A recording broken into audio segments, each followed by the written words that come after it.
Title, The Enchanted April. Author, Elizabeth von Arnim. Chapter 1. It began in a woman's club in London on a February afternoon, an uncomfortable club, and a miserable afternoon, when Mrs. Wilkins, who had come down from Hampstead to shop and had lunched at her club, took up the Times from the table in the smoking room, and running her listless eye down the agony column saw this. To those who appreciate wisteria and sunshine. Small medieval Italian castle on the shores of the Mediterranean to be let furnished for the month of April. Necessary servants remain. Z. Box 1000, The Times. That was its conception, yet, as in the case of many another, the conceiver was unaware of it at the moment. So entirely unaware was Mrs. Wilkins that her April for that year had then and there been settled for her that she dropped the newspaper with a gesture that was both irritated and resigned, and went over to the window and stared drearily out at the dripping street. Not for her were medieval castles, even those that are specially described as small. Not for her the shores in April of the Mediterranean, and the wisteria and sunshine. Such delights were only for the rich. Yet the advertisement had been addressed to persons who appreciate these things, so that it had been, anyhow, addressed to her, for she certainly appreciated them, more than anybody knew, more than she had ever told. But she was poor. In the whole world she possessed of her very own only £90, saved from year to year, put by carefully pound by pound, out of her dress allowance.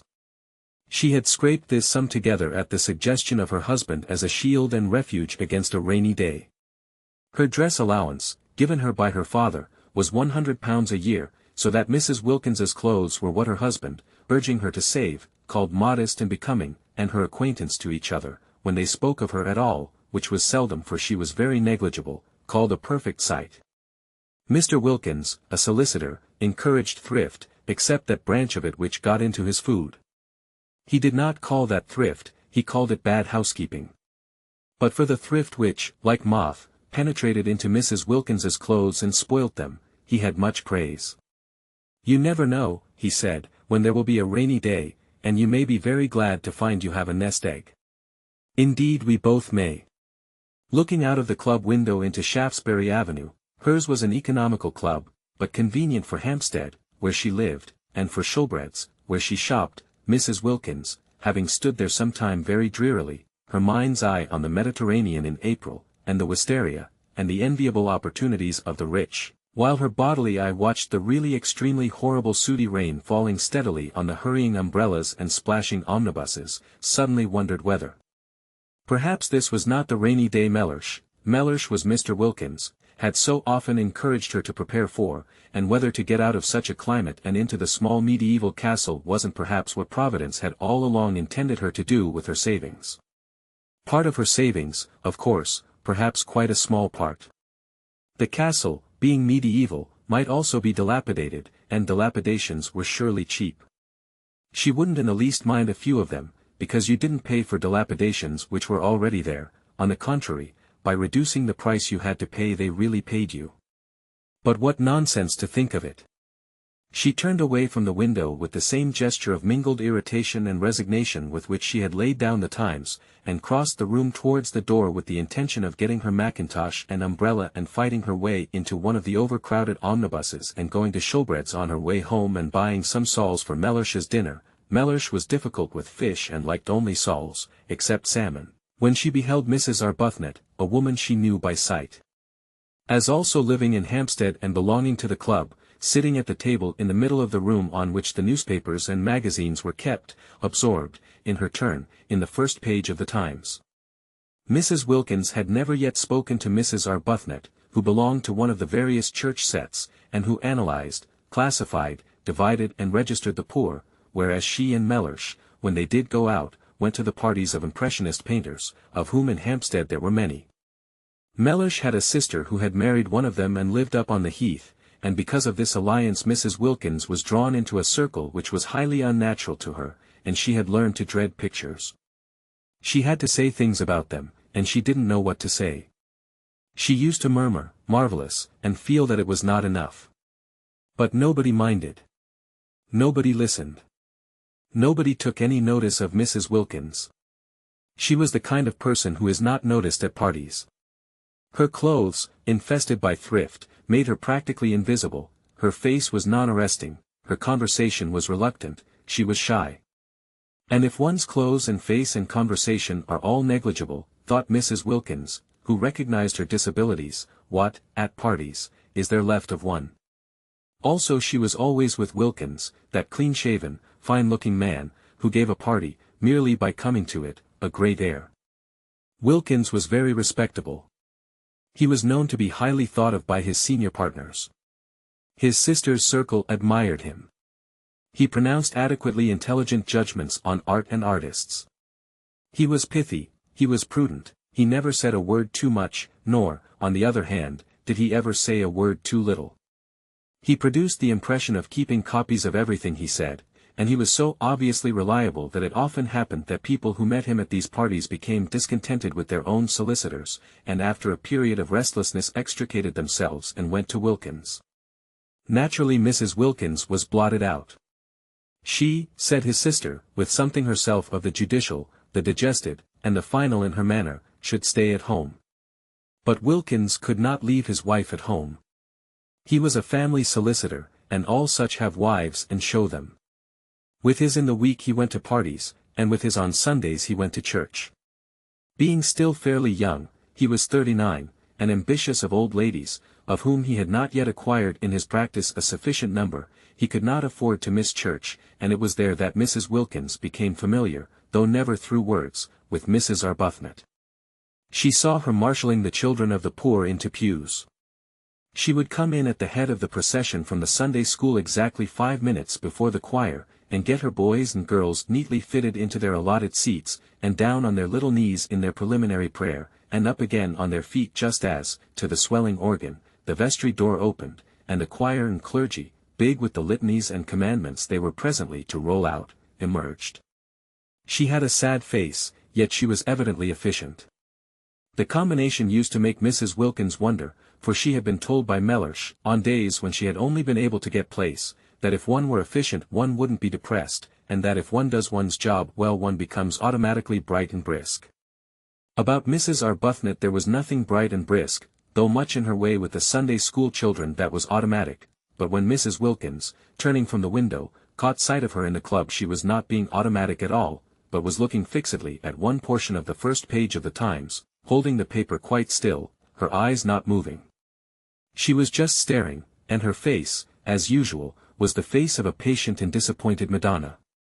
Obeying an impulse she wondered at even while obeying it, Mrs. Wilkins, the shy and the reluctant, instead of proceeding as she had intended to the cloakroom and from thence to Scoubrett's in search of Mellersh's fish, stopped at the table and sat down exactly opposite Mrs. Arbuthnot, to whom she had never yet spoken in her life. It was one of those long, narrow refectory tables, so that they were quite close to each other. Mrs. Arbuthnot, however, did not look up. She continued to gaze, with eyes that seemed to be dreaming, at one spot only of the Times. Mrs. Wilkins watched her a minute, trying to screw up courage to speak to her. She wanted to ask her if she had seen the advertisement. She did not know why she wanted to ask her this, but she wanted to. How stupid not to be able to speak to her. She looked so kind. She looked so unhappy.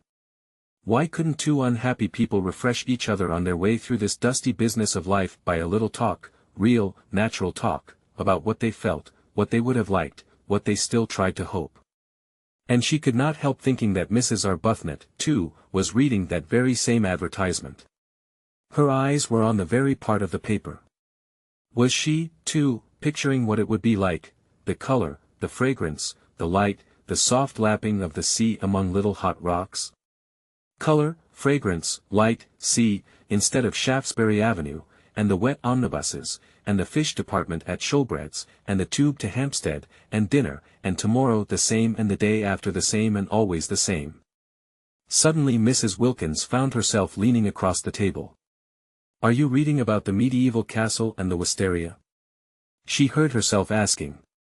Naturally Mrs. Arbuthnot was surprised, but she was not half so much surprised as Mrs. Wilkins was at herself for asking. Mrs. Arbuthnot had not yet to her knowledge set eyes on the shabby, lank, loosely put-together figure sitting opposite her, with its small freckled face and big grey eyes almost disappearing under a smashed-down wet-weather hat, and she gazed at her a moment without answering.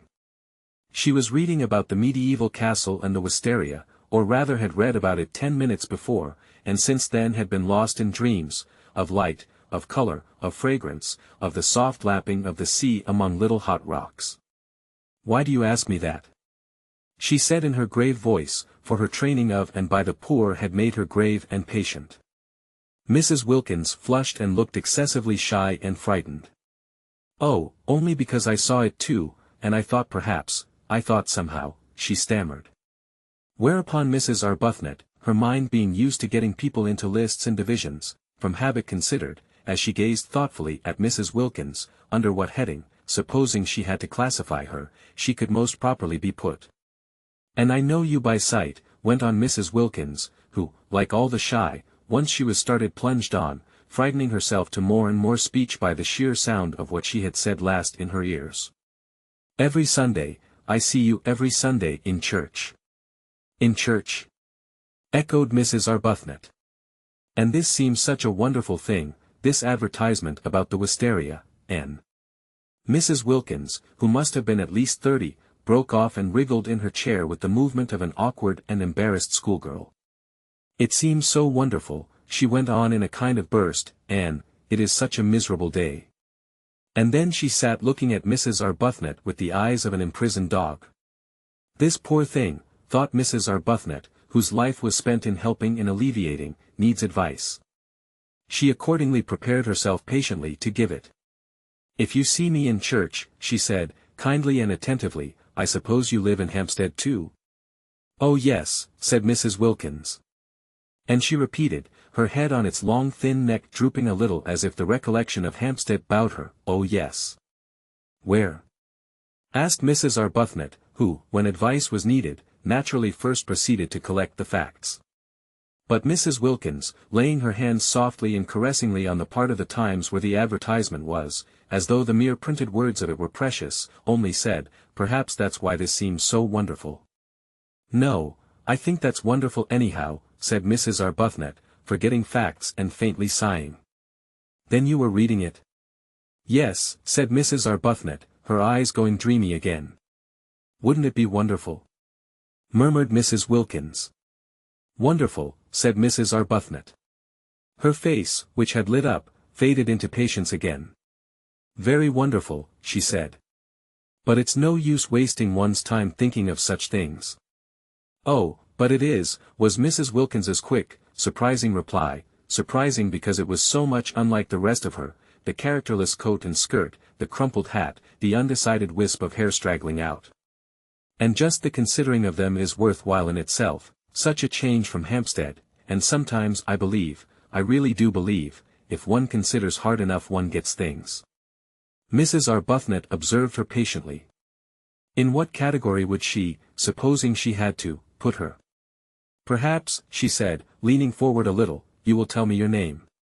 If we are to be friends," she smiled her grave smile, "as I hope we are, we had better begin at the beginning." "Oh yes, how kind of you." "I'm Mrs. Wilkins," said Mrs. Wilkins. "I don't expect," she added, flushing, as Mrs. Arbuthnot said nothing, "that it conveys anything to you." "Sometimes it doesn't seem to convey anything to me either. But," she looked round with a movement of seeking help, "I am Mrs. Wilkins." She did not like her name. It was a mean, small name, with a kind of facetious twist, she thought, about its end like the upward curve of a pugdog's tail. There it was, however. There was no doing anything with it. Wilkins she was and Wilkins she would remain, and though her husband encouraged her to give it on all occasions as Mrs. Mellersh Wilkins, she only did that when he was within earshot, for she thought Mellersh made Wilkins worse, emphasizing it in the way Chatsworth on the gate-posts of a villa emphasizes the villa. When first he suggested she should add Mellersh she had objected for the above reason, and after a pause, Mellersh was much too prudent to speak except after a pause, during which presumably he was taking a careful mental copy of his coming observation, he said, much displeased, "But I am not a villa," and looked at her as he looks who hopes, for perhaps the 100th time, that he may not have married a fool.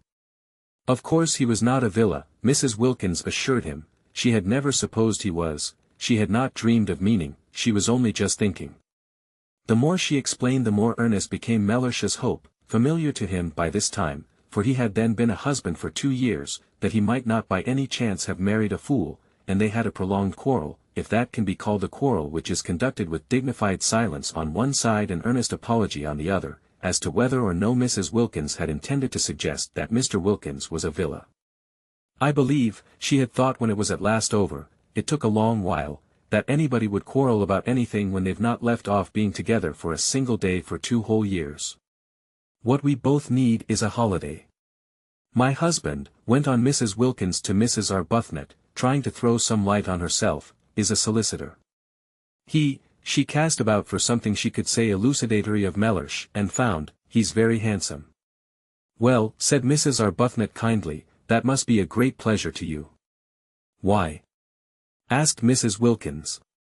Because, said Mrs. Arbuthnot, a little taken aback, for constant intercourse with the poor had accustomed her to have her pronouncements accepted without question, because beauty, handsomeness, is a gift like any other, and if it is properly used. She trailed off into silence. Mrs. Wilkins's great grey eyes were fixed on her, and it seemed suddenly to Mrs. Arbuthnot that perhaps she was becoming crystallized into a habit of exposition, and of exposition after the manner of nursemaids, through having an audience that couldn't but agree, that would be afraid, if it wished, to interrupt, that didn't know, that was, in fact, at her mercy. But Mrs. Wilkins was not listening, for just then, absurd as it seemed, a picture had flashed across her brain, and there were 2 figures in it sitting together under a great trailing wisteria that stretched across the branches of a tree she didn't know, and it was herself and Mrs. Arbuthnot. She saw them. And behind them, bright in sunshine, were old grey walls, the medieval castle. She saw it, they were there. She therefore stared at Mrs. Arbuthnot and did not hear a word she said. And Mrs. Arbuthnot stared too at Mrs.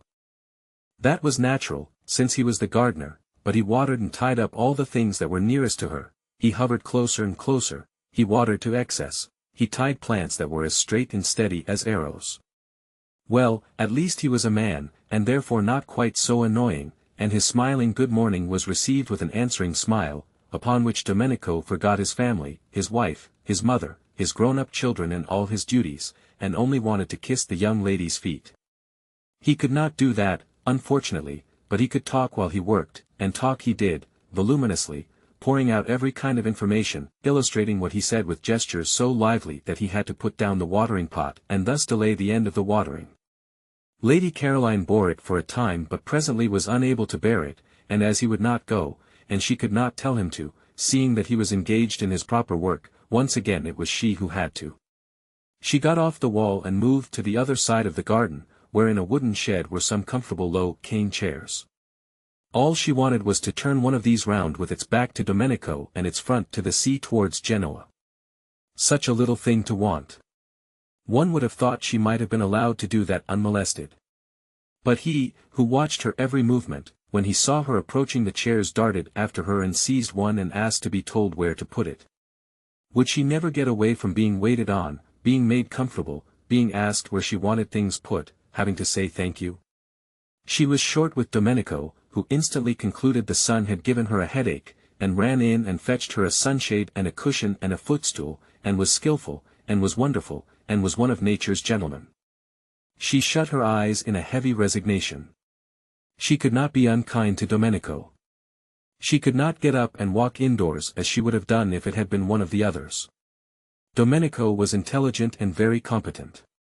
She had at once discovered that it was he who really ran the house, who really did everything. And his manners were definitely delightful, and he undoubtedly was a charming person. It was only that she did so much long to be let alone. If only she could be left quite quiet for this 1 month, she felt that she might perhaps make something of herself after all. She kept her eyes shut, because then he would think she wanted to sleep and would go away. Domenico's romantic Italian soul melted within him at the sight, for having her eyes shut was extraordinarily becoming to her. He stood entranced, quite still, and she thought he had stolen away, so she opened them again. No, there he was, staring at her. Even he. There was no getting away from being stared at.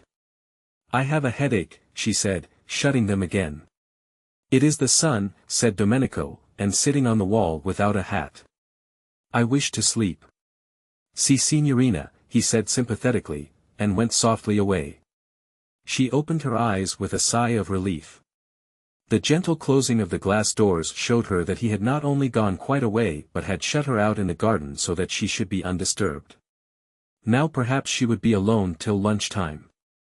It was very curious, and no one in the world could have been more surprised than she herself, but she wanted to think. She had never wanted to do that before.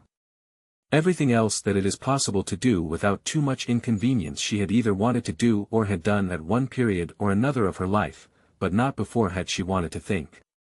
She had come to San Salvatore with the single intention of lying comatose for 4 weeks in the sun, somewhere where her parents and friends were not, lapped in forgetfulness, stirring herself only to be fed, and she had not been there more than a few hours when this strange new desire took hold of her. There had been wonderful stars the evening before, and she had gone out into the top garden after dinner, leaving Mrs. Fisher alone over her nuts and wine, and, sitting on the wall at the place where the lilies crowded their ghost heads, she had looked out into the gulf of the night, and it had suddenly seemed as if her life had been a noise all about nothing. She had been intensely surprised. She knew stars and darkness did produce unusual emotions because, in others, she had seen them being produced, but they had not before done it in herself. A noise all about nothing. Could she be quite well? She had wondered. For a long while past she had been aware that her life was a noise, but it had seemed to be very much about something, a noise, indeed, about so much that she felt she must get out of earshot for a little or she would be completely, and perhaps permanently, deafened. But suppose it was only a noise about nothing? She had not had a question like that in her mind before. It had made her feel lonely. She wanted to be alone, but not lonely. That was very different, that was something that ached and hurt dreadfully right inside one. It was what one dreaded most. It was what made one go to so many parties, and lately even the parties had seemed once or twice not to be a perfectly certain protection. Was it possible that loneliness had nothing to do with circumstances, but only with the way one met them? Perhaps, she had thought, she had better go to bed. She couldn't be very well. She went to bed, and in the morning, after she had escaped the fly and had her breakfast and got out again into the garden, there was this same feeling again, and in broad daylight. Once more she had that really rather disgusting suspicion that her life till now had not only been loud but empty. Well, if that were so, and if her first 28 years, the best ones, had gone just in meaningless noise, she had better stop a moment and look round her, pause, as they said in tiresome novels, and consider. She hadn't got many sets of 28 years. One more would see her growing very like Mrs. Fisher. 2 more, she averted her eyes. Her mother would have been concerned if she had known. Her mother doted. Her father would have been concerned too, for he also doted. Everybody doted. And when, melodiously obstinate, she had insisted on going off to entomb herself in Italy for a whole month with queer people she had got out of an advertisement, refusing even to take her maid, the only explanation her friends could imagine was that poor Scrap, such was her name among them, had overdone it and was feeling a little nervy. Her mother had been distressed at her departure. It was such an odd thing to do, such a sign of disappointment. She encouraged the general idea of the verge of a nervous breakdown. If she could have seen her adored Scrap, more delightful to look upon than any other mother's daughter had ever yet been, the object of her utmost pride, the source of all her fondest hopes, sitting staring at the empty noonday Mediterranean considering her 3 possible sets of 28 years, she would have been miserable. To go away alone was bad, to think was worse. No good could come out of the thinking of a beautiful young woman. Complications could come out of it in profusion, but no good. The thinking of the beautiful was bound to result in hesitations, in reluctances, in unhappiness all round. And here, if she could have seen her, sat her Scrap thinking quite hard. And such things. Such old things. Things nobody ever began to think till they were at least 40. Chapter 9. That one of the 2 sitting rooms which Mrs. Fisher had taken for her own was a room of charm and character. She surveyed it with satisfaction on going into it after breakfast, and was glad it was hers. It had a tiled floor, and walls the color of pale honey, and inlaid furniture the color of amber, and mellow books, many in ivory or lemon-colored covers. There was a big window overlooking the sea towards Genoa, and a glass door through which she could proceed out onto the battlements and walk along past the quaint and attractive watchtower, in itself a room with chairs and a writing table, to where on the other side of the tower the battlements ended in a marble seat, and one could see the western bay and the point round which began the Gulf of Spezia. Her south view, between these two stretches of sea, was another hill, higher than San Salvatore, the last of the little peninsula, with the bland turrets of a smaller and uninhabited castle on the top, on which the setting sun still shone when everything else was sunk in shadow. Yes, she was very comfortably established here, and receptacles, Mrs. Fisher did not examine their nature closely, but they seemed to be small stone troughs, or perhaps little sarcophagi, ringed round the battlements with flowers. These battlements, she thought, considering them, would have been a perfect place for her to pace up and down gently in moments when she least felt the need of her stick, or to sit in on the marble seat, having first put a cushion on it, if there had not unfortunately been a second glass door opening onto them, destroying their complete privacy, spoiling her feeling that the place was only for her. The second door belonged to the round drawing-room, which both she and Lady Caroline had rejected as too dark. That room would probably be sat in by the women from Hampstead, and she was afraid they would not confine themselves to sitting in it, but would come out through the glass door and invade her battlements. This would ruin the battlements. It would ruin them as far as she was concerned if they were to be overrun, or even if, not actually overrun, they were liable to be raked by the eyes of persons inside the room. No one could be perfectly at ease if they were being watched and knew it. What she wanted, what she surely had a right to, was privacy. She had no wish to intrude on the others, why then should they intrude on her? And she could always relax her privacy if, when she became better acquainted with her companions, she should think it worthwhile, but she doubted whether any of the three would so develop as to make her think it worthwhile. Hardly anything was really worthwhile, reflected Mrs. Fisher, except the past. It was astonishing, it was simply amazing, the superiority of the past to the present.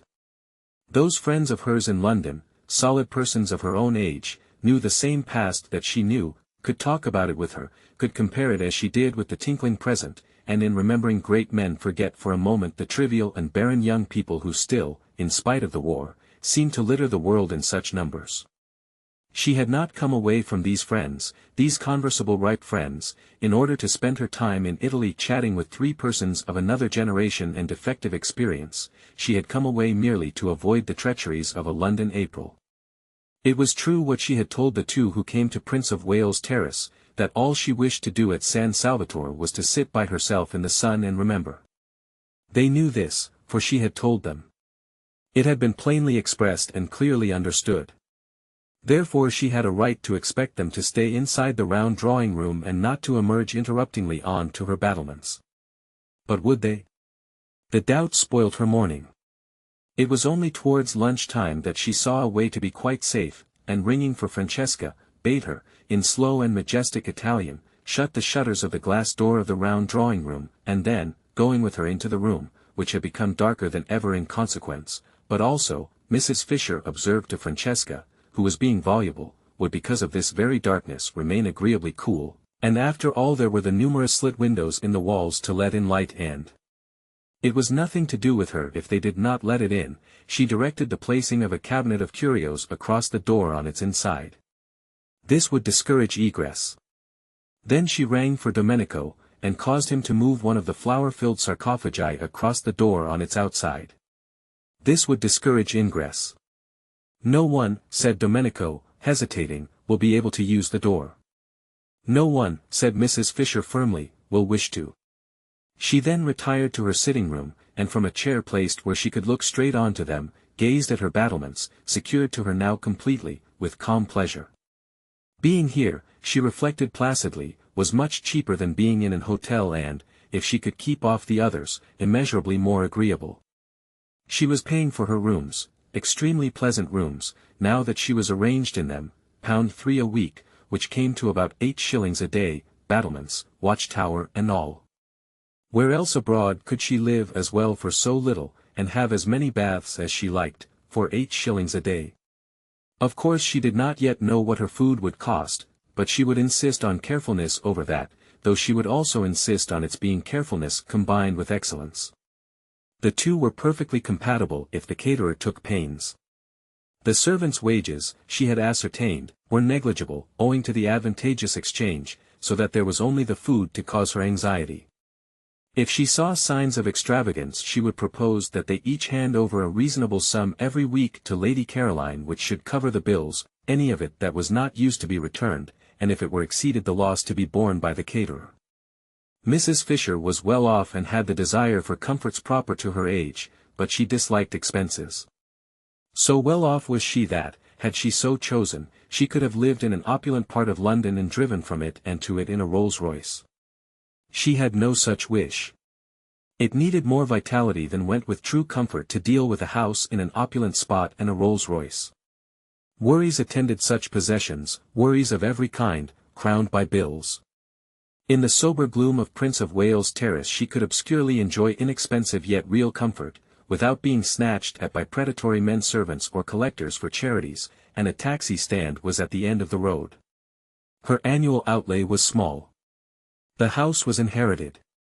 Death had furnished it for her. She trod in the dining room on the Turkey carpet of her father's, she regulated her day by the excellent black marble clock on the mantelpiece which she remembered from childhood. Her walls were entirely covered by the photographs her illustrious deceased friends had given either herself or her father, with their own handwriting across the lower parts of their bodies, and the windows, shrouded by the maroon curtains of all her life, were decorated besides with the selfsame aquariums to which she owed her first lessons in sea lore, and in which still swam slowly the goldfishes of her youth. Were they the same goldfish? She did not know. Perhaps, like carp, they outlived everybody. Perhaps, on the other hand, behind the deep-sea vegetation provided for them at the bottom, they had from time to time as the years went by withdrawn and replaced themselves. Were they or were they not, she sometimes wondered, contemplating them between the courses of her solitary meals, the same goldfish that had that day been there when Carlyle, how well she remembered it, angrily strode up to them in the middle of some argument with her father that had grown heated, and striking the glass smartly with his fist had put them to flight, shouting as they fled, "Och, ye deaf devils! Och, ye lucky deaf devils! Ye can't hear anything of the blasted, blethering, doddering, glaikit fool stuff your maester talks, can ye?" Or words to that effect. Dear, great-souled Carlyle! Such natural gushings forth, such true freshness, such real grandeur. Rugged, if you will, yes, undoubtedly sometimes rugged, and startling in a drawing-room, but magnificent. Who was there now to put beside him? Who was there to mention in the same breath? Her father, than whom no one had had more flair, said, "Thomas is immortal." And here was this generation of puniness, raising its little voice in doubts, or, still worse, not giving itself the trouble to raise it at all, it was incredible, but it had been thus reported to her, even reading him. Mrs. Fisher did not read him either, but that was different. She had read him, she had certainly read him. Of course she had read him. There was Teufelsdrock, she quite well remembered a tailor called Teufelsdrock. So like Carlyle to call him that. Yes, she must have read him, though naturally details escaped her. The gong sounded. Lost in reminiscence Mrs. Fisher had forgotten time, and hastened to her bedroom to wash her hands and smooth her hair. She did not wish to be late and set a bad example, and perhaps find her seat at the head of the table taken. One could put no trust in the manners of the younger generation, especially not in those of that Mrs. Wilkins. She was, however, the first to arrive in the dining-room. Francesca in a white apron stood ready with an enormous dish of smoking hot, glistening macaroni, but nobody was there to eat it. Mrs. Fisher sat down, looking stern. "Lax. Serve me," she said to Francesca, who showed a disposition to wait for the others. Francesca served her. Of the party she liked Mrs. Fisher least, in fact she did not like her at all. She was the only one of the four ladies who had not yet smiled. True she was old, true she was unbeautiful, true she therefore had no reason to smile, but kind ladies smiled, reason or no. They smiled, not because they were happy but because they wished to make happy. This one of the four ladies could not then, Francesca decided, be kind, so she handed her the macaroni, being unable to hide any of her feelings, morosely. It was very well cooked, but Mrs. Fisher had never cared for macaroni, especially not this long, worm-shaped variety. She found it difficult to eat, slippery, wriggling off her fork, making her look, she felt, undignified when, having got it as she supposed into her mouth, ends of it yet hung out. Always, too, when she ate it she was reminded of Mr. Fisher. He had during their married life behaved very much like macaroni. He had slipped, he had wriggled, he had made her feel undignified, and when at last she had got him safe, as she thought, there had invariably been little bits of him that still, as it were, hung out. Francesca from the sideboard watched Mrs. Fisher's way with macaroni gloomily, and her gloom deepened when she saw her at last take her knife to it and chop it small. Mrs. Fisher really did not know how else to get hold of the stuff. She was aware that knives in this connection were improper, but one did finally lose patience. Macaroni was never allowed to appear on her table in London. Apart from its tiresomeness she did not even like it, and she would tell Lady Caroline not to order it again. Years of practice, reflected Mrs. Fisher, chopping it up, years of actual living in Italy, would be necessary to learn the exact trick. Browning managed macaroni wonderfully. She remembered watching him one day when he came to lunch with her father, and a dish of it had been ordered as a compliment to his connection with Italy. Fascinating, the way it went in. No chasing round the plate, no slidings off the fork, no subsequent protrusions of loose ends, just one dig, one whisk, one thrust, one gulp, and lo, yet another poet had been nourished. "Shall I go and seek the young lady?" asked Francesca, unable any longer to look on a good macaroni being cut with a knife. Mrs. Fisher came out of her reminiscent reflections with difficulty. "She knows lunch is at 12:30, she said. "They all know." "She may be asleep," said Francesca. "The other ladies are further away, but this one is not far away." "Beat the gong again then," said Mrs. Fisher. What manners, she thought, what manners. It was not an hotel, and considerations were due. She must say she was surprised at Mrs. Arbuthnot, who had not looked like somebody unpunctual. Lady Caroline, too, she had seemed amiable and courteous, whatever else she might be. From the other one, of course, she expected nothing. Francesca fetched the gong, and took it out into the garden and advanced, beating it as she advanced, close up to Lady Caroline, who, still stretched in her low chair, waited till she had done, and then turned her head and in the sweetest tones poured forth what appeared to be music but was really invective. Francesca did not recognize the liquid flow as invective. How was she to, when it came out sounding like that? And with her face all smiles, for she could not but smile when she looked at this young lady, she told her the macaroni was getting cold. "When I do not come to meals it is because I do not wish to come to meals," said the irritated Scrap, "and you will not in future disturb me." "Is she ill?" asked Francesca, sympathetic but unable to stop smiling. Never had she seen hair so beautiful. Like pure flax, like the hair of northern babes. On such a little head only blessing could rest, on such a little head the nimbus of the holiest saints could fitly be placed. Scrap shut her eyes and refused to answer. In this she was injudicious, for its effect was to convince Francesca, who hurried away full of concern to tell Mrs. Fisher, that she was indisposed. And Mrs. Fisher, being prevented, she explained, from going out to Lady Caroline herself because of her stick, sent the two others instead, who had come in at that moment heated and breathless and full of excuses, while she herself proceeded to the next course, which was a very well-made omelette, bursting most agreeably at both its ends with young green peas. "Serve me," she directed Francesca, who again showed a disposition to wait for the others. "Oh, why won't they leave me alone, oh, why won't they leave me alone?" Scrap asked herself when she heard more scrunchings on the little pebbles which took the place of grass, and therefore knew someone else was approaching. She kept her eyes tight shut this time. Why should she go into lunch if she didn't want to? This wasn't a private house, she was in no way tangled up in duties towards a tiresome hostess. For all practical purposes San Salvatore was an hotel, and she ought to be let alone to eat or not to eat exactly as if she really had been in an hotel.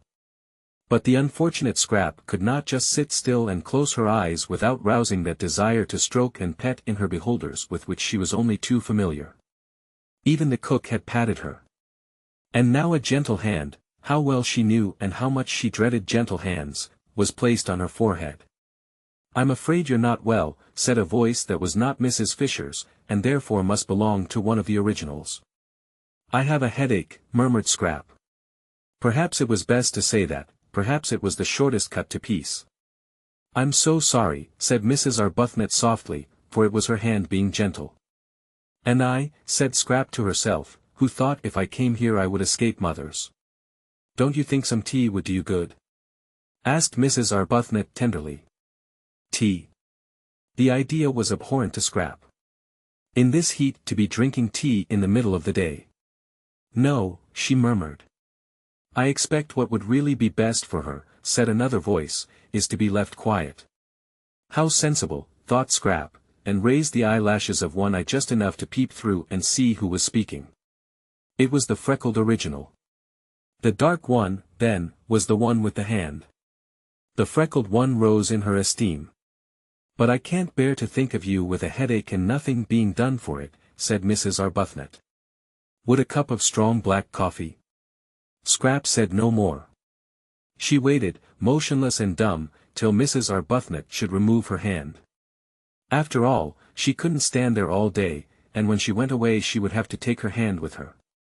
"I do think," said the freckled one, "that she wants nothing except quiet."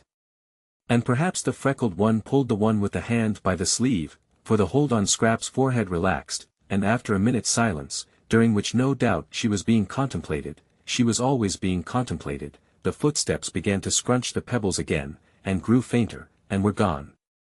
"Lady Caroline has a headache," said Mrs. Arbuthnot, re-entering the dining room and sitting down in her place next to Mrs. Fisher. "I can't persuade her to have even a little tea or some black coffee. Do you know what aspirin is in Italian?" "The proper remedy for headaches," said Mrs. Fisher firmly, "is castor oil." "But she hasn't got a headache," said Mrs. Wilkins. "Carlyle," said Mrs. Fisher, who had finished her omelette and had leisure, while she waited for the next course, to talk, suffered at one period terribly from headaches, and he constantly took castor oil as a remedy. He took it, I should say, almost to excess, and called it, I remember, in his interesting way, the oil of sorrow. My father said it colored for a time his whole attitude to life, his whole philosophy. But that was because he took too much. What Lady Caroline wants is one dose, and one only. It is a mistake to keep on taking castor oil. Do you know the Italian for it?" asked Mrs. Arbuthnot. "Ah, that I'm afraid I don't. However, she would know. You can ask her." "But she hasn't got a headache," repeated Mrs. Wilkins, who was struggling with the macaroni. "She only wants to be let alone." They both looked at her. The word shovel crossed Mrs. Fisher's mind in connection with Mrs. Wilkins's actions at that moment. "Then why should she say she has?" asked Mrs. Arbuthnot. "Because she is still trying to be polite. Soon she won't try, when the place has got more into her, she'll really be it. Without trying. Naturally. Lottie, you see," explained Mrs. Arbuthnot, smiling to Mrs. Fisher, who sat waiting with a stony patience for her next course, delayed because Mrs. Wilkins would go on trying to eat the macaroni, which must be less worth eating than ever now that it was cold. "Lottie, you see, has a theory about this place." But Mrs. Fisher had no wish to hear any theory of Mrs. Wilkins's. "I am sure I don't know," she interrupted, looking severely at Mrs. Wilkins, "why you should assume Lady Caroline is not telling the truth." "I don't assume, I know," said Mrs. Wilkins. "And pray how do you know?" asked Mrs. Fisher icily, for Mrs. Wilkins was actually helping herself to more macaroni, offered her officiously and unnecessarily a second time by Francesca. "When I was out there just now I saw inside her." Well, Mrs. Fisher wasn't going to say anything to that, she wasn't going to trouble to reply to downright idiocy. Instead she sharply rapped the little table gong by her side, though there was Francesca standing at the sideboard, and said, for she would wait no longer for her next course, "Serve me." And Francesca, it must have been willful, offered her the macaroni again. Chapter 10. There was no way of getting into or out of the top garden at San Salvatore except through the two glass doors, unfortunately side by side, of the dining room and the hall. A person in the garden who wished to escape unseen could not, for the person to be escaped from would be met on the way. It was a small, oblong garden, and concealment was impossible.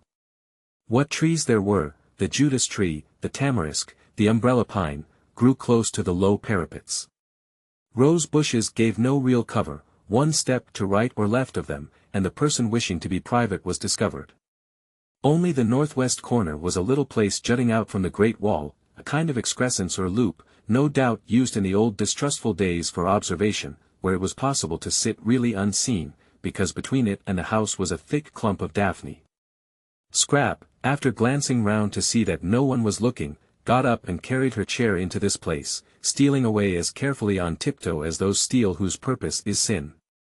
There was another excrescence on the walls just like it at the northeast corner, but this, though the view from it was almost more beautiful, for from it you could see the bay and the lovely mountains behind Mazego, was exposed. No bushes grew near it, nor had it any shade. The northwest loop then was where she would sit, and she settled into it, and nestling her head in her cushion and putting her feet comfortably on the parapet, from whence they appeared to the villagers on the piazza below as two white doves, thought that now indeed she would be safe. Mrs. Fisher found her there, guided by the smell of her cigarette. The incautious Scrap had not thought of that. Mrs. Fisher did not smoke herself, and all the more distinctly could she smell the smoke of others. The virile smell met her directly she went out into the garden from the dining room after lunch in order to have her coffee. She had bidden Francesca set the coffee in the shade of the house just outside the glass door, and when Mrs. Wilkins, seeing a table being carried there, reminded her, very officiously and tactlessly Mrs. Fisher considered, that Lady Caroline wanted to be alone, she retorted, and with what propriety, that the garden was for everybody. Into it accordingly she went, and was immediately aware that Lady Caroline was smoking.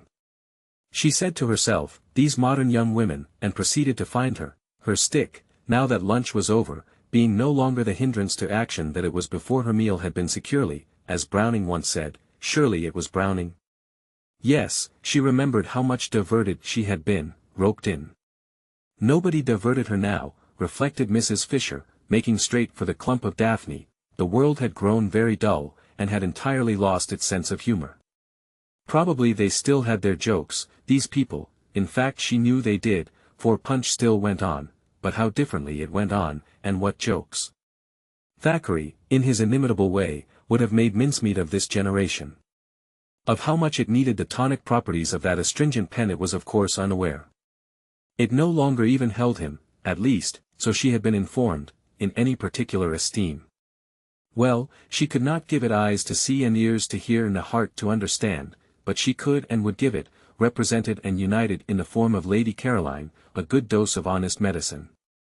I hear you are not well, she said, standing in the narrow entrance of the loop and looking down with the inflexible face of one who is determined to do good at the motionless and apparently sleeping Scrap. Mrs. Fisher had a deep voice, very like a man's, for she had been overtaken by that strange masculinity that sometimes pursues a woman during the last lapse of her life. Scrap tried to pretend that she was asleep, but if she had been her cigarette would not have been held in her fingers but would have been lying on the ground. She forgot this. Mrs. Fisher did not, and coming inside the loop, sat down on a narrow stone seat built out of the wall. For a little she could sit on it, for a little, till the chill began to penetrate. She contemplated the figure before her. Undoubtedly a pretty creature, and one that would have had a success at Farringford. Strange how easily even the greatest men were moved by exteriors. She had seen with her own eyes Tennyson turn away from everybody, turn, positively, his back on a crowd of eminent people assembled to do him honor, and withdraw to the window with a young person nobody had ever heard of, who had been brought there by accident and whose one and only merit, if it be a merit, that which is conferred by chance, was beauty. Beauty! All over before you can turn round. An affair, one might almost say, of minutes. Well, while it lasted it did seem able to do what it liked with men. Even husbands were not immune. There had been passages in the life of Mr. Fisher. I expect the journey has upset you, she said in her deep voice. What you want is a good dose of some simple medicine. I shall ask Domenico if there is such a thing in the village as castor oil. Scrap opened her eyes and looked straight at Mrs. Fisher. "Ah," said Mrs. Fisher, "I knew you were not asleep. If you had been you would have let your cigarette fall to the ground." Scrap threw the cigarette over the parapet. "Waste," said Mrs. Fisher. "I don't like smoking for women, but I still less like waste. What does one do with people like this?"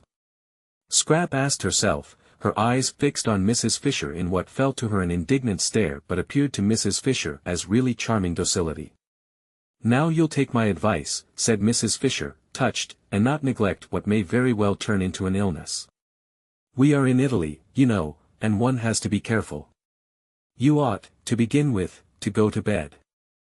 "I never go to bed," snapped Scrap, and it sounded as moving, as forlorn, as that line spoken years and years ago by an actress playing the part of Poor Joe in dramatized version of Bleak House. "I'm always moving on," said Poor Joe in this play, urged to do so by a policeman, and Mrs. Fisher, then a girl, had laid her head on the red velvet parapet of the front row of the dress circle and wept aloud. It was wonderful, Scrap's voice.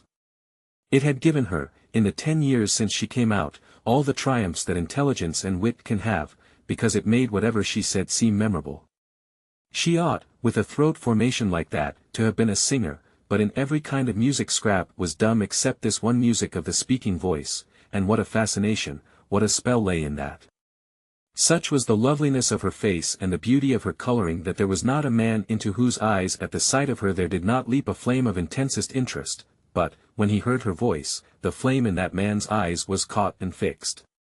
It was the same with every man, educated and uneducated, old, young, desirable themselves or undesirable, men of her own world and bus conductors, generals and Tommies. During the war she had had a perplexing time, bishops equally with vergers. Round about her confirmation startling occurrences had taken place, wholesome and unwholesome, rich and penniless, brilliant or idiotic, and it made no difference at all what they were, or how long and securely married, into the eyes of every one of them. When they saw her, leapt this flame, and when they heard her it stayed there. Scrap had had enough of this look.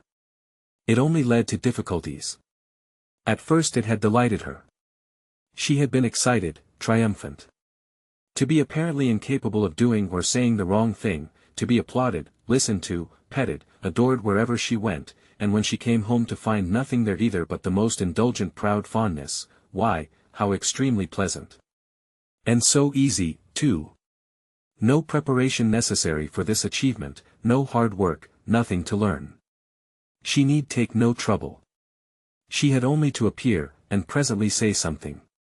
But gradually experiences gathered round her.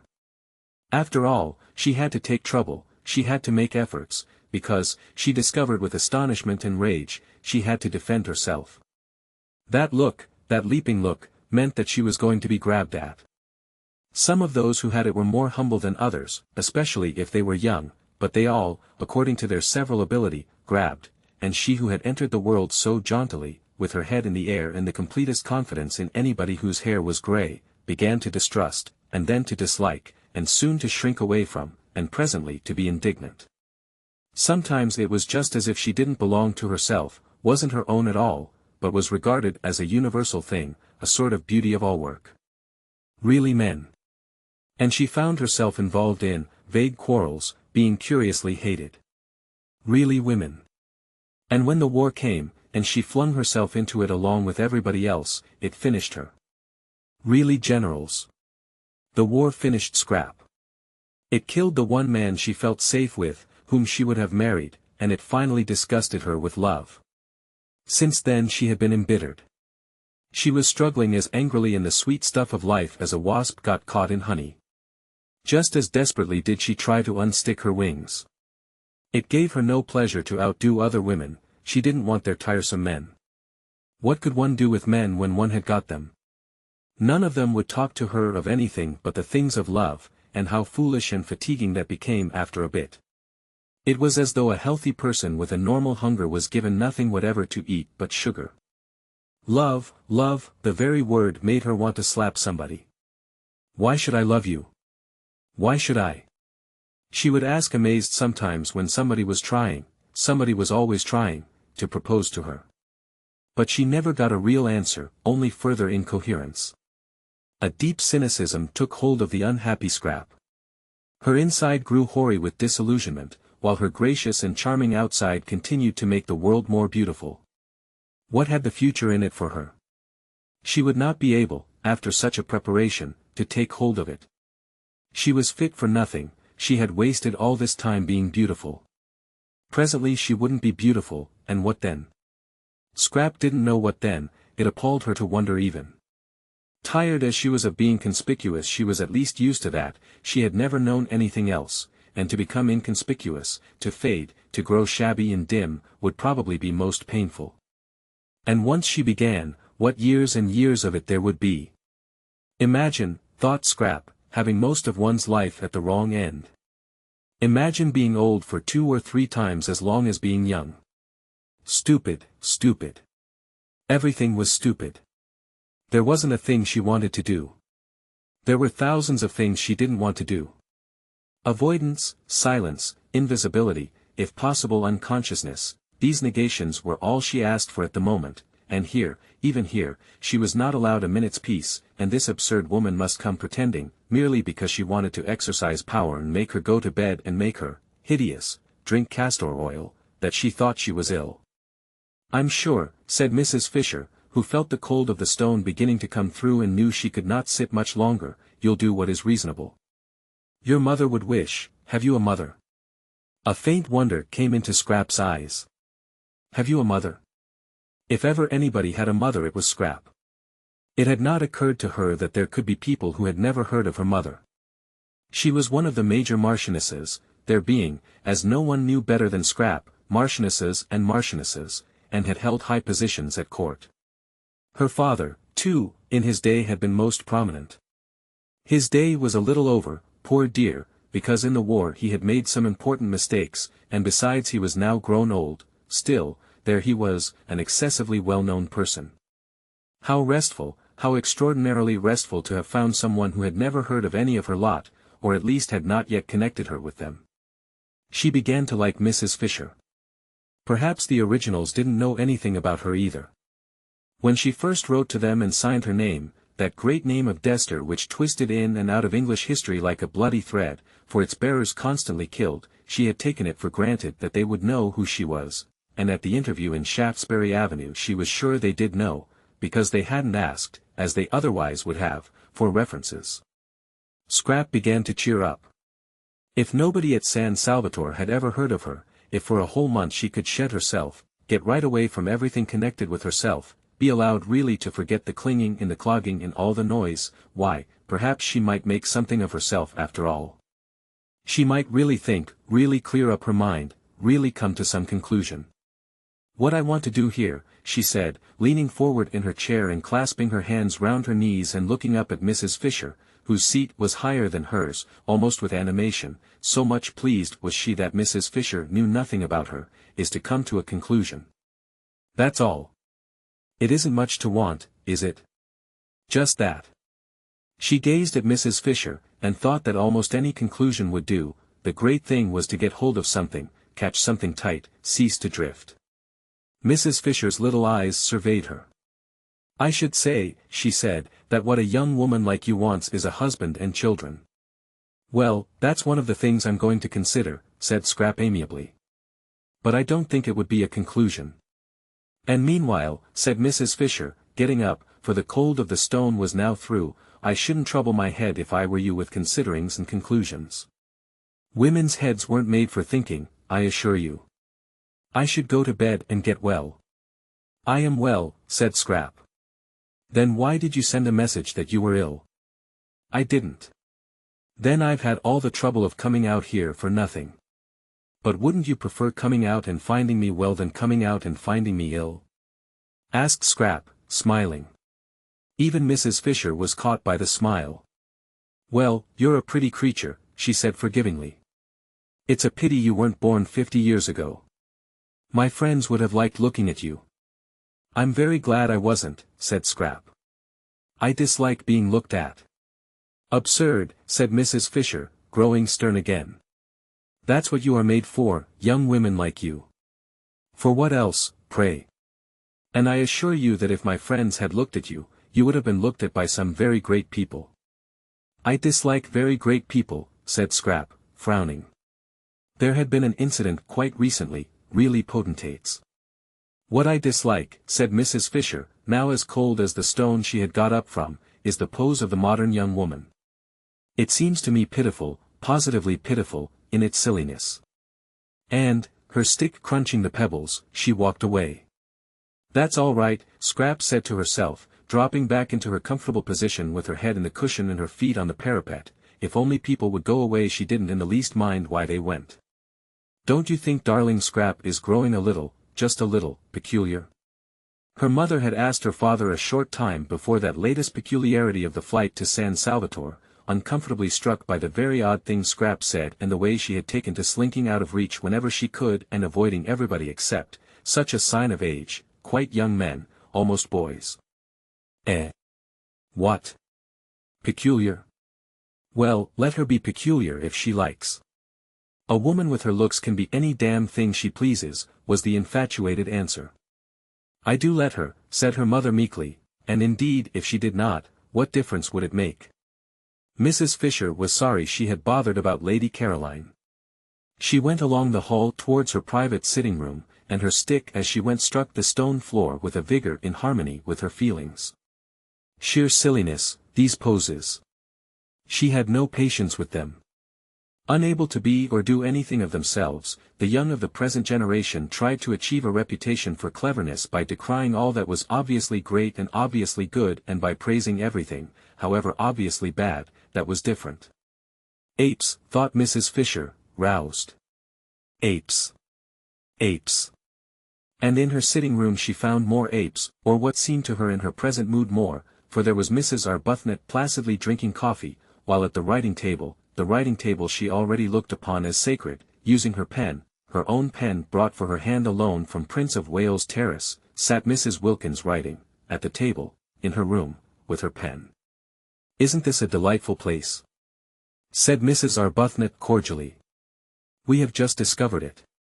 I'm writing to Mellersh, said Mrs. Wilkins, turning her head and also cordially, as though, Mrs. Fisher thought, she cared a straw who she was writing to and anyhow knew who the person she called Mellersh was.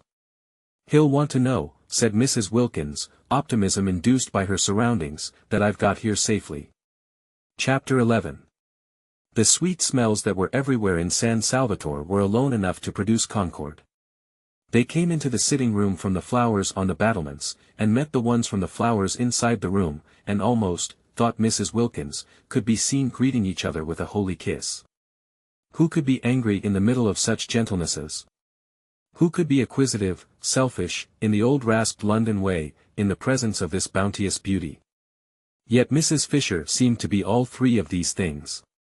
There was so much beauty, so much more than enough for every one, that it did appear to be a vain activity to try and make a corner in it. Yet Mrs. Fisher was trying to make a corner in it, and had railed off a portion for her exclusive use. Well, she would get over that presently, she would get over it inevitably, Mrs. Wilkins was sure, after a day or two in the extraordinary atmosphere of peace in that place. Meanwhile she obviously hadn't even begun to get over it. She stood looking at her and rose with an expression that appeared to be one of anger. Anger. Fancy. Silly old nerve-racked London feelings, thought Mrs. Wilkins, whose eyes saw the room full of kisses, and everybody in it being kissed, Mrs. Fisher as copiously as she herself, and rose. You don't like us being in here, said Mrs. Wilkins, getting up and at once, after her manner, fixing on the truth. Why? I should have thought, said Mrs. Fisher leaning on her stick, you could have seen that it is my room. You mean because of the photographs, said Mrs. Wilkins. Mrs. Arbuthnot, who was a little red and surprised, got up too. And the notepaper, said Mrs. Fisher. Notepaper with my London address on it. That pen. She pointed. It was still in Mrs. Wilkins's hand. Is yours? I'm very sorry, said Mrs. Wilkins, laying it on the table. And she added smiling, that it had just been writing some very amiable things. But why, asked Mrs. Arbuthnot, who found herself unable to acquiesce in Mrs. Fisher's arrangements without at least a gentle struggle, ought we not to be here? It's a sitting room. There is another one, said Mrs. Fisher. You and your friend cannot sit in two rooms at once, and if I have no wish to disturb you in yours I am unable to see why you should wish to disturb me in mine. But why, began Mrs. Arbuthnot again. It's quite natural, Mrs. Wilkins interrupted, for Rose was looking stubborn, and turning to Mrs. Fisher she said that although sharing things with friends was pleasant she could understand that Mrs. Fisher, still steeped in the Prince of Wales Terrace attitude to life, did not yet want to, but that she would get rid of that after a bit and feel quite different. Soon you'll want us to share, said Mrs. Wilkins reassuringly. Why, you may even get so far as asking me to use your pen if you knew I hadn't got one. Mrs. Fisher was moved almost beyond control by this speech. To have a ramshackle young woman from Hampstead patting her on the back as it were, in breezy certitude that quite soon she would improve, stirred her more deeply than anything had stirred her since her first discovery that Mr. Fisher was not what he seemed. Mrs. Wilkins must certainly be curbed. But how? There was a curious imperviousness about her. At that moment, for instance, she was smiling as pleasantly and with as unclouded a face as if she were saying nothing in the least impertinent. Would she know she was being curbed? If she didn't know, if she were too tough to feel it, then what? Nothing, except avoidance, except, precisely, one's own private sitting room. I'm an old woman, said Mrs. Fisher, and I need a room to myself. I cannot get about, because of my stick. As I cannot get about I have to sit. Why should I not sit quietly and undisturbed, as I told you in London I intended to? If people are to come in and out all day long, chattering and leaving doors open, you will have broken the agreement, which was that I was to be quiet. But we haven't the least wish, began Mrs. Arbuthnot, who was again cut short by Mrs. Wilkins. We're only too glad, said Mrs. Wilkins, for you to have this room if it makes you happy. We didn't know about it, that's all. We wouldn't have come in if we had, not till you invited us, anyhow. I expect, she finished looking down cheerfully at Mrs. Fisher, you soon will. And picking up her letter she took Mrs. Arbuthnot's hand and drew her towards the door. Mrs. Arbuthnot did not want to go. She, the mildest of women, was filled with a curious and surely unchristian desire to stay and fight. Not, of course, really, nor even with any definitely aggressive words. No, she only wanted to reason with Mrs. Fisher, and to reason patiently. But she did feel that something ought to be said, and that she ought not to allow herself to be rated and turned out as if she were a schoolgirl caught in ill behavior by authority. Mrs. Wilkins, however, drew her firmly to and through the door, and once again Rose wondered at Lottie, at her balance, her sweet and equable temper, she who in England had been such a thing of gusts. From the moment they got into Italy it was Lottie who seemed the elder. She certainly was very happy, blissful, in fact. Did happiness so completely protect one? Did it make one so untouchable, so wise? Rose was happy herself, but not anything like so happy. Evidently not, for not only did she want to fight Mrs. Fisher but she wanted something else, something more than this lovely place, something to complete it, she wanted Frederick. For the first time in her life she was surrounded by perfect beauty, and her one thought was to show it to him, to share it with him. She wanted Frederick. She yearned for Frederick. Ah, if only Frederick. Poor old thing, said Mrs. Wilkins, shutting the door gently on Mrs. Fisher and her triumph. Fancy on a day like this. She's a very rude old thing, said Mrs. Arbuthnot. She'll get over that. I'm sorry we chose just her room to go and sit in. It's much the nicest, said Mrs. Arbuthnot. And it isn't hers. Oh, but there are lots of other places, and she's such a poor old thing. Let her have the room. Whatever does it matter? And Mrs. Wilkins said she was going down to the village to find out where the post office was and post her letter to Mellersh, and would Rose go too? I've been thinking about Mellersh, said Mrs. Wilkins as they walked, one behind the other, down the narrow zigzag path up which they had climbed in the rain the night before. She went first. Mrs. Arbuthnot, quite naturally now, followed. In England it had been the other way about, Lottie, timid, hesitating, except when she burst out so awkwardly, getting behind the calm and reasonable Rose whenever she could. I've been thinking about Mellersh, repeated Mrs. Wilkins over her shoulder, as Rose seemed not to have heard. Have you? said Rose, a faint distaste in her voice, for her experiences with Mellersh had not been of a kind to make her enjoy remembering him. She had deceived Mellersh, therefore she didn't like him. She was unconscious that this was the reason of her dislike, and thought it was that there didn't seem to be much, if any, of the grace of God about him. And yet how wrong to feel that, she rebuked herself, and how presumptuous. No doubt Lottie's husband was far, far nearer to God than she herself was ever likely to be. Still, she didn't like him. "I've been a mean dog," said Mrs. Wilkins. "A what?" asked Mrs. Arbuthnot, incredulous of her hearing.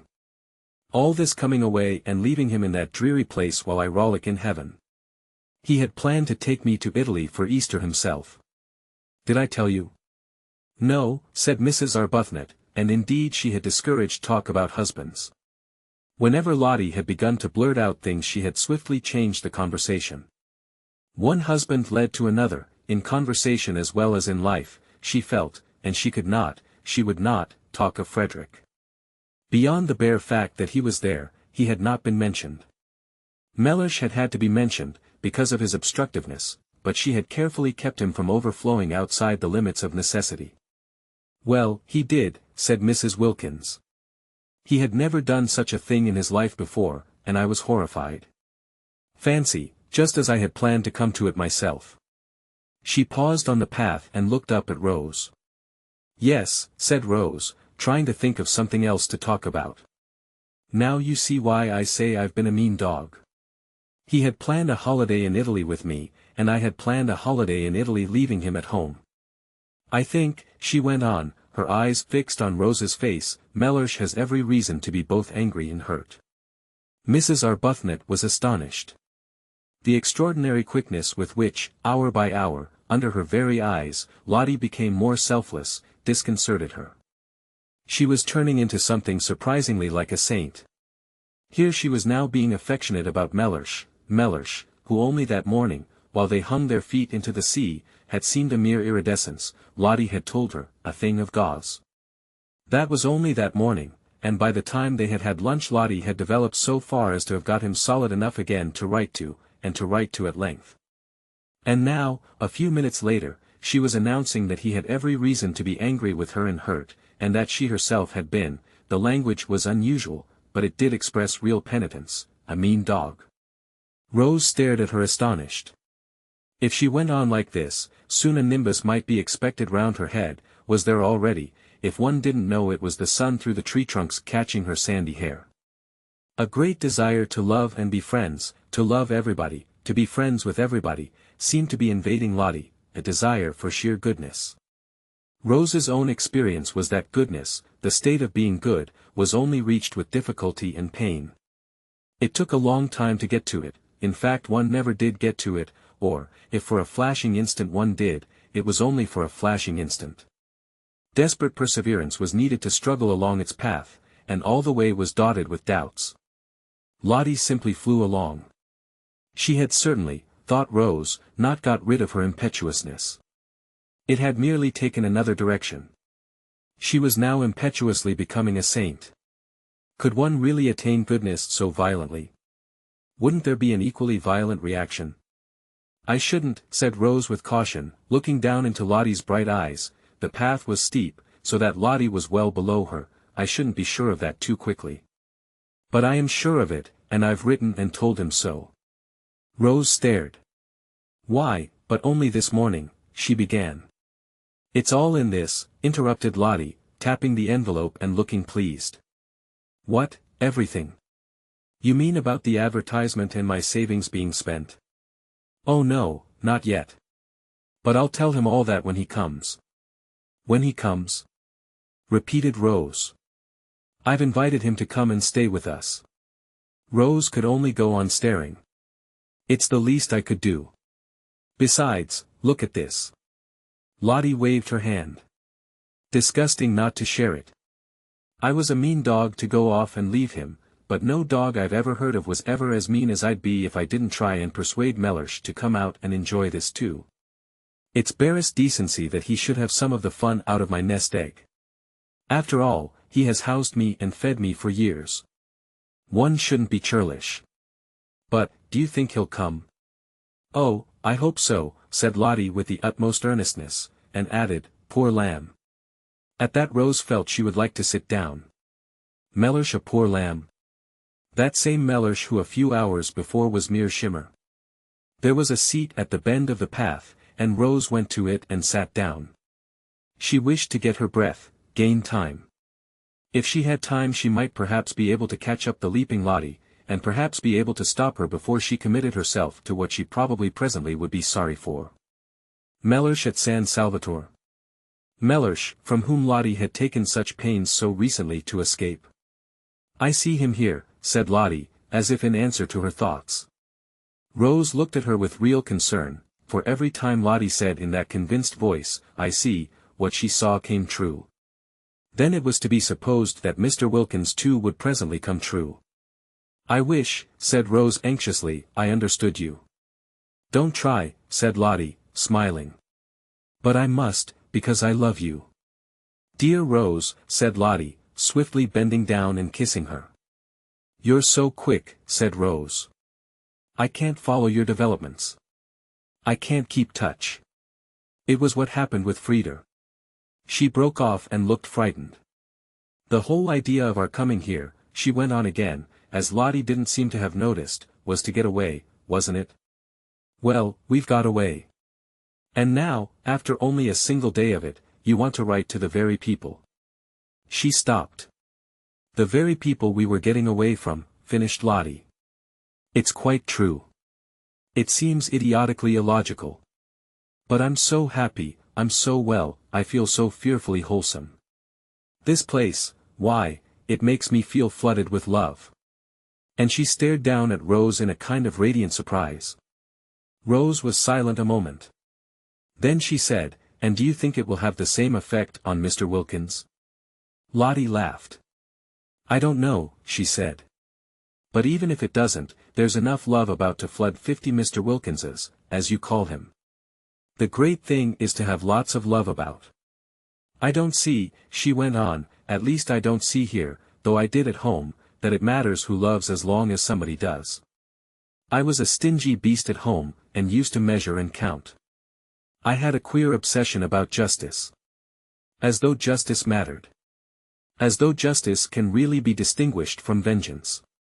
It's only love that's any good. At home I wouldn't love Mellersh unless he loved me back, exactly as much, absolute fairness.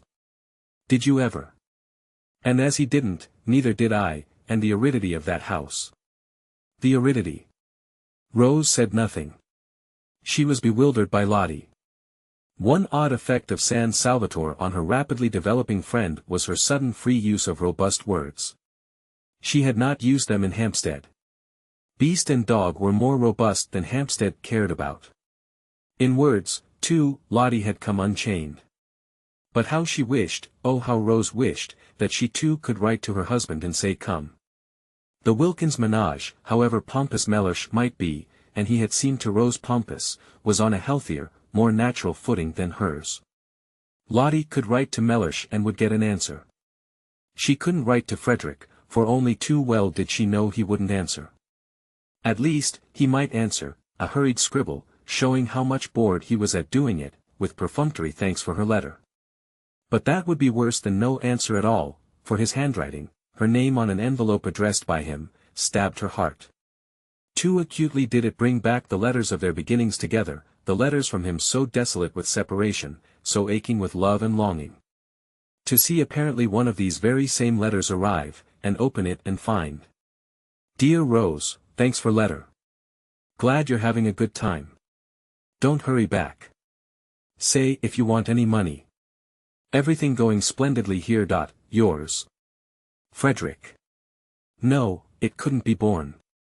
I don't think I'll come down to the village with you today, she said, looking up at Lottie with eyes suddenly gone dim. I think I want to think. All right, said Lottie, at once starting off briskly down the path. But don't think too long, she called back over her shoulder. Write and invite him at once. Invite whom? Asked Rose, startled. Your husband. Chapter 12. At the evening meal, which was the first time the whole four sat round the dining room table together, Scrap appeared. She appeared quite punctually, and in one of those wrappers or tea gowns which are sometimes described as ravishing. This one really was ravishing. It certainly ravished Mrs. Wilkins, who could not take her eyes off the enchanting figure opposite. It was a shell-pink garment, and clung to the adorable Scrap as though it, too, loved her. "What a beautiful dress!" exclaimed Mrs. Wilkins eagerly. "What, this old rag?" said Scrap, glancing down at it as if to see which one she had got on. "I've had it 100 years.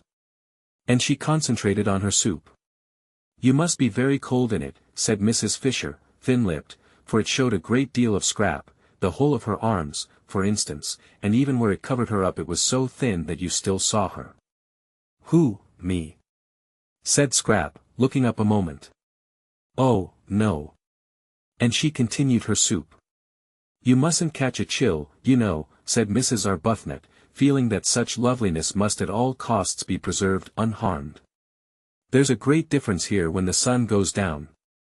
"I'm quite warm," said Scrap, industriously eating her soup. "You look as if you had nothing at all on underneath," said Mrs. Fisher. "I haven't. At least, hardly anything," said Scrap, finishing her soup. "How very imprudent," said Mrs. Fisher, "and how highly improper." Whereupon Scrap stared at her. Mrs. Fisher had arrived at dinner feeling friendly towards Lady Caroline. She at least had not intruded into her room and sat at her table and written with her pen. She did, Mrs. Fisher had supposed, know how to behave. Now it appeared that she did not know, for was this behaving, to come dressed, no, undressed, like that to a meal? Such behavior was not only exceedingly improper but also most inconsiderate, for the indelicate creature would certainly catch a chill, and then infect the entire party. Mrs. Fisher had a great objection to other people's chills. They were always the fruit of folly, and then they were handed on to her, who had done nothing at all to deserve them. Bird-brained, thought Mrs. Fisher, sternly contemplating Lady Caroline. Not an idea in her head except vanity. "But there are no men here," said Mrs. Wilkins, "so how can it be improper?" "Have you noticed," she inquired of Mrs. Fisher, who endeavored to pretend she did not hear, "how difficult it is to be improper without men?" Mrs. Fisher neither answered her nor looked at her, but Scrap looked at her, and did that with her mouth which in any other mouth would have been a faint grin. Seen from without, across the bowl of nasturtiums, it was the most beautiful of brief and dimpled smiles. She had a very alive sort of face, that one, thought Scrap, observing Mrs. Wilkins with a dawn of interest. It was rather like a field of corn swept by lights and shadows. Both she and the dark one, Scrap noticed, had changed their clothes, but only in order to put on silk jumpers. The same amount of trouble would have been enough to dress them properly, reflected Scrap. Naturally they looked like nothing on earth in the jumpers. It didn't matter what Mrs. Fisher wore, indeed, the only thing for her, short of plumes and ermine, was what she did wear. But these others were quite young still, and quite attractive. They really definitely had faces. How different life would be for them if they made the most of themselves instead of the least. And yet, Scrap was suddenly bored, and turned away her thoughts and absently ate toast. What did it matter? If you did make the best of yourself, you only collected people round you who ended by wanting to grab. "I've had the most wonderful day," began Mrs. Wilkins, her eyes shining. Scrap lowered hers. "Oh," she thought, "she's going to gush." As though anybody were interested in her day, thought Mrs. Fisher, lowering hers also. In fact, whenever Mrs. Wilkins spoke Mrs. Fisher deliberately cast down her eyes. Thus would she mark her disapproval. Besides, it seemed the only safe thing to do with her eyes, for no one could tell what the uncurbed creature would say next. That which she had just said, for instance, about men, addressed to her, what could she mean? Better not conjecture, thought Mrs. Fisher, and her eyes, though cast down, yet saw Lady Caroline stretch out her hand to the Chianti flask and fill her glass again. Again. She had done it once already, and the fish was only just going out of the room. Mrs. Fisher could see that the other respectable member of the party, Mrs. Arbuthnot, was noticing it too. Mrs. Arbuthnot was, she hoped and believed, respectable and well-meaning. It is true she also had invaded her sitting room, but no doubt she had been dragged there by the other one, and Mrs. Fisher had little if anything against Mrs. Arbuthnot, and observed with approval that she only drank water. That was as it should be. So, indeed, to give her her dues, did the freckled one, and very right at their age. She herself drank wine, but with what moderation, 1 meal, 1 glass.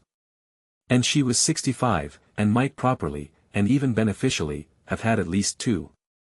That, she said to Lady Caroline, cutting right across what Mrs. Wilkins was telling them about her wonderful day and indicating the wineglass, is very bad for you. Lady Caroline, however, could not have heard, for she continued to sip, her elbow on the table, and listen to what Mrs. Wilkins was saying. And what was it she was saying? She had invited somebody to come and stay. A man. Mrs. Fisher could not credit her ears. Yet it evidently was a man, for she spoke of the person as he. Suddenly and for the first time, but then this was most important, Mrs. Fisher addressed Mrs. Wilkins directly. She was 65, and cared very little what sorts of women she happened to be with for a month, but if the women were to be mixed with men it was a different proposition altogether. She was not going to be made a catspaw of. She had not come out there to sanction by her presence what used in her day to be called fast behavior. Nothing had been said at the interview in London about men. If there had been she would have declined, of course, to come.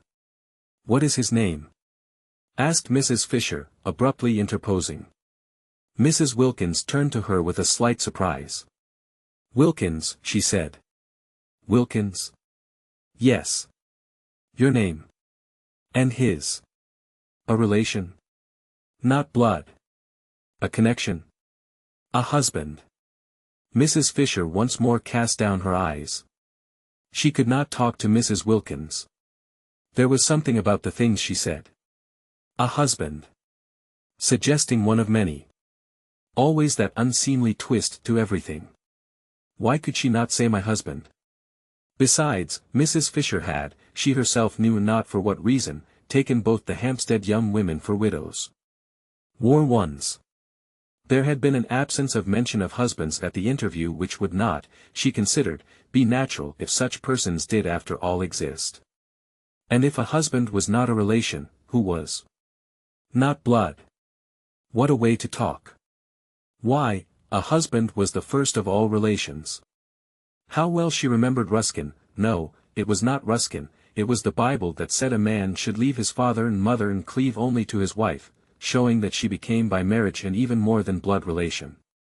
And if the husband's father and mother were to be nothing to him compared to his wife, how much less than nothing ought the wife's father and mother be to her compared to her husband. She herself had been unable to leave her father and mother in order to cleave to Mr. Fisher because they were no longer, when she married, alive, but she certainly would have left them if they had been there to leave. Not blood, indeed. Silly talk. The dinner was very good. Succulence succeeded succulence. Costanza had determined to do as she chose in the matter of cream and eggs the first week, and see what happened at the end of it when the bills had to be paid. Her experience of the English was that they were quiet about bills. They were shy of words. They believed readily. Besides, who was the mistress here? In the absence of a definite one, it occurred to Costanza that she might as well be the mistress herself. So she did as she chose about the dinner, and it was very good. The four, however, were so much preoccupied by their own conversation that they ate it without noticing how good it was. Even Mrs. Fisher, she who in such matters was manly, did not notice. The entire excellent cooking was to her as though it were not, which shows how much she must have been stirred. She was stirred. It was that Mrs. Wilkins. She was enough to stir anybody. And she was undoubtedly encouraged by Lady Caroline, who, in her turn, was no doubt influenced by the Chianti. Mrs. Fisher was very glad there were no men present, for they certainly would have been foolish about Lady Caroline. She was precisely the sort of young woman to unbalance them, especially, Mrs. Fisher recognized, at that moment. Perhaps it was the Chianti momentarily intensifying her personality, but she was undeniably most attractive, and there were few things Mrs. Fisher disliked more than having to look on while sensible, intelligent men, who the moment before were talking seriously and interestingly about real matters, became merely foolish and simpering. She had seen them actually simpering, just because in walked a bit of bird-brained beauty. Even Mr. Gladstone, that great wise statesman, whose hand had once rested for an unforgettable moment solemnly on her head, would have, she felt, on perceiving Lady Caroline left off talking sense and horribly embarked on badinage.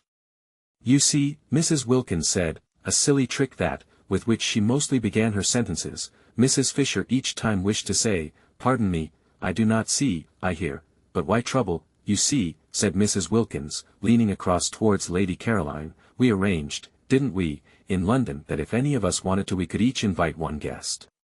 So now I'm doing it." "I don't remember that," said Mrs. Fisher, her eyes on her plate. "Oh yes, we did, didn't we, Rose?" "Yes, I remember," said Lady Caroline.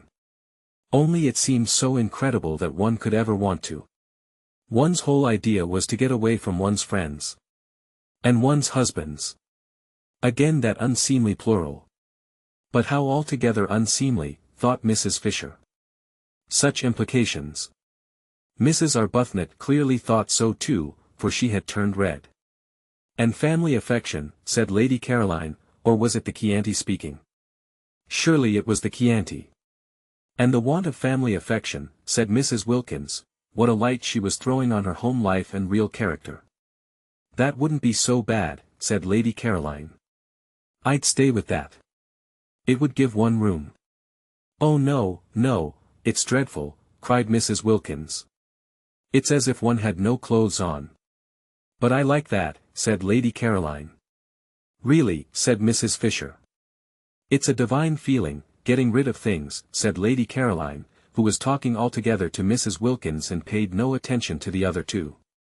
"Oh, but in a bitter wind to have nothing on and know there never will be anything on and you going to get colder and colder till at last you die of it, that's what it was like, living with somebody who didn't love one." These confidences, thought Mrs. Fisher, and no excuse whatever for Mrs. Wilkins, who was making them entirely on plain water. Mrs. Arbuthnot, judging from her face, quite shared Mrs. Fisher's disapproval. She was fidgeting. "But didn't he?" asked Lady Caroline, every bit as shamelessly unreticent as Mrs. Wilkins. "Mellersh? He showed no signs of it." "Delicious," murmured Lady Caroline. "Really," said Mrs. Fisher. "I didn't think it was at all delicious. I was miserable.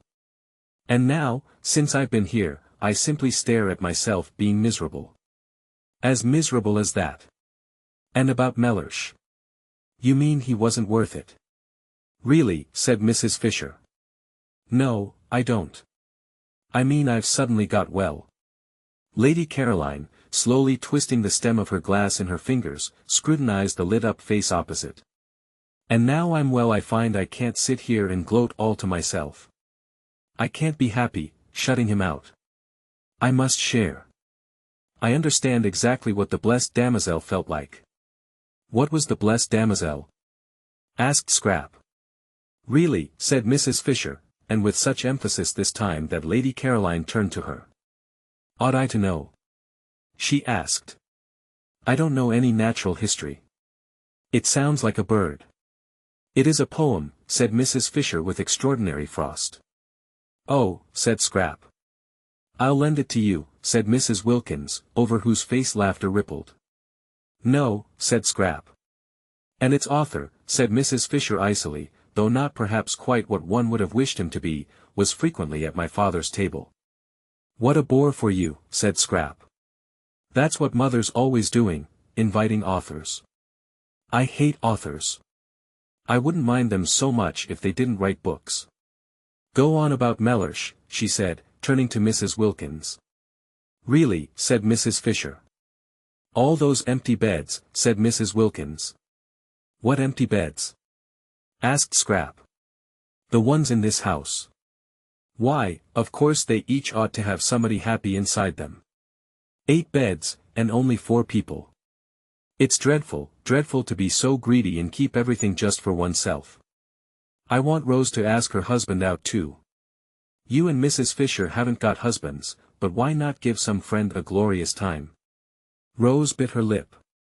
She turned red, she turned pale.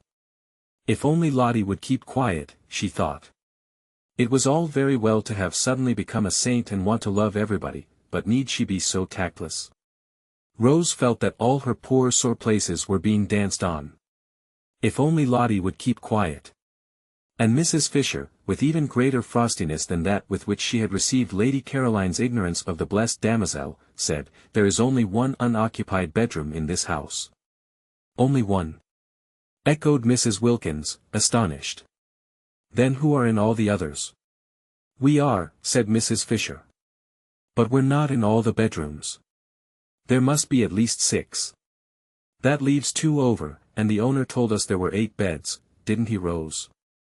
"There are 6 bedrooms," said Mrs. Fisher, for both she and Lady Caroline had thoroughly searched the house on arriving, in order to see which part of it they would be most comfortable in, and they both knew that there were 6 bedrooms, 2 of which were very small, and in one of these small ones Francesca slept in the company of a chair and a chest of drawers, and the other, similarly furnished, was empty. Mrs. Wilkins and Mrs. Arbuthnot had hardly looked at the house, having spent most of their time out of doors gaping at the scenery, and had, in the agitated inattentiveness of their minds when first they began negotiating for San Salvatore, got into their heads that the 8 beds of which the owner spoke were the same as 8 bedrooms, which they were not. There were indeed 8 beds, but 4 of them were in Mrs. Wilkins's and Mrs. Arbuthnot's rooms. "There are 6 bedrooms," repeated Mrs. Fisher. "We have 4, Francesca has the 5th, and the 6th is empty." "So that," said Scrap, "however kind we feel we would be if we could, we can't. Isn't it fortunate? But then there's only room for 1. Said Mrs. Wilkins, looking round at the 3 faces. "Yes, and you've got him," said Scrap. Mrs. Wilkins was taken aback. This question of the beds was unexpected. In inviting Mellersh she had intended to put him in one of the 4 spare rooms that she imagined were there. When there were plenty of rooms and enough servants there was no reason why they should, as they did in their small, 2-servant house at home, share the same one. Love, even universal love, the kind of love with which she felt herself flooded, should not be tried. Much patience and self-effacement were needed for successful married sleep. Placidity, a steady faith, these 2 were needed. She was sure she would be much fonder of Mellersh, and he not mind her nearly so much, if they were not shut up together at night, if in the morning they could meet with the cheery affection of friends between whom lies no shadow of differences about the window or the washing arrangements, or of absurd little choked-down resentments at something that had seemed to one of them unfair. Her happiness, she felt, and her ability to be friends with everybody, was the result of her sudden new freedom and its peace. Would there be that sense of freedom, that peace, after a night shut up with Mellersh? Would she be able in the morning to be full towards him, as she was at that moment full, of nothing at all but loving kindness? After all, she hadn't been very long in heaven. Suppose she hadn't been in it long enough for her to have become fixed in blandness? And only that morning what an extraordinary joy it had been to find herself alone when she woke, and able to pull the bedclothes any way she liked. Francesca had to nudge her. She was so much absorbed that she did not notice the pudding. "If," thought Mrs. Wilkins, distractedly helping herself, "I share my room with Mellersh I risk losing all I now feel about him. If on the other hand I put him in the 1 spare room, I prevent Mrs. Fisher and Lady Caroline from giving somebody a treat. True they don't seem to want to at present, but at any moment in this place one or the other of them may be seized with a desire to make somebody happy, and then they wouldn't be able to because of Mellersh. What a problem," she said aloud, her eyebrows puckered. "What is?" asked Scrap. "Where to put Mellersh?" Scrap stared. "Why, isn't 1 room enough for him?" she asked. "Oh yes, quite. But then there won't be any room left at all, any room for somebody you may want to invite." "I shan't want to," said Scrap. "Or you," said Mrs. Wilkins to Mrs. Fisher. "Rose, of course, doesn't count. I'm sure she would like sharing her room with her husband. It's written all over her." "Really," said Mrs. Fisher. "Really what?" asked Mrs. Wilkins, turning hopefully to her, for she thought the word this time was the preliminary to a helpful suggestion. It was not. It stood by itself. It was, as before, mere frost. Challenged, however, Mrs. Fisher did fasten it on to a sentence. "Really am I to understand," she asked, "that you propose to reserve the one spare room for the exclusive use of your own family?" "He isn't my own family," said Mrs. Wilkins. "He's my husband. You see." "I see nothing," Mrs. Fisher could not this time refrain from interrupting, for what an intolerable trick. "At the most I hear, and that reluctantly."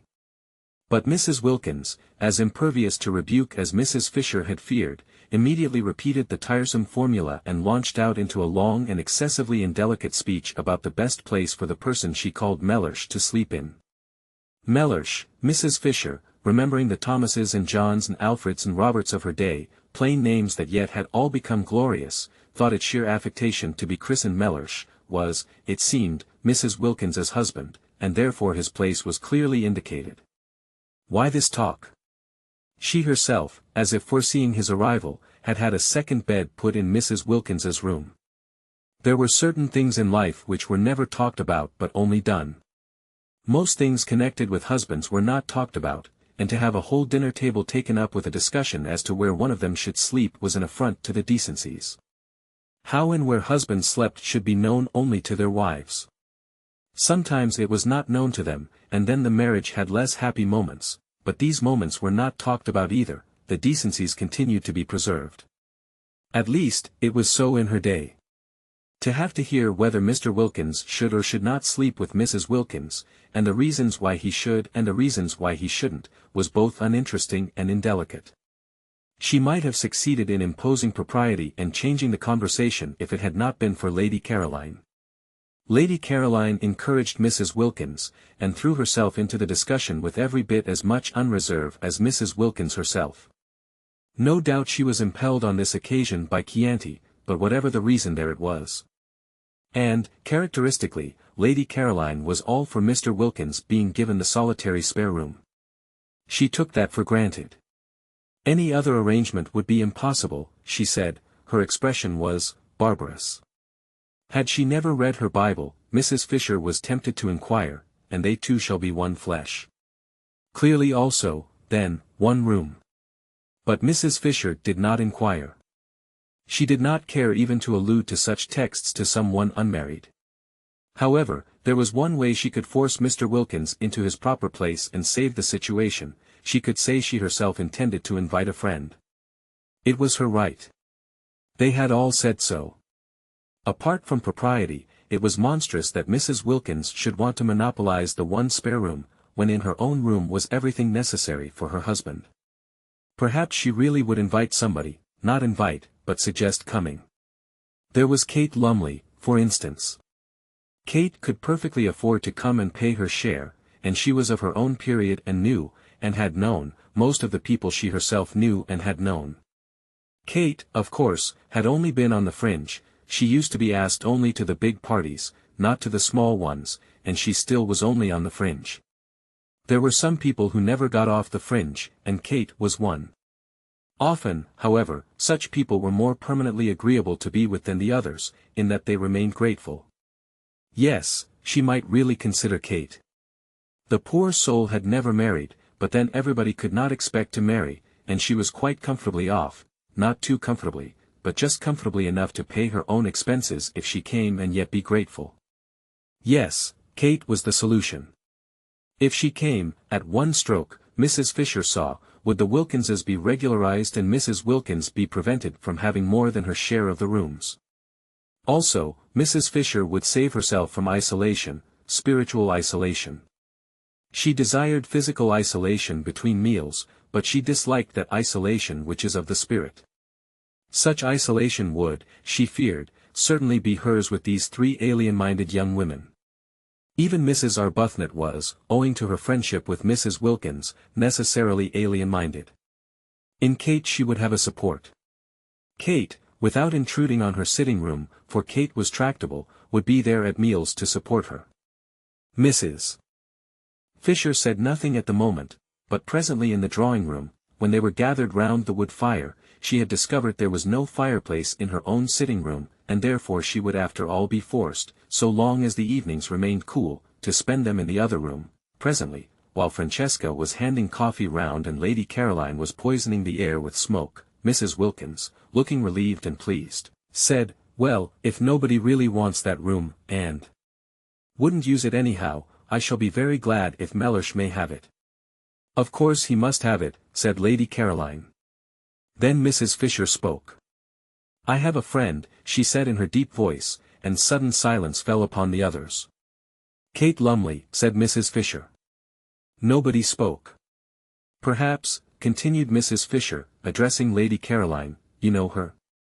No, Lady Caroline did not know Kate Lumley, and Mrs. Fisher, without asking the others if they did, for she was sure they knew no one, proceeded.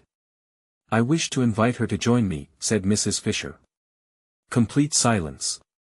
Then Scrap said, turning to Mrs. Wilkins, "That settles Mellish, then."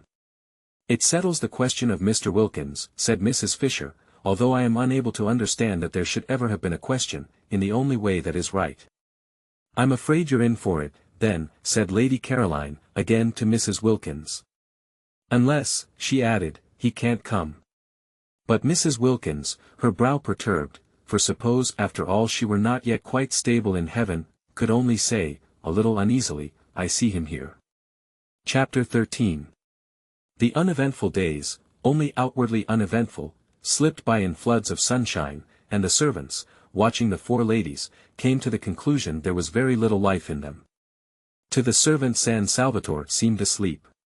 No one came to tea, nor did the ladies go anywhere to tea. Other tenants in other springs had been far more active. There had been stir and enterprise, the boat had been used, excursions had been made, Beppo's fly was ordered, people from Mezzago came over and spent the day, the house rang with voices, even sometimes champagne had been drunk. Life was varied, life was interesting. But this? What was this? The servants were not even scolded. They were left completely to themselves. They yawned. Perplexing, too, was the entire absence of gentlemen. How could gentlemen keep away from so much beauty? For, added up, and even after the subtraction of the old one, the three younger ladies produced a formidable total of that which gentlemen usually sought.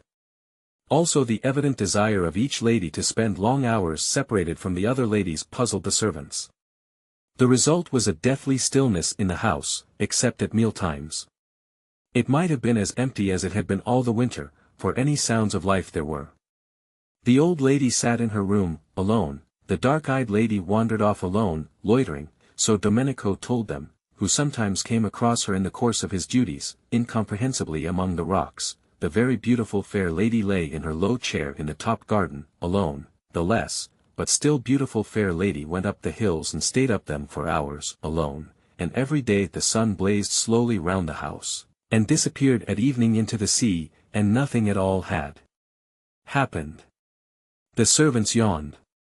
Yet the four visitors, while their bodies sat, that was Mrs. Fisher's, or lay, that was Lady Caroline's, or loitered, that was Mrs. Arbuthnot's, or went in solitude up into the hills, that was Mrs. Wilkins's, were anything but torpid really. Their minds were unusually busy. Even at night their minds were busy, and the dreams they had were clear, thin, quick things, entirely different from the heavy dreams of home. There was that in the atmosphere of San Salvatore which produced active-mindedness in all except the natives. They, as before, whatever the beauty around them, whatever the prodigal seasons did, remained immune from thoughts other than those they were accustomed to. All their lives they had seen, year by year, the amazing recurrent spectacle of April in the gardens, and custom had made it invisible to them. They were as blind to it, as unconscious of it, as Domenico's dog asleep in the sun. The visitors could not be blind to it, it was too arresting after London in a particularly wet and gloomy March. Suddenly to be transported to that place where the air was so still that it held its breath, where the light was so golden that the most ordinary things were transfigured, to be transported into that delicate warmth, that caressing fragrance, and to have the old grey castle as the setting, and, in the distance, the serene clear hills of Perugini's backgrounds, was an astonishing contrast. Even Lady Caroline, used all her life to beauty, who had been everywhere and seen everything, felt the surprise of it. It was, that year, a particularly wonderful spring, and of all the months at San Salvatore April, if the weather was fine, was best. May scorched and withered, March was restless, and could be hard and cold in its brightness, but April came along softly like a blessing, and if it were a fine April it was so beautiful that it was impossible not to feel different, not to feel stirred and touched. Mrs. Wilkins, we have seen, responded to it instantly. She, so to speak, at once flung off all her garments and dived straight into glory, unhesitatingly, with a cry of rapture. Mrs. Arbuthnot was stirred and touched, but differently. She had odd sensations, presently to be described. Mrs. Fisher, being old, was of a closer, more impermeable texture, and offered more resistance, but she too had odd sensations, also in their place to be described.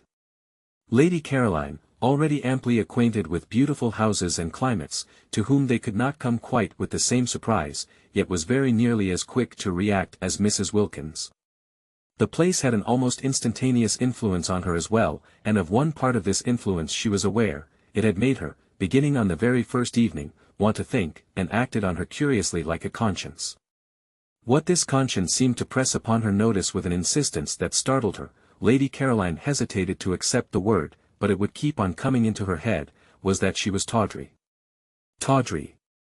She. Fancy. She must think that out. The morning after the first dinner together, she woke up in a condition of regret that she should have been so talkative to Mrs. Wilkins the night before. What had made her be, she wondered. Now, of course, Mrs. Wilkins would want to grab, she would want to be inseparable, and the thought of a grabbing and an inseparableness that should last for weeks made Scrap's spirit swoon within her. No doubt the encouraged Mrs. Wilkins would be lurking in the top garden waiting to waylay her when she went out, and would hail her with morning cheerfulness. How much she hated being hailed with morning cheerfulness, or indeed, hailed at all. She oughtn't to have encouraged Mrs. Wilkins the night before. Fatal to encourage. It was bad enough not to encourage, for just sitting there and saying nothing seemed usually to involve her, but actively to encourage was suicidal. What on earth had made her? Now she would have to waste all the precious time, the precious, lovely time for thinking in, for getting square with herself, in shaking Mrs. Wilkins off. With great caution and on the tips of her toes, balancing herself carefully lest the pebbles should scrunch, she stole out when she was dressed to her corner, but the garden was empty. No shaking off was necessary. Neither Mrs. Wilkins nor anybody else was to be seen. She had it entirely to herself. Except for Domenico, who presently came and hovered, watering his plants, again especially all the plants that were nearest her, no one came out at all, and when, after a long while of following up thoughts which seemed to escape her just as she had got them, and dropping off exhausted to sleep in the intervals of this chase, she felt hungry and looked at her watch and saw that it was past 3, she realized that nobody had even bothered to call her in to lunch. So that, Scrap could not but remark, if anyone was shaken off it was she herself. Well, but how delightful, and how very new. Now she would really be able to think, uninterruptedly. Delicious to be forgotten. Still, she was hungry, and Mrs. Wilkins, after that excessive friendliness the night before, might at least have told her lunch was ready. And she had really been excessively friendly, so nice about Mellersh's sleeping arrangements, wanting him to have the spare room and all. She wasn't usually interested in arrangements, in fact she wasn't ever interested in them, so that Scrap considered she might be said almost to have gone out of her way to be agreeable to Mrs. Wilkins. And, in return, Mrs. Wilkins didn't even bother whether or not she had any lunch. Fortunately, though she was hungry, she didn't mind missing a meal. Life was full of meals. They took up an enormous proportion of one's time, and Mrs. Fisher was, she was afraid, one of those persons who at meals linger. Twice now had she dined with Mrs. Fisher, and each time she had been difficult at the end to dislodge, lingering on slowly cracking innumerable nuts and slowly drinking a glass of wine that seemed as if it would never be finished. Probably it would be a good thing to make a habit of missing lunch, and as it was quite easy to have tea brought out to her, and as she breakfasted in her room, only once a day would she have to sit at the dining room table and endure the nuts. Scrap burrowed her head comfortably in the cushions, and with her feet crossed on the low parapet gave herself up to more thought. She said to herself, as she had said at intervals throughout the morning, now I'm going to think. But, never having thought out anything in her life, it was difficult. Extraordinary how one's attention wouldn't stay fixed, extraordinary how one's mind slipped sideways. Settling herself down to a review of her past as a preliminary to the consideration of her future, and hunting in it to begin with for any justification of that distressing word tawdry, the next thing she knew was that she wasn't thinking about this at all, but had somehow switched on to Mr. Wilkins. Well, Mr. Wilkins was quite easy to think about, though not pleasant. She viewed his approach with misgivings. For not only was it a profound and unexpected bore to have a man added to the party, and a man, too, of the kind she was sure Mr. Wilkins must be, but she was afraid, and her fear was the result of a drearily unvarying experience, that he might wish to hang about her. This possibility had evidently not yet occurred to Mrs. Wilkins, and it was not one to which she could very well draw her attention, not, that is, without being too fatuous to live. She tried to hope that Mr. Wilkins would be a wonderful exception to the dreadful rule. If only he were, she would be so much obliged to him that she believed she might really quite like him. But, she had misgivings. Suppose he hung about her so that she was driven from her lovely top garden, suppose the light in Mrs. Wilkins's funny, flickering face was blown out. Scrap felt she would particularly dislike this to happen to Mrs. Wilkins's face, yet she had never in her life met any wives, not any at all, who had been able to understand that she didn't in the least want their husbands. Often she had met wives who didn't want their husbands either, but that made them none the less indignant if they thought somebody else did, and none the less sure, when they saw them hanging round Scrap, that she was trying to get them. Trying to get them. The bare thought, the bare recollection of these situations, filled her with a boredom so extreme that it instantly sent her to sleep again. When she woke up she went on with Mr. Wilkins. Now if, thought Scrap, Mr. Wilkins were not an exception and behaved in the usual way, would Mrs. Wilkins understand, or would it just simply spoil her holiday? She seemed quick, but would she be quick about just this? She seemed to understand and see inside one, but would she understand and see inside one when it came to Mr. Wilkins? The experienced Scrap was full of doubts. She shifted her feet on the parapet, she jerked a cushion straight. Perhaps she had better try and explain to Mrs. Wilkins, during the days still remaining before the arrival, explain in a general way, rather vague and talking at large, her attitude toward such things. She might also expound to her peculiar dislike of people's husbands, and her profound craving to be, at least for this 1 month, let alone. But Scrap had her doubts about this too. Such talk meant a certain familiarity, meant embarking on a friendship with Mrs. Wilkins, and if, after having embarked on it and faced the peril it contained of too much Mrs. Wilkins, Mr. Wilkins should turn out to be artful, and people did get very artful when they were set on anything, and manage after all to slip through into the top garden, Mrs. Wilkins might easily believe she had been taken in, and that she, Scrap, was deceitful. Deceitful. And about Mr. Wilkins. Wives were really pathetic. At 4:30 she heard sounds of saucers on the other side of the daphne bushes. Was tea being sent out to her? No, the sounds came no closer, they stopped near the house. Tea was to be in the garden, in her garden. Scrap considered she might at least have been asked if she minded being disturbed. They all knew she sat there. Perhaps someone would bring hers to her in her corner. No, nobody brought anything. Well, she was too hungry not to go and have it with the others today, but she would give Francesca strict orders for the future. She got up, and walked with that slow grace which was another of her outrageous number of attractions towards the sounds of tea. She was conscious not only of being very hungry but of wanting to talk to Mrs. Wilkins again. Mrs. Wilkins had not grabbed, she had left her quite free all day in spite of the rapprochement the night before. Of course she was an original, and put on a silk jumper for dinner, but she hadn't grabbed. This was a great thing.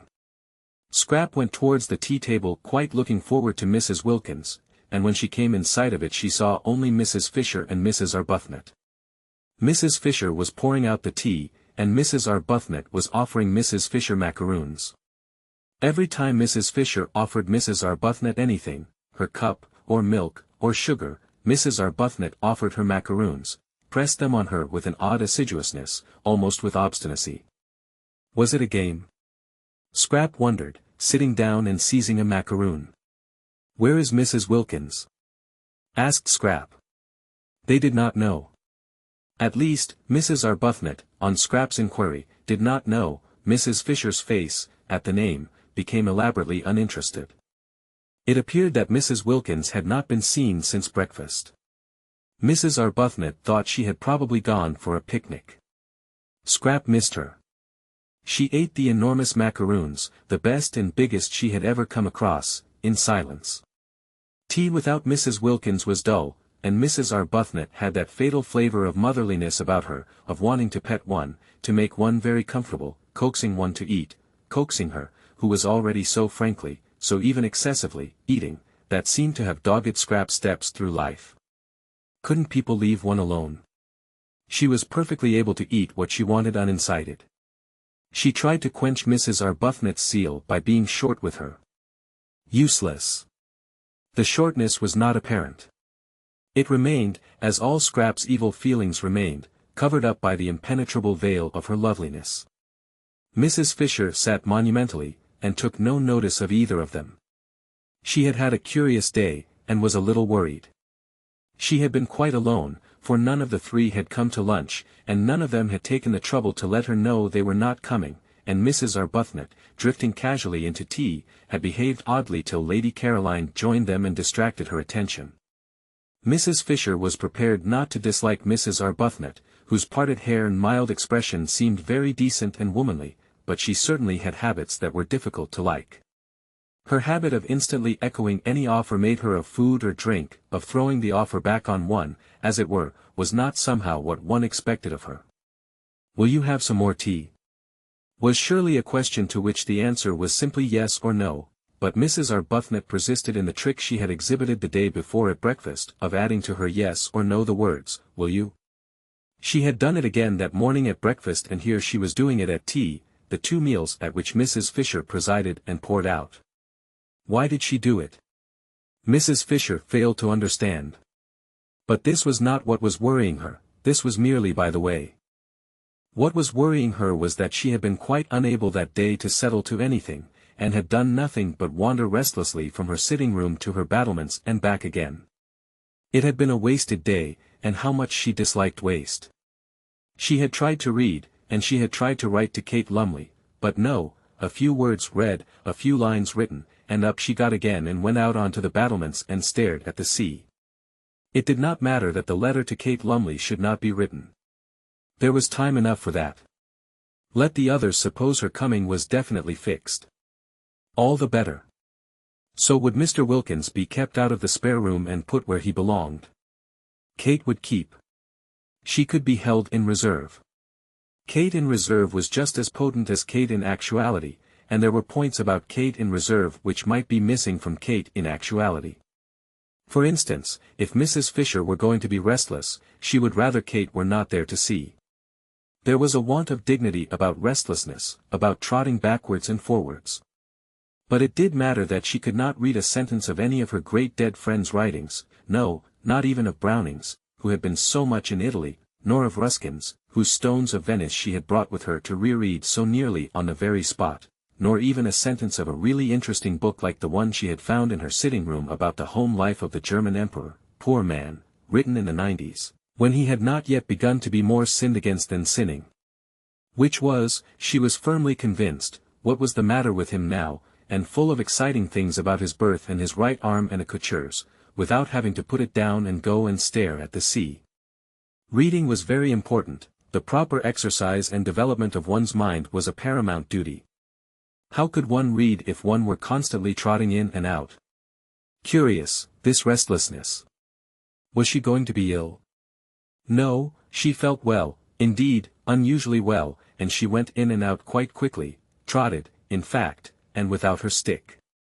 Very odd that she shouldn't be able to sit still, she thought, frowning across the tops of some purple hyacinths at the Gulf of Spezia glittering beyond a headland, very odd that she, who walked so slowly, with such dependence on her stick, should suddenly trot. It would be interesting to talk to someone about it, she felt. Not to Kate, to a stranger. Kate would only look at her and suggest a cup of tea. Kate always suggested cups of tea. Besides, Kate had a flat face. That Mrs. Wilkins, now, annoying as she was, loose-tongued as she was, impertinent, objectionable, would probably understand, and perhaps know what was making her be like this. But she could say nothing to Mrs. Wilkins.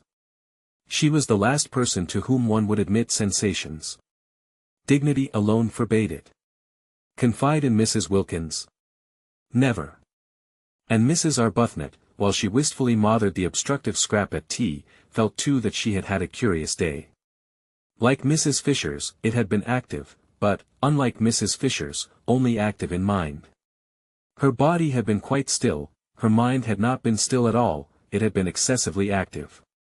For years she had taken care to have no time to think. Her scheduled life in the parish had prevented memories and desires from intruding on her. That day they had crowded. She went back to tea feeling dejected, and that she should feel dejected in such a place with everything about her to make her rejoice, only dejected her the more. But how could she rejoice alone? How could anybody rejoice and enjoy and appreciate, really appreciate, alone? Except Lottie. Lottie seemed able to. She had gone off down the hill directly after breakfast, alone yet obviously rejoicing, for she had not suggested that Rose should go too, and she was singing as she went. Rose had spent the day by herself, sitting with her hands clasping her knees, staring straight in front of her. What she was staring at were the grey swords of the agaves, and, on their tall stalks, the pale irises that grew in the remote place she had found, while beyond them, between the grey leaves and the blue flowers, she saw the sea. The place she had found was a hidden corner where the sun-baked stones were padded with time, and nobody was likely to come. It was out of sight and sound of the house, it was off any path, it was near the end of the promontory.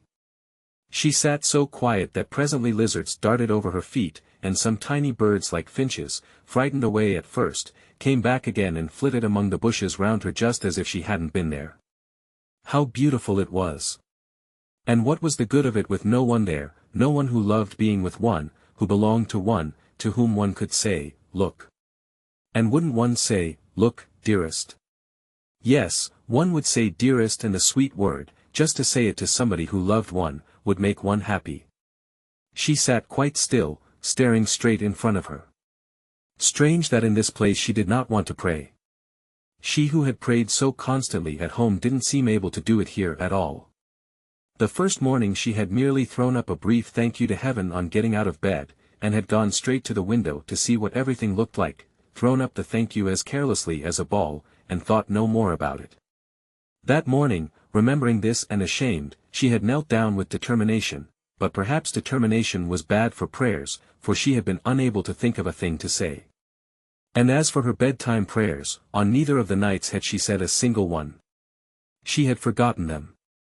She had been so much absorbed in other thoughts that she had forgotten them, and, once in bed, she was asleep and whirling along among bright, thin swift dreams before she had so much time as to stretch herself out. What had come over her? Why had she let go the anchor of prayer? And she had difficulty, too, in remembering her poor, in remembering even that there were such things as poor.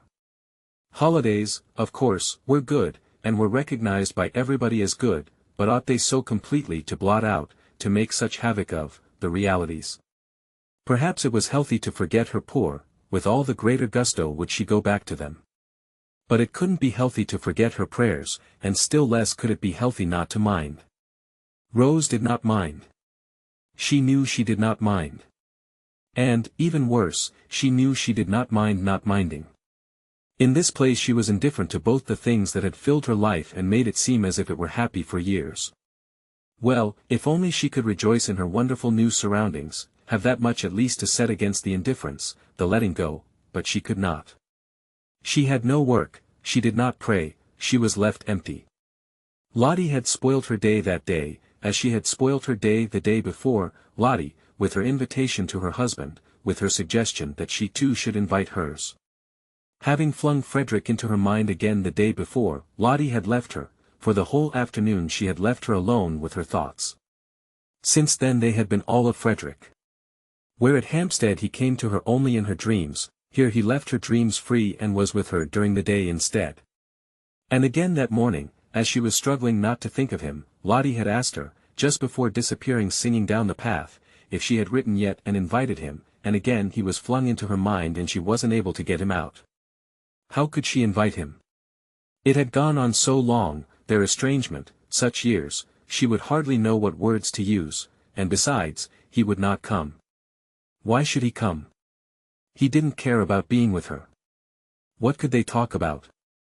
Between them was the barrier of his work and her religion.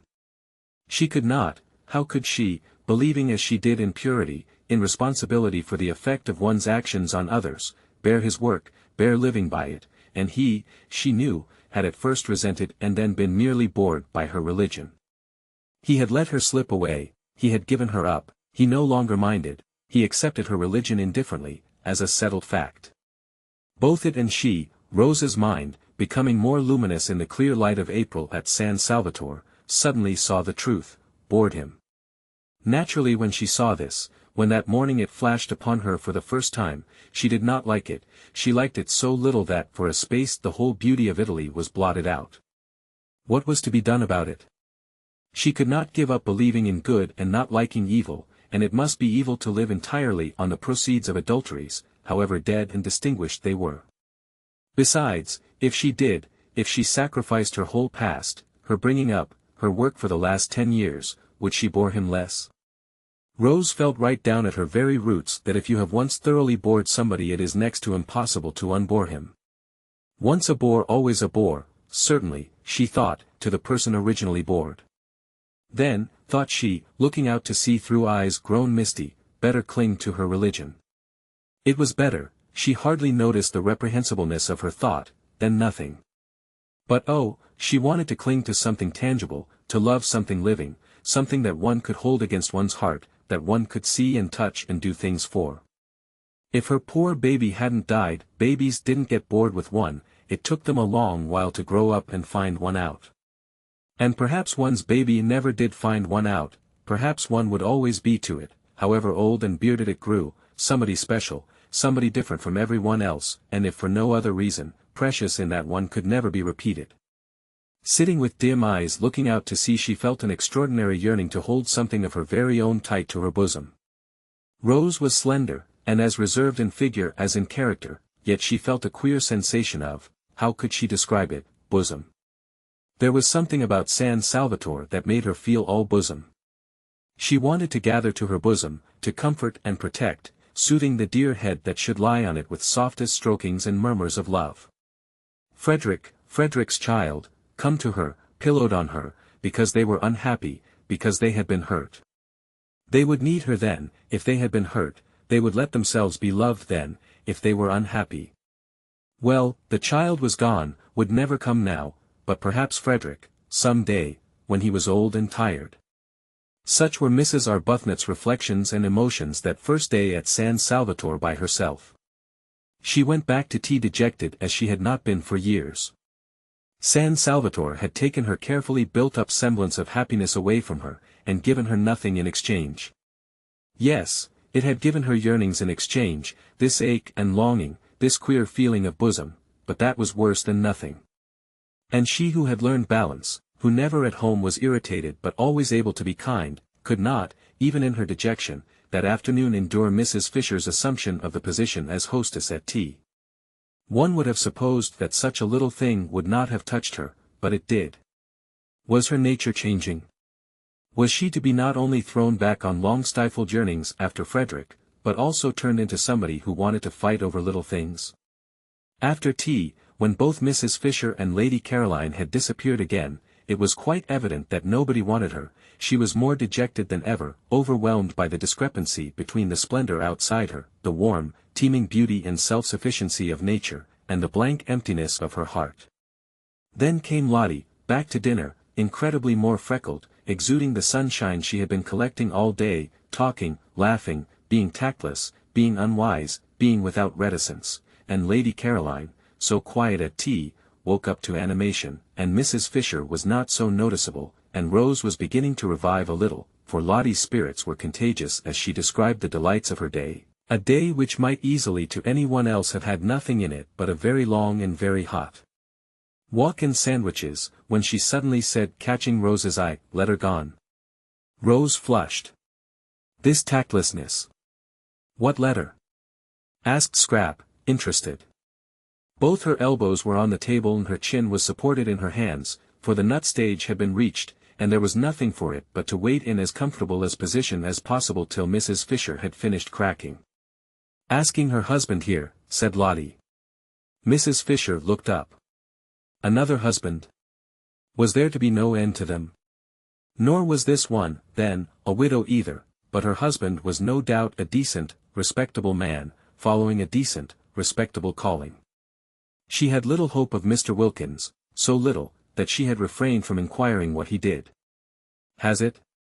persisted Lottie, as Rose said nothing. "No," said Rose. "Oh, well, tomorrow then," said Lottie. Rose wanted to say no again to this.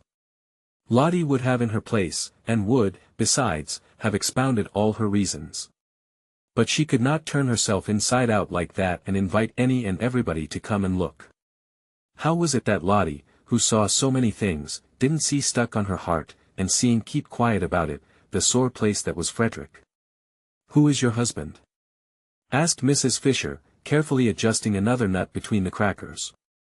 "Who should he be?" said Rose quickly, roused at once by Mrs. Fisher to irritation, "except Mr. Arbuthnot.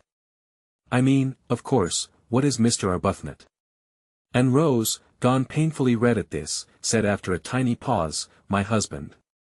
Naturally, Mrs. Fisher was incensed. She couldn't have believed it of this one, with her decent hair and gentle voice, that she too should be impertinent. Chapter 14. That first week the wisteria began to fade, and the flowers of the Judas tree and peach trees fell off and carpeted the ground with rose color. Then all the freesias disappeared, and the irises grew scarce. And then, while these were clearing themselves away, the double banksia roses came out, and the big summer roses suddenly flaunted gorgeously on the walls and trellises. Fortune's yellow was one of them, a very beautiful rose. Presently the tamarisk and the daphnes were at their best, and the lilies at their tallest. By the end of the week the fig trees were giving shade, the plum blossom was out among the olives, the modest weigelias appeared in their fresh pink clothes, and on the rocks sprawled masses of thick-leaved, star-shaped flowers, some vivid purple and some a clear, pale lemon. By the end of the week, too, Mr. Wilkins arrived, even as his wife had foreseen he would, so he did. And there were signs almost of eagerness about his acceptance of her suggestion, for he had not waited to write a letter in answer to hers, but had telegraphed. That, surely, was eager. It showed, Scrap thought, a definite wish for reunion, and watching his wife's happy face, and aware of her desire that Mellish should enjoy his holiday, she told herself that he would be a very unusual fool should he waste his time bothering about anybody else. If he isn't nice to her, Scrap thought, he shall be taken to the battlements and tipped over. For, by the end of the week, she and Mrs. Wilkins had become Caroline and Lottie to each other, and were friends. Mrs. Wilkins had always been friends, but Scrap had struggled not to be. She had tried hard to be cautious, but how difficult was caution with Mrs. Wilkins. Free herself from every vestige of it, she was so entirely unreserved, so completely expansive, that soon Scrap, almost before she knew what she was doing, was being unreserved too. And nobody could be more unreserved than Scrap, once she let herself go. The only difficulty about Lottie was that she was nearly always somewhere else. You couldn't catch her, you couldn't pin her down to come and talk. Scrap's fears that she would grab seemed grotesque in retrospect. Why, there was no grab in her. At dinner and after dinner were the only times one really saw her. All day long she was invisible, and would come back in the late afternoon looking a perfect sight, her hair full of bits of moss, and her freckles worse than ever. Perhaps she was making the most of her time before Mellish arrived to do all the things she wanted to do, and meant to devote herself afterwards to going about with him, tidy and in her best clothes. Scrap watched her, interested in spite of herself, because it seemed so extraordinary to be as happy as all that on so little. San Salvatore was beautiful, and the weather was divine, but scenery and weather had never been enough for Scrap, and how could they be enough for somebody who would have to leave them quite soon and go back to life in Hampstead? Also, there was the imminence of Mellish, of that Mellish from whom Lottie had so lately run. It was all very well to feel one ought to share, and to make a beau jest and do it, but the beau's jest Scrap had known hadn't made anybody happy. Nobody really liked being the object of one, and it always meant an effort on the part of the maker. Still, she had to admit there was no effort about Lottie. It was quite plain that everything she did and said was effortless, and that she was just simply, completely happy. And so Mrs. Wilkins was, for her doubts as to whether she had had time to become steady enough in serenity to go on being serene in Mellish's company when she had it uninterruptedly right round the clock, had gone by the middle of the week, and she felt that nothing now could shake her. She was ready for anything. She was firmly grafted, rooted, built into heaven. Whatever Mellish said or did, she would not budge an inch out of heaven, would not rouse herself a single instant to come outside it and be cross. On the contrary, she was going to pull him up into it beside her, and they would sit comfortably together, suffused in light, and laugh at how much afraid of him she used to be in Hampstead, and at how deceitful her afraidness had made her. But he wouldn't need much pulling. He would come in quite naturally after a day or two, irresistibly wafted on the scented breezes of that divine air, and there he would sit arrayed in stars, thought Mrs. Wilkins, in whose mind, among much other debris, floated occasional bright shreds of poetry. She laughed to herself a little at the picture of Mellish, that top-hatted, black-coated, respectable family solicitor, arrayed in stars, but she laughed affectionately, almost with a maternal pride in how splendid he would look in such fine clothes. Poor lamb, she murmured to herself affectionately. And added, what he wants is a thorough airing. This was during the first half of the week. By the beginning of the last half, at the end of which Mr. Wilkins arrived, she left off even assuring herself that she was unshakable, that she was permeated beyond altering by the atmosphere. She no longer thought of it or noticed it, she took it for granted. If one may say so, and she certainly said so, not only to herself but also to Lady Caroline, she had found her celestial legs. Contrary to Mrs. Fisher's idea of the seemly, but of course contrary, what else would one expect of Mrs. Wilkins? She did not go to meet her husband at Mazago, but merely walked down to the point where Beppo's fly would leave him and his luggage in the street of Castagneto. Mrs. Fisher disliked the arrival of Mr. Wilkins, and was sure that anybody who could have married Mrs. Wilkins must be at least of an injudicious disposition, but a husband, whatever his disposition, should be properly met. Mr. Fisher had always been properly met. Never once in his married life had he gone unmet at a station, nor had he ever not been seen off. These observances, these courtesies, strengthened the bonds of marriage, and made the husband feel he could rely on his wife's being always there. Always being there was the essential secret for a wife. What would have become of Mr. Fisher if she had neglected to act on this principle? She preferred not to think. Enough things became of him as it was, for whatever one's care in stopping up, married life yet seemed to contain chinks. But Mrs. Wilkins took no pains. She just walked down the hill singing, Mrs. Fisher could hear her, and picked up her husband in the street as casually as if he were a pin. The three others, still in bed, for it was not nearly time to get up, heard her as she passed beneath their windows down the zigzag path to meet Mr. Wilkins, who was coming by the morning train, and Scrap smiled, and Rose sighed, and Mrs. Fisher rang her bell and desired Francesca to bring her breakfast in her room. All three had breakfast that day in their rooms, moved by a common instinct to take cover. Scrap always breakfasted in bed, but she had the same instinct for cover, and during breakfast she made plans for spending the whole day where she was. Perhaps, though, it wouldn't be as necessary that day as the next. That day, Scrap calculated, Mellish would be provided for.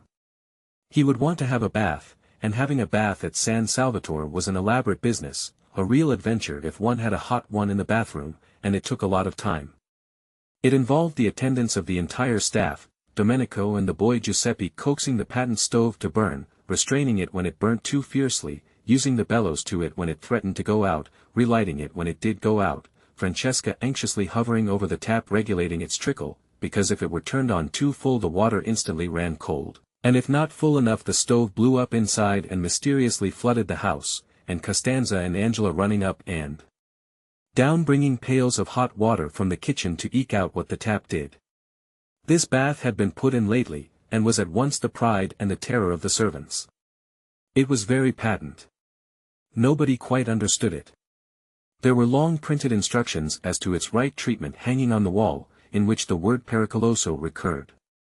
When Mrs. Fisher, proceeding on her arrival to the bathroom, saw this word, she went back to her room again and ordered a sponge bath instead, and when the others found what using the bathroom meant, and how reluctant the servants were to leave them alone with the stove, and how Francesca positively refused to, and stayed with her back turned watching the tap, and how the remaining servants waited anxiously outside the door till the bather came safely out again, they too had sponge baths brought into their rooms instead. Mr. Wilkins, however, was a man, and would be sure to want a big bath.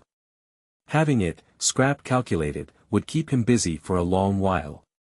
Then he would unpack, and then, after his night in the train, he would probably sleep till the evening. So would he be provided for the whole of that day, and not be let loose on them till dinner.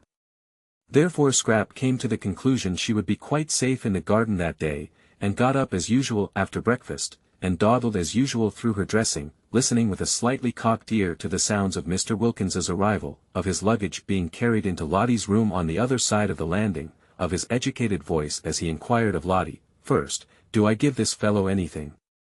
And immediately afterwards, "Can I have a hot bath?" of Lottie's voice cheerfully assuring him that he needn't give the fellow anything because he was the gardener, and that yes, he could have a hot bath. And soon after this the landing was filled with the familiar noises of wood being brought, of water being brought, of feet running, of tongues vociferating, in fact, with the preparation of the bath.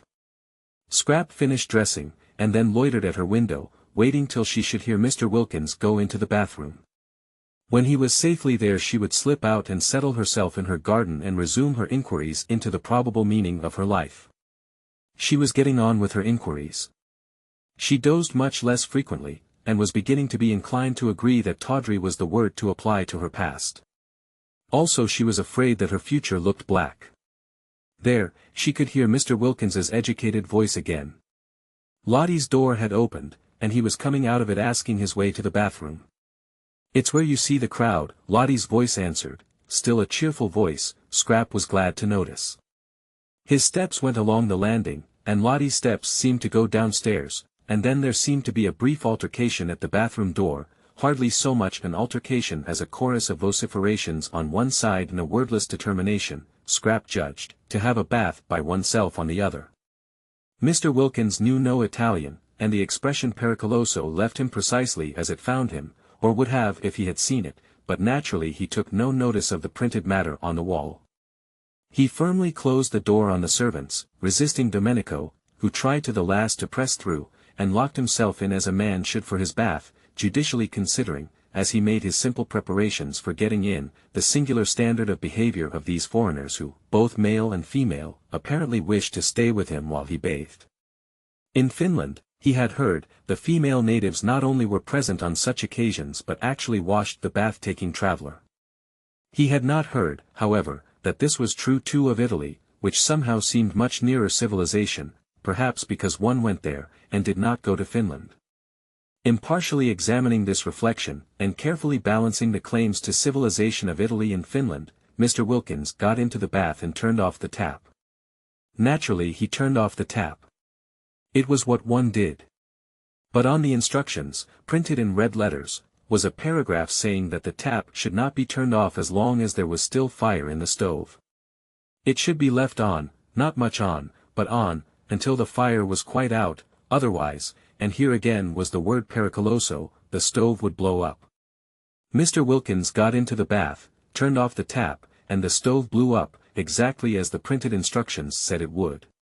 It blew up, fortunately, only in its inside, but it blew up with a terrific noise, and Mr. Wilkins leapt out of the bath and rushed to the door, and only the instinct born of years of training made him snatch up a towel as he rushed. Scrap, halfway across the landing on her way out of doors, heard the explosion. Good heavens, she thought, remembering the instructions, there goes Mr. Wilkins. And she ran toward the head of the stairs to call the servants, and as she ran, out ran Mr. Wilkins clutching his towel, and they ran into each other. "That damned bath!" cried Mr. Wilkins, perhaps for the only time in his life forgetting himself, but he was upset. Here was an introduction. Mr. Wilkins, imperfectly concealed in his towel, his shoulders exposed at one end and his legs at the other, and Lady Caroline Dester, to meet whom he had swallowed all his anger with his wife and come out to Italy. For Lottie in her letter had told him who was at San Salvatore besides herself and Mrs. Arbuthnot, and Mr. Wilkins at once had perceived that this was an opportunity which might never recur. Lottie had merely said, "There are two other women here, Mrs. Fisher and Lady Caroline Dester," but that was enough. He knew all about the Droitwiches, their wealth, their connections, their place in history, and the power they had, should they choose to exert it, of making yet another solicitor happy by adding him to those they already employed. Some people employed one solicitor for one branch of their affairs, and another for another. The affairs of the Droitwiches must have many branches. He had also heard, for it was, he considered, part of his business to hear, and having heard to remember, of the beauty of their only daughter. Even if the Droitwiches themselves did not need his services, their daughter might. Beauty led one into strange situations, advice could never come amiss. And should none of them, neither parents nor daughter or any of their brilliant sons, need him in his professional capacity, it yet was obviously a most valuable acquaintance to make. It opened up vistas. It swelled with possibilities. He might go on living in Hampstead for years, and not again come across such another chance. Directly his wife's letter reached him he telegraphed and packed. This was business. He was not a man to lose time when it came to business, nor was he a man to jeopardize a chance by neglecting to be amiable. He met his wife perfectly amiably, aware that amiability under such circumstances was wisdom. Besides, he actually felt amiable, very. For once, Lottie was really helping him. He kissed her affectionately on getting out of Beppo's fly, and was afraid she must have got up extremely early. He made no complaints of the steepness of the walk up, he told her pleasantly of his journey, and when called upon, obediently admired the views. It was all neatly mapped out in his mind, what he was going to do that first day: have a shave, have a bath, put on clean clothes, sleep a while, and then would come lunch and the introduction to Lady Caroline. In the train he had selected the words of his greeting, going over them with care, some slight expression of his gratification in meeting one of whom he, in common with the whole world, had heard, but of course put delicately, very delicately, some slight reference to her distinguished parents and the part her family had played in the history of England, made, of course, with proper tact, a sentence or two about her eldest brother Lord Winchcombe, who had won his V.C. in the late war under circumstances which could only cause, he might or might not add this, every Englishman's heart to beat higher than ever with pride, and the first steps towards what might well be the turning point in his career would have been taken. And here he was. No, it was too terrible. What could be more terrible? Only a towel on, water running off his legs, and that exclamation. He knew at once the lady was Lady Caroline. The minute the exclamation was out he knew it. Rarely did Mr. Wilkins use that word, and never, never in the presence of a lady or a client. While as for the towel, why had he come? Why had he not stayed in Hampstead? It would be impossible to live this down. But Mr. Wilkins was reckoning without Scrap. She, indeed, screwed up her face at the first flash of him on her astonished sight in an enormous effort not to laugh, and having choked the laughter down and got her face serious again, she said as composedly as if he had had all his clothes on, "How do you do?" What perfect tact! Mr. Wilkins could have worshipped her. This exquisite ignoring. Blue blood, of course, coming out. Overwhelmed with gratitude he took her offered hand and said "How do you do," in his turn, and merely to repeat the ordinary words seemed magically to restore the situation to the normal.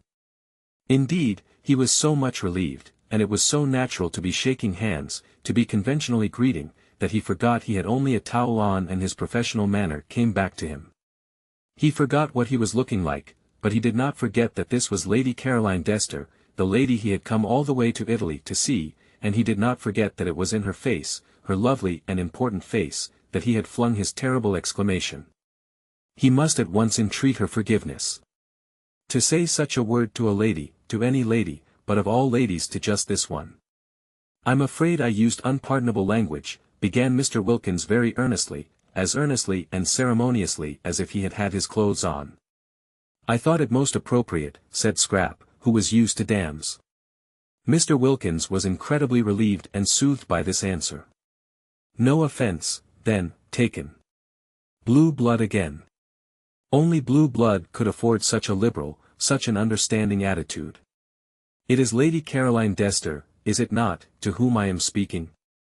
he asked, his voice sounding even more carefully cultivated than usual, for he had to restrain too much pleasure, too much relief, too much of the joy of the pardoned and the shriven from getting into it. "Yes," said Scrap, and for the life of her she couldn't help smiling. She couldn't help it. She hadn't meant to smile at Mr. Wilkins, not ever, but really he looked, and then his voice on the top of the rest of him, oblivious of the towel and his legs, and talking just like a church. "Allow me to introduce myself," said Mr. Wilkins, with the ceremony of the drawing-room. "My name is Mellersh Wilkins." And he instinctively held out his hand a second time at the words. "I thought perhaps it was," said Scrap, a second time having hers shaken and a second time unable not to smile. He was about to proceed to the first of the graceful tributes he had prepared in the train, oblivious, as he could not see himself, that he was without his clothes, when the servants came running up the stairs and, simultaneously, Mrs. Fisher appeared in the doorway of her sitting-room. For all this had happened very quickly, and the servants away in the kitchen, and Mrs. Fisher pacing her battlements, had not had time on hearing the noise to appear before the second handshake. The servants when they heard the dreaded noise knew at once what had happened, and rushed straight into the bathroom to try and staunch the flood, taking no notice of the figure on the landing in the towel, but Mrs. Fisher did not know what the noise could be, and coming out of her room to inquire stood rooted on the doorsill. It was enough to root anybody. Lady Caroline shaking hands with what evidently, if he had had clothes on, would have been Mrs. Wilkins's husband, and both of them conversing just as if. Then Scrap became aware of Mrs. Fisher. She turned to her at once. "Do let me," she said gracefully, "introduce Mr. Mellersh Wilkins. He has just come. This," she added, turning to Mr. Wilkins, "is Mrs. Fisher." And Mr. Wilkins, nothing if not courteous, reacted at once to the conventional formula. First he bowed to the elderly lady in the doorway, then he crossed over to her, his wet feet leaving footprints as he went, and having got to her he politely held out his hand. "It is a pleasure," said Mr. Wilkins in his carefully modulated voice, "to meet a friend of my wife's." Scrap melted away down into the garden. Chapter 15. The strange effect of this incident was that when they met that evening at dinner both Mrs. Fisher and Lady Caroline had a singular feeling of secret understanding with Mr. Wilkins. He could not be to them as other men. He could not be to them as he would have been if they had met him in his clothes.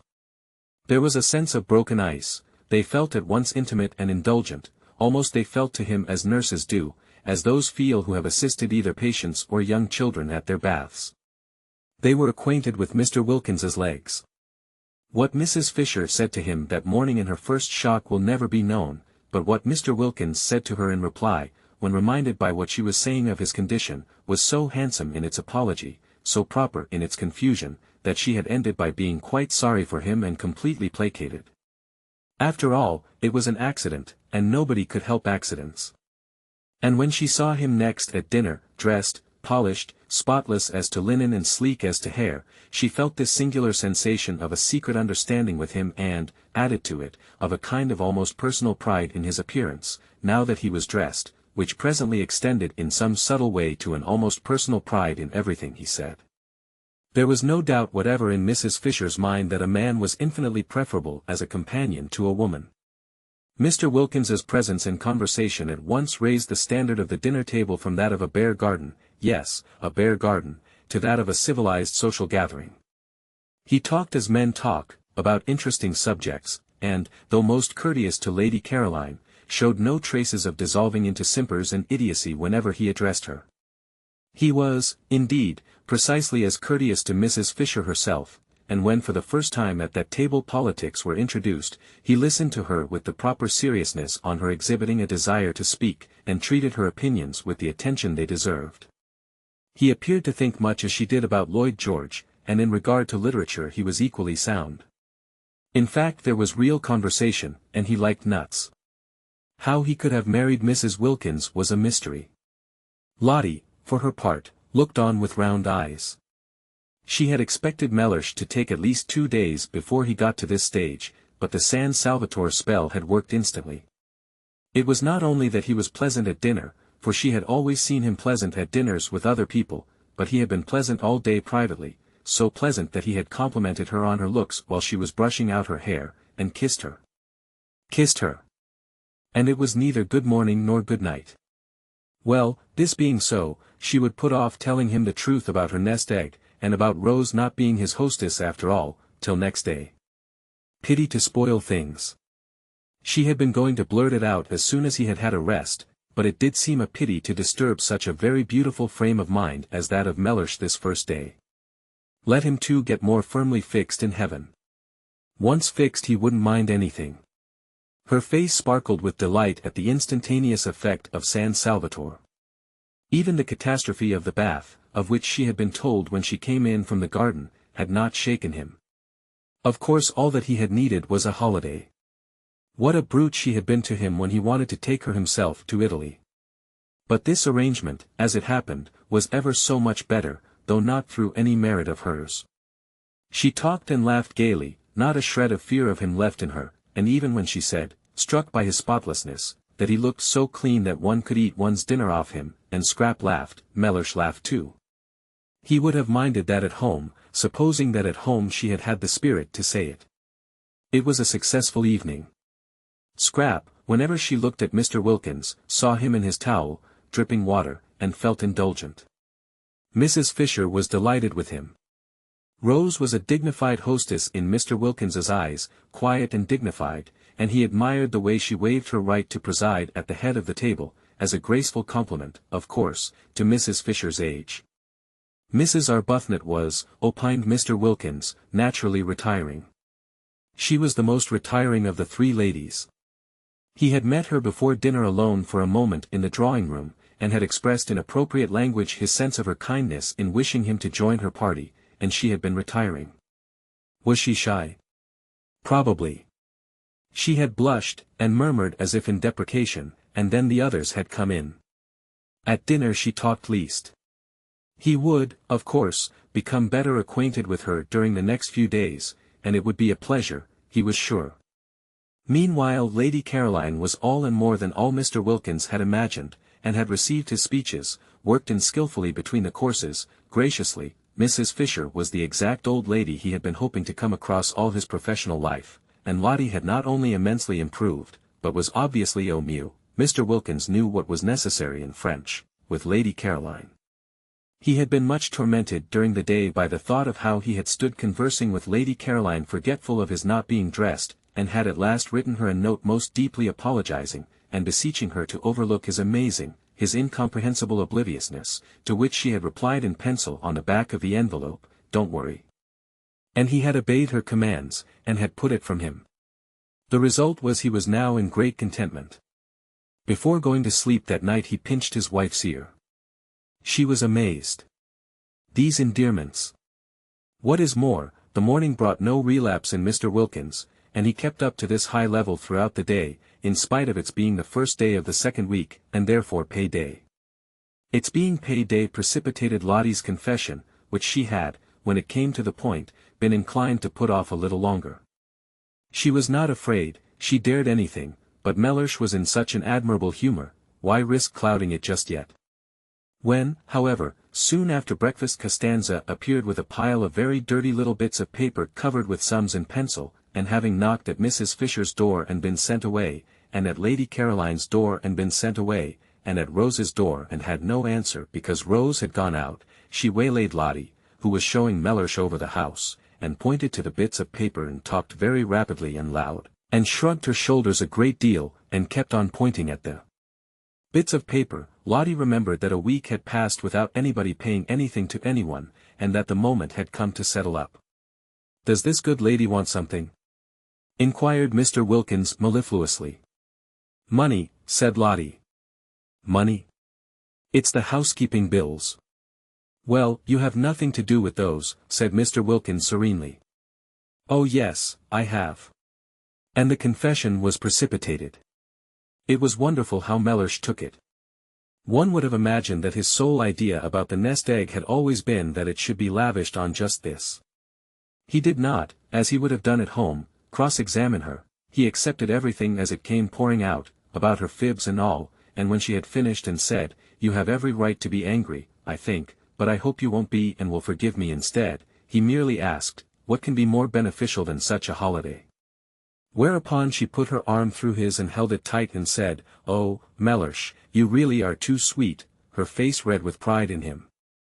That he should so quickly assimilate the atmosphere, that he should at once become nothing but kindness, showed surely what a real affinity he had with good and beautiful things. He belonged quite naturally in this place of heavenly calm. He was, extraordinary how she had misjudged him, by nature a child of light. Fancy not minding the dreadful fibs she had gone in for before leaving home, fancy passing even those over without comment. Wonderful. Yet not wonderful, for wasn't he in heaven? In heaven nobody minded any of those done with things, one didn't even trouble to forgive and forget, one was much too happy. She pressed his arm tight in her gratitude and appreciation, and though he did not withdraw his, neither did he respond to her pressure. Mr. Wilkins was of a cool habit, and rarely had any real wish to press. Meanwhile, Costanza, perceiving that she had lost the Wilkinses' ear, had gone back to Mrs. Fisher, who at least understood Italian, besides being clearly in the servant's eyes the one of the party marked down by age and appearance to pay the bills, and to her, while Mrs. Fisher put the final touches to her toilette, for she was preparing, by means of putting on a hat and veil and feather boa and gloves, to go for her first stroll in the lower garden, positively her first since her arrival. She explained that unless she was given money to pay the last week's bills the shops of Castagneto would refuse credit for the current week's food. Not even credit would they give, affirmed Costanza, who had been spending a great deal and was anxious to pay all her relations what was owed them and also to find out how her mistresses took it, for that day's meals.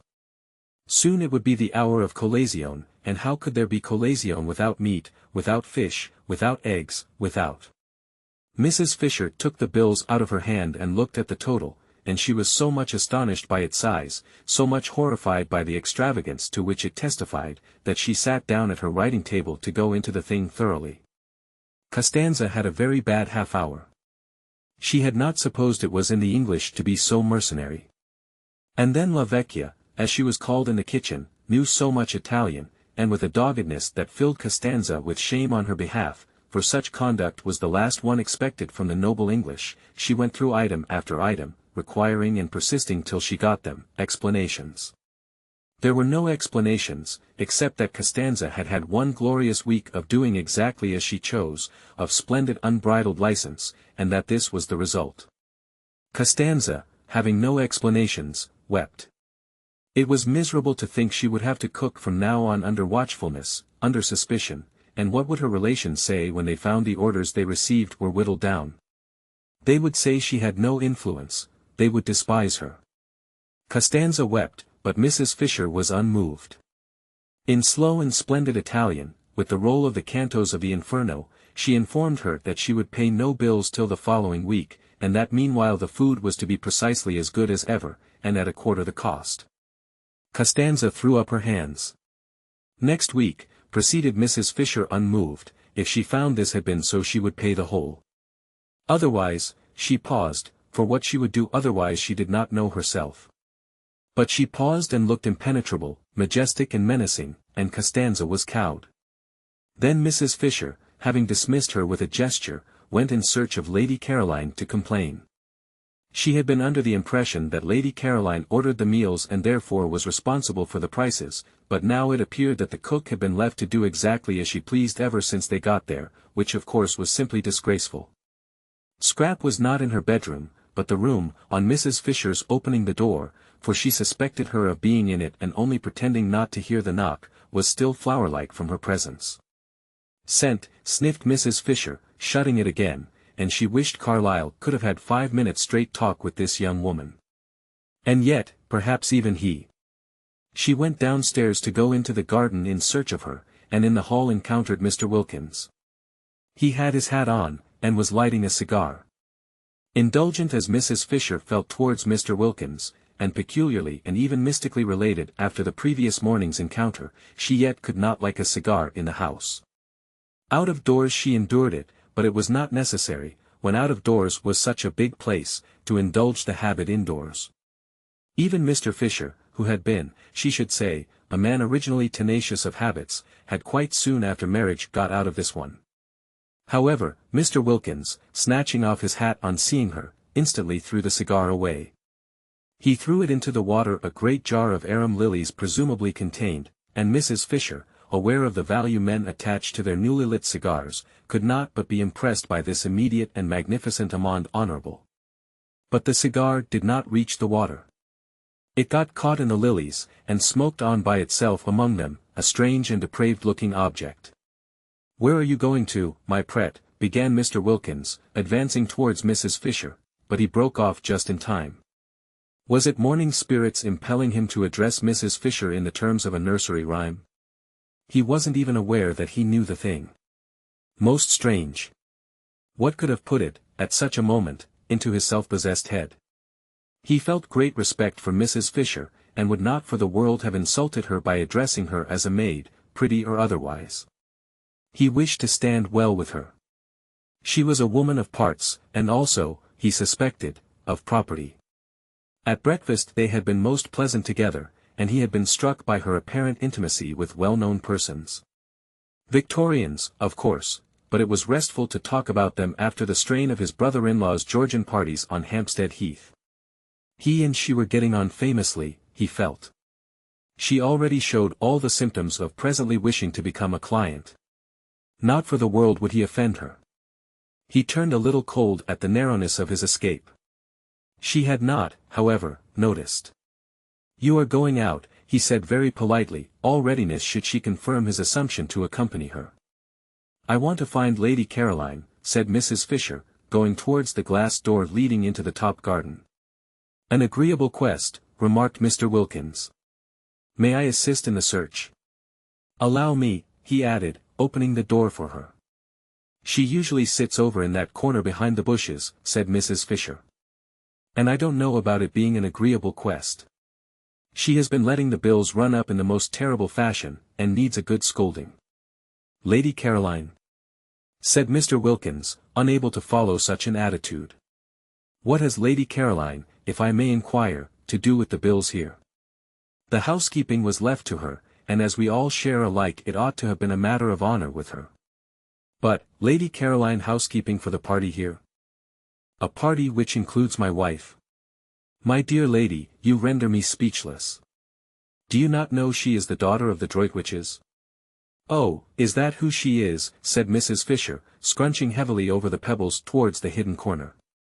"Well, that accounts for it. The muddle that man Droitwich made in his department in the war was a national scandal. It amounted to misappropriation of the public funds. But it is impossible, I assure you, to expect the daughter of the Droitwiches," began Mr. Wilkins earnestly. "The Droitwiches," interrupted Mrs. Fisher, "are neither here nor there. Duties undertaken should be performed.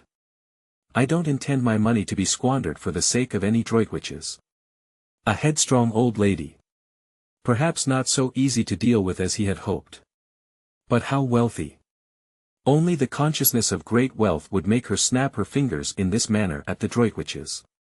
Lottie, on being questioned, had been vague about her circumstances, and had described her house as a mausoleum with goldfish swimming about in it, but now he was sure she was more than very well off. Still, he wished he had not joined her at this moment, for he had no sort of desire to be present at such a spectacle as the scolding of Lady Caroline Dester. Again, however, he was reckoning without Scrap. Whatever she felt when she looked up and beheld Mr. Wilkins discovering her corner on the very first morning, nothing but angelicness appeared on her face. She took her feet off the parapet on Mrs. Fisher's sitting down on it, and listening gravely to her opening remarks as to her not having any money to fling about in reckless and uncontrolled household expenditure, interrupted her flow by pulling one of the cushions from behind her head and offering it to her. "Sit on this," said Scrap, holding it out. "You'll be more comfortable." Mr. Wilkins leapt to relieve her of it. "Oh, thanks," said Mrs. Fisher, interrupted. It was difficult to get into the swing again. Mr. Wilkins inserted the cushion solicitously between the slightly raised Mrs. Fisher and the stone of the parapet, and again she had to say thanks. It was interrupted. Besides, Lady Caroline said nothing in her defense, she only looked at her, and listened with the face of an attentive angel. It seemed to Mr. Wilkins that it must be difficult to scold a Dester who looked like that and so exquisitely said nothing. Mrs. Fisher, he was glad to see, gradually found it difficult herself, for her severity slackened, and she ended by saying lamely, "You ought to have told me you were not doing it." "I didn't know you thought I was," said the lovely voice. "I would now like to know," said Mrs. Fisher, "what you propose to do for the rest of the time here." "Nothing," said Scrap, smiling. "Nothing? Do you mean to say—" "If I may be allowed, ladies," interposed Mr. Wilkins in his suavest professional manner, "to make a suggestion." They both looked at him, and remembering him as they first saw him felt indulgent. "I would advise you not to spoil a delightful holiday with worries over housekeeping." "Exactly," said Mrs. Fisher. "It is what I intend to avoid." "Most sensible," said Mr. Wilkins. "Why not, then," he continued, "allow the cook, an excellent cook, by the way, so much a head per diem," Mr. Wilkins knew what was necessary in Latin, "and tell her that for this sum she must cater for you, and not only cater but cater as well as ever. One could easily reckon it out. The charges of a moderate hotel, for instance, would do as a basis, halved, or perhaps even quartered." "And this week that has just passed?" asked Mrs. Fisher. "The terrible bills of this first week? What about them?" "They shall be my present to San Salvatore," said Scrap, who didn't like the idea of Lottie's nest egg being reduced so much beyond what she was prepared for. There was a silence. The ground was cut from under Mrs. Fisher's feet. "Of course if you choose to throw your money about," she said at last, disapproving but immensely relieved, while Mr. Wilkins was wrapped in a contemplation of the precious qualities of blue blood. This readiness, for instance, not to trouble about money, this free-handedness, it was not only what one admired in others perhaps more than anything else, but it was extraordinarily useful to the professional classes. When met with it should be encouraged by warmth of reception. Mrs. Fisher was not warm. She accepted, from which he deduced that with her wealth went closeness, but she accepted grudgingly. Presents were presents, and one did not look them in this manner in the mouth, he felt, and if Lady Caroline found her pleasure in presenting his wife and Mrs. Fisher with their entire food for a week, it was their part to accept gracefully. One should not discourage gifts. On behalf of his wife, then, Mr. Wilkins expressed what she would wish to express, and remarking to Lady Caroline, with a touch of lightness, for so should gifts be accepted in order to avoid embarrassing the donor, that she had in that case been his wife's hostess since her arrival, he turned almost gaily to Mrs. Fisher and pointed out that she and his wife must now jointly write Lady Caroline the customary letter of thanks for hospitality. "A Collins," said Mr. Wilkins, who knew what was necessary in literature. "I prefer the name Collins for such a letter to either that of board and lodging or bread and butter. Let us call it a Collins." Scrap smiled, and held out her cigarette case. Mrs. Fisher could not help being mollified. A way out of waste was going to be found, thanks to Mr. Wilkins, and she hated waste quite as much as having to pay for it. Also a way was found out of housekeeping. For a moment she had thought that if everybody tried to force her into housekeeping on her brief holiday by their own indifference, Lady Caroline, or inability to speak Italian, the other two, she would have to send for Kate Lumley after all. Kate could do it. Kate and she had learnt Italian together. Kate would only be allowed to come on condition that she did do it. But this was much better, this way of Mr. Wilkins's. Really a most superior man. There was nothing like an intelligent, not too young man for profitable and pleasurable companionship. And when she got up, the business for which she had come being settled, and said she now intended to take a little stroll before lunch, Mr. Wilkins did not stay with Lady Caroline, as most of the men she had known would, she was afraid, have wanted to. He asked to be permitted to go and stroll with her, so that he evidently definitely preferred conversation to faces. A sensible, companionable man. A clever, well-read man. A man of the world. A man. She was very glad indeed she had not written to Kate the other day. What did she want with Kate? She had found a better companion. But Mr. Wilkins did not go with Mrs. Fisher because of her conversation, but because, when she got up and he got up because she got up, intending merely to bow her out of the recess, Lady Caroline had put her feet up on the parapet again, and arranging her head sideways in the cushions had shut her eyes. The daughter of the Droitwiches desired to go to sleep. It was not for him, by remaining, to prevent her. Chapter 16. And so the second week began, and all was harmony. The arrival of Mr. Wilkins, instead of, as 3 of the party had feared and the 4th had only been protected from fearing by her burning faith in the effect on him of San Salvatore, disturbing such harmony as there was, increased it. He fitted in. He was determined to please, and he did please. He was most amiable to his wife, not only in public, which she was used to, but in private, when he certainly wouldn't have been if he hadn't wanted to. He did want to.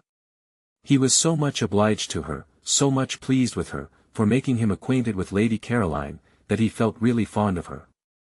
Also proud, for there must be, he reflected, a good deal more in her than he had supposed, for Lady Caroline to have become so intimate with her and so affectionate. And the more he treated her as though she were really very nice, the more Lottie expanded and became really very nice, and the more he, affected in his turn, became really very nice himself, so that they went round and round, not in a vicious but in a highly virtuous circle. Positively, for him, Mellersh petted her.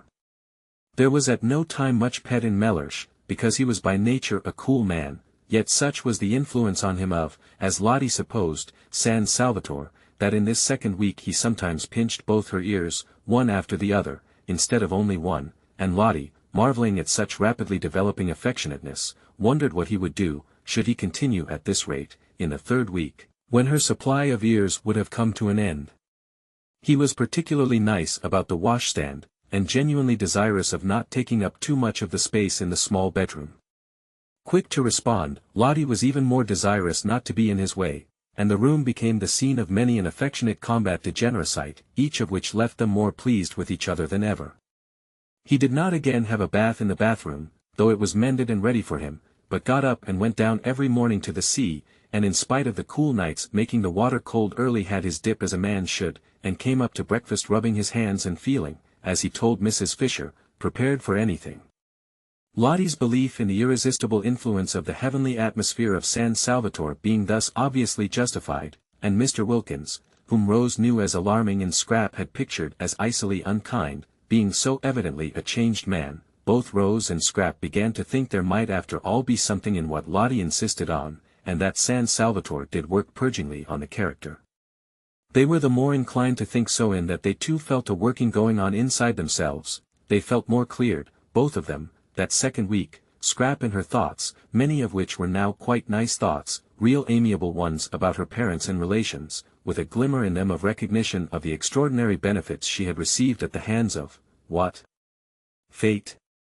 Providence, anyhow of something, and of how, having received them, she had misused them by failing to be happy, and Rose in her bosom, which though it still yearned to some purpose, for she was reaching the conclusion that merely inactively to yearn was no use at all, and that she must either by some means stop her yearning or give it at least a chance, remote, but still a chance, of being quieted by writing to Frederick and asking him to come out. If Mr. Wilkins could be changed, thought Rose, why not Frederick? How wonderful it would be, how too wonderful, if the place worked on him too and were able to make them even a little understand each other, even a little be friends. Rose, so far had loosening and disintegration gone on in her character, now was beginning to think her obstinate straight-lacedness about his books and her austere absorption in good works had been foolish and perhaps even wrong. He was her husband, and she had frightened him away. She had frightened love away, precious love, and that couldn't be good. Was not Lottie right when she said the other day that nothing at all except love mattered? Nothing certainly seemed much use unless it was built up on love. But once frightened away, could it ever come back? Yes, it might in that beauty, it might in the atmosphere of happiness Lottie and San Salvatore seemed between them to spread round like some divine infection. She had, however, to get him there first, and he certainly couldn't be got there if she didn't write and tell him where she was. She would write. She must write, for if she did there was at least a chance of his coming, and if she didn't there was manifestly none. And then, once here in this loveliness, with everything so soft and kind and sweet all round, it would be easier to tell him, to try and explain, to ask for something different, for at least an attempt at something different in their lives in the future, instead of the blankness of separation, the cold, oh, the cold, of nothing at all but the great windiness of faith, the great bleakness of works. Why, one person in the world, one single person belonging to one, of one's very own, to talk to take care of, to love, to be interested in, was worth more than all the speeches on platforms and the compliments of chairmen in the world. It was also worth more, Rose couldn't help it, the thought would come, than all the prayers.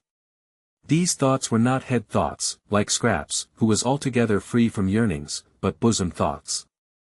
They lodged in the bosom. It was in the bosom that Rose ached, and felt so dreadfully lonely. And when her courage failed her, as it did on most days, and it seemed impossible to write to Frederick, she would look at Mr. Wilkins and revive. There he was, a changed man. There he was, going into that small, uncomfortable room every night, that room whose proximities had been Lottie's only misgiving, and coming out of it in the morning, and Lottie coming out of it too, both of them as unclouded and as nice to each other as when they went in. And hadn't he, so critical at home, Lottie had told her, of the least thing going wrong, emerged from the bath catastrophe as untouched in spirit as Shadrach, Meshach and Abednego were untouched in body when they emerged from the fire? Miracles were happening in this place. If they could happen to Mr. Wilkins, why not to Frederick? She got up quickly. Yes, she would write. She would go and write to him at once. But suppose...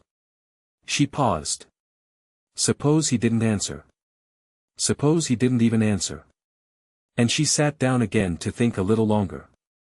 In these hesitations did Rose spend most of the second week. Then there was Mrs. Fisher. Her restlessness increased that second week. It increased to such an extent that she might just as well not have had her private sitting room at all, for she could no longer sit. Not for 10 minutes together could Mrs. Fisher sit. And added to the restlessness, as the days of the second week proceeded on their way, she had a curious sensation, which worried her, of rising sap. She knew the feeling, because she had sometimes had it in childhood in specially swift springs, when the lilacs and the syringas seemed to rush out into blossom in a single night, but it was strange to have it again after over 50 years. She would have liked to remark on the sensation to someone, but she was ashamed. It was such an absurd sensation at her age. Yet oftener and oftener, and every day more and more, did Mrs. Fisher have a ridiculous feeling as if she were presently going to burgeon. Sternly she tried to frown the unseemly sensation down.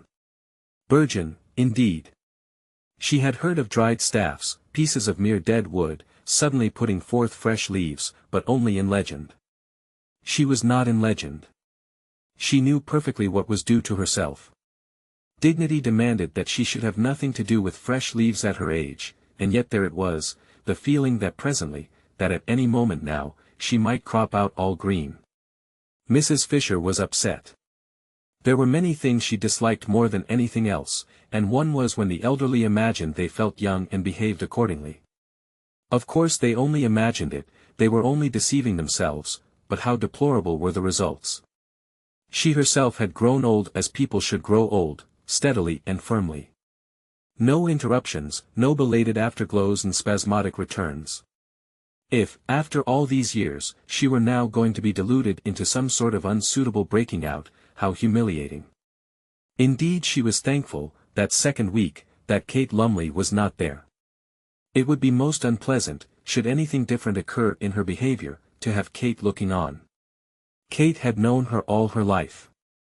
She felt she could let herself go. Here Mrs. Fisher frowned at the book she was vainly trying to concentrate on, for where did that expression come from, much less painfully before strangers than before an old friend.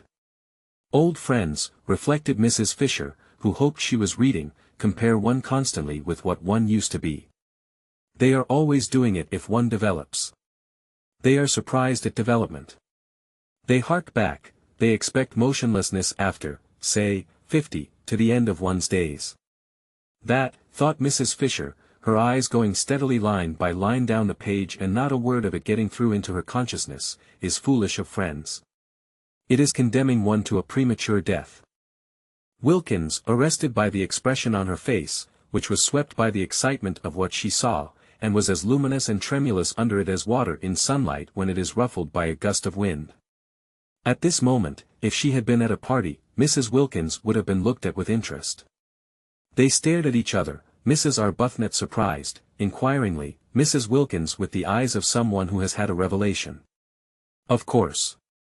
That was how it could be done. She by herself, couldn't afford it, and wouldn't be able, even if she could afford it, to go there all alone, but she and Mrs. Arbuthnot together. She leaned across the table. "Why don't we try and get it?" she whispered. Mrs. Arbuthnot became even more wide-eyed. "Get it?" she repeated. "Yes," said Mrs. Wilkins, still as though she were afraid of being overheard. "Not just sit here and say how wonderful, and then go home to Hampstead without having put out a finger, go home just as usual and see about the dinner and the fish just as we've been doing for years and years and will go on doing for years and years." "In fact," said Mrs. Wilkins, flushing to the roots of her hair, for the sound of what she was saying, of what was coming pouring out, frightened her, and yet she couldn't stop, "I see no end to it. There is no end to it. So that there ought to be a break, there ought to be intervals, in everybody's interests. Why, it would really be being unselfish to go away and be happy for a little, because we would come back so much nicer. You see, after a bit everybody needs a holiday." "But, how do you mean, get it?" asked Mrs. Arbuthnot. "Take it," said Mrs. Wilkins. "Take it? Rent it? Hire it? Have it? But, do you mean you and I?" "Yes. Between us. Share. Then it would only cost half, and you look exactly as if you wanted it just as much as I do, as if you ought to have a rest, have something happy happen to you. Why, but we don't know each other. But just think how well we would if we went away together for a month. And I've saved for a rainy day, and I expect so have you, and this is the rainy day, look at it." She is unbalanced, thought Mrs. Arbuthnot, yet she felt strangely stirred. Think of getting away for a whole month, from everything, to heaven. She shouldn't say things like that, thought Mrs. Arbuthnot. The vicar, yet she felt strangely stirred. It would indeed be wonderful to have a rest, a cessation. Habit, however, steadied her again, and years of intercourse with the poor made her say, with the slight though sympathetic superiority of the explainer, "But then, you see, heaven isn't somewhere else.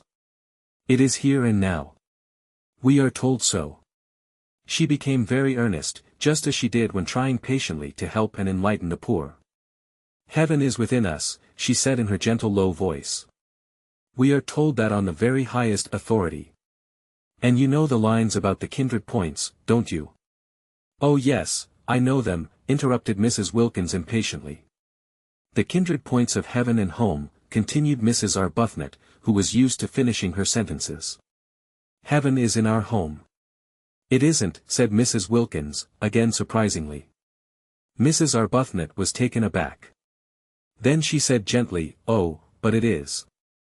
It is there if we choose, if we make it." "I do choose, and I do make it, and it isn't," said Mrs. Wilkins.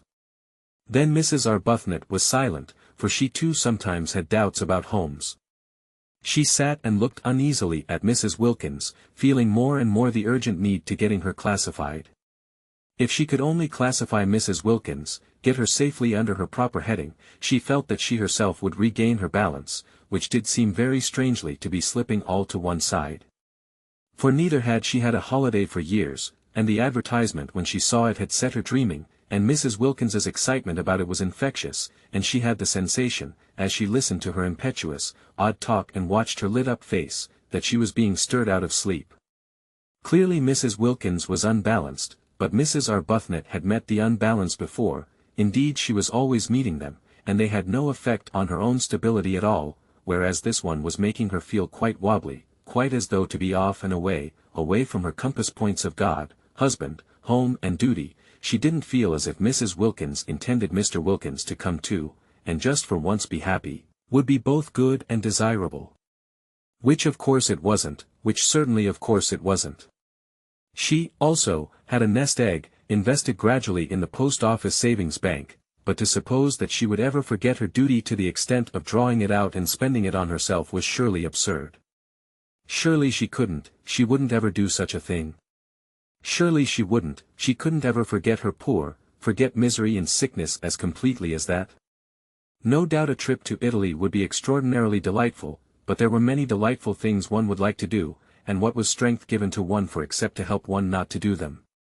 Steadfast as the points of the compass to Mrs. Arbuthnot were the great four facts of life: God, husband, home, duty. She had gone to sleep on these facts years ago, after a period of much misery, her head resting on them as on a pillow, and she had a great dread of being awakened out of so simple and untroublesome a condition. Therefore it was that she searched with earnestness for a heading under which to put Mrs. Wilkins, and in this way illumine and steady her own mind, and sitting there looking at her uneasily after her last remark, and feeling herself becoming more and more unbalanced and infected, she decided pro tem, as the vicars said at meetings, to put her under the heading nerves. It was just possible that she ought to go straight into the category hysteria, which was often only the antechamber to lunacy, but Mrs. Arbuthnot had learned not to hurry people into their final categories, having on more than one occasion discovered with dismay that she had made a mistake, and how difficult it had been to get them out again, and how crushed she had been with the most terrible remorse. Yes. Nerves. Probably she had no regular work for others, thought Mrs. Arbuthnot, no work that would take her outside herself. Evidently she was rudderless, blown about by gusts, by impulses. Nerves was almost certainly her category, or would be quite soon if no one helped her. Poor little thing, thought Mrs. Arbuthnot, her own balance returning hand in hand with her compassion, and unable, because of the table, to see the length of Mrs. Wilkins's legs. All she saw was her small, eager, shy face, and her thin shoulders, and the look of childish longing in her eyes for something that she was sure was going to make her happy. No, such things didn't make people happy, such fleeting things. Mrs. Arbuthnot had learned in her long life with Frederick, he was her husband, and she had married him at 20 and was now 33, where alone true joys are to be found. They are to be found, she now knew, only in daily, in hourly, living for others. They are to be found only, hadn't she over and over again taken her disappointments and discouragements there, and come away comforted, at the feet of God. Frederick had been the kind of husband whose wife betakes herself early to the feet of God. From him to them had been a short though painful step. It seemed short to her in retrospect, but it had really taken the whole of the first year of their marriage, and every inch of the way had been a struggle, and every inch of it was stained, she felt at the time, with her heart's blood. All that was over now. She had long since found peace. And Frederick, from her passionately loved bridegroom, from her worshipped young husband, had become second only to God on her list of duties and forbearances. There he hung, the second in importance, a bloodless thing bled white by her prayers. For years she had been able to be happy only by forgetting happiness. She wanted to stay like that. She wanted to shut out everything that would remind her of beautiful things, that might set her off again longing, desiring. "I'd like so much to be friends," she said earnestly. "Won't you come and see me, or let me come to you sometimes? Whenever you feel as if you wanted to talk. I'll give you my address," she searched in her handbag, "and then you won't forget." And she found a card and held it out. Mrs. Wilkins ignored the card.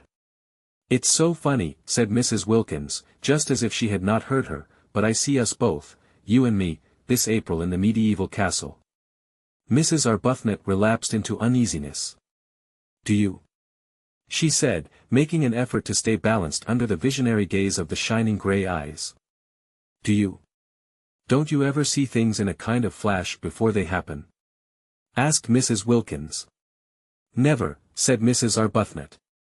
She tried to smile the sympathetic yet wise and tolerant smile with which she was accustomed to listen to the necessarily biased and incomplete views of the poor. She didn't succeed. The smile trembled out. "Of course," she said in a low voice, almost as if she were afraid the vicar and the savings bank were listening, "it would be most beautiful, most beautiful." "Even if it were wrong," said Mrs. Wilkins, "it would only be for a month." "That," began Mrs. Arbuthnot, quite clear as to the reprehensibleness of such a point of view, but Mrs. Wilkins stopped her before she could finish. "Anyhow," said Mrs. Wilkins, stopping her, "I'm sure it's wrong to go on being good for too long, till one gets miserable. And I can see you've been good for years and years, because you look so unhappy." Mrs. Arbuthnot opened her mouth to protest, "and I've done nothing but duties, things for other people, ever since I was a girl, and I don't believe anybody loves me a bit, the be better, and I long, oh, I long, for something else, something else." Was she going to cry? Mrs. Arbuthnot became acutely uncomfortable and sympathetic. She hoped she wasn't going to cry. Not there. Not in that unfriendly room, with strangers coming and going. But Mrs. Wilkins, after tugging agitatedly at a handkerchief that wouldn't come out of her pocket, did succeed at last in merely apparently blowing her nose with it, and then, blinking her eyes very quickly once or twice, looked at Mrs. Arbuthnot with a quivering air of half-humble, half-frightened apology, and smiled. "Will you believe," she whispered, trying to steady her mouth, evidently dreadfully ashamed of herself, "that I've never spoken to anyone before in my life like this? I can't think, I simply don't know, what has come over me." "It's the advertisement," said Mrs. Arbuthnot, nodding gravely. "Yes," said Mrs. Wilkins, dabbing furtively at her eyes, "and us both being so," she blew her nose again a little, miserable.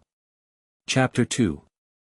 Of course Mrs. Arbuthnot was not miserable. How could she be, she asked herself, when God was taking care of her, but she let that pass for the moment unrepudiated, because of her conviction that here was another fellow creature in urgent need of her help, and not just boots and blankets and better sanitary arrangements this time, but the more delicate help of comprehension, of finding the exact right words.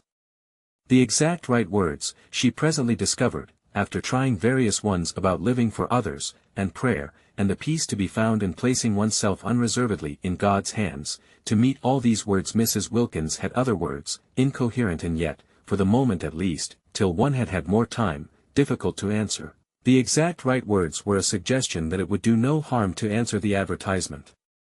Non-committal. Mere inquiry. And what disturbed Mrs. Arbuthnot about this suggestion was that she did not make it solely to comfort Mrs. Wilkins, she made it because of her own strange longing for the medieval castle. This was very disturbing. There she was, accustomed to direct, to lead, to advise, to support, except Frederick. She long since had learned to leave Frederick to God, being led herself, being influenced and thrown off her feet, by just an advertisement, by just an incoherent stranger. It was indeed disturbing. She failed to understand her sudden longing for what was, after all, self-indulgence, when for years no such desire had entered her heart. "There's no harm in simply asking," she said in a low voice, as if the vicar and the savings bank and all her waiting dependent poor were listening and condemning. "It isn't as if it committed us to anything," said Mrs. Wilkins, also in a low voice, but her voice shook. They got up simultaneously. Mrs. Arbuthnot had a sensation of surprise that Mrs. Wilkins should be so tall, and went to a writing table, and Mrs. Arbuthnot wrote to Z. Box 1000, The Times, for particulars. She asked for all particulars, but the only one they really wanted was the one about the rent. They both felt that it was Mrs. Arbuthnot who ought to write the letter and do the business part. Not only was she used to organizing and being practical, but she also was older, and certainly calmer, and she herself had no doubt too that she was wiser. Neither had Mrs. Wilkins any doubt of this. The very way Mrs. Arbuthnot parted her hair suggested a great calm that could only proceed from wisdom. But if she was wiser, older and calmer, Mrs. Arbuthnot's new friend nevertheless seemed to her to be the one who impelled. Incoherent, she yet impelled. She appeared to have, apart from her need of help, an upsetting kind of character. She had a curious infectiousness. She led one on. And the way her unsteady mind leaped at conclusions, wrong ones, of course, witnessed the one that she, Mrs. Arbuthnot, was miserable, the way she leaped at conclusions was disconcerting.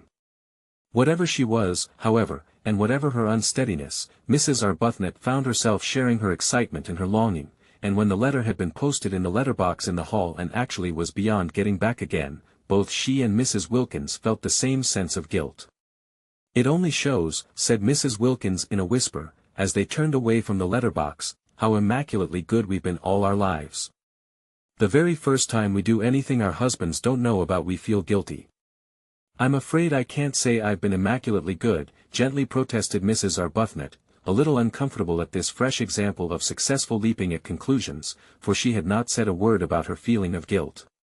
"Oh, but I'm sure you have. I see you being good, and that's why you're not happy." She shouldn't say things like that, thought Mrs. Arbuthnot. I must try and help her not to. Aloud she said gravely, "I don't know why you insist that I'm not happy. When you know me better I think you'll find that I am. And I'm sure you don't mean really that goodness, if one could attain it, makes one unhappy." "Yes, I do," said Mrs. Wilkins. "Our sort of goodness does. We have attained it, and we are unhappy. There are miserable sorts of goodness and happy sorts. The sort we'll have at the medieval castle, for instance, is the happy sort." "That is, supposing we go there," said Mrs. Arbuthnot restrainingly. She felt that Mrs. Wilkins needed holding on to. "After all, we've only written just to ask. Anybody may do that. I think it quite likely we shall find the conditions impossible, and even if they were not, probably by tomorrow we shall not want to go." "I see us there," was Mrs. Wilkins's answer to that. All this was very unbalancing. Mrs. Arbuthnot, as she presently splashed through the dripping streets on her way to a meeting she was to speak at, was in an unusually disturbed condition of mind. She had, she hoped, shown herself very calm to Mrs. Wilkins, very practical and sober, concealing her own excitement. But she was really extraordinarily moved, and she felt happy, and she felt guilty, and she felt afraid, and she had all the feelings, though this she did not know, of a woman who has come away from a secret meeting with her lover. That, indeed, was what she looked like when she arrived late on her platform. She, the open-browed, looked almost furtive as her eyes fell on the staring wooden faces waiting to hear her try and persuade them to contribute to the alleviation of the urgent needs of the Hampstead poor, each one convinced that they needed contributions themselves. She looked as though she were hiding something discreditable but delightful. Certainly her customary clear expression of candor was not there, and its place was taken by a kind of suppressed and frightened pleasedness, which would have led a more worldly-minded audience to the instant conviction of recent and probably impassioned love-making. Beauty, beauty, beauty. One should continue, of course with dignity, to develop, however old one may be. She had nothing against developing, against further ripeness, because as long as one was alive one was not dead, obviously, decided Mrs. Fisher, and development, change, ripening, were life. What she would dislike would be unripening, going back to something green. She would dislike it intensely, and this is what she felt she was on the brink of doing. Naturally it made her very uneasy, and only in constant movement could she find distraction. Increasingly restless and no longer able to confine herself to her battlements, she wandered more and more frequently, and also aimlessly, in and out of the top garden, to the growing surprise of Scrap, especially when she found that all Mrs. Fisher did was to stare for a few minutes at the view, pick a few dead leaves off the rose bushes, and go away again.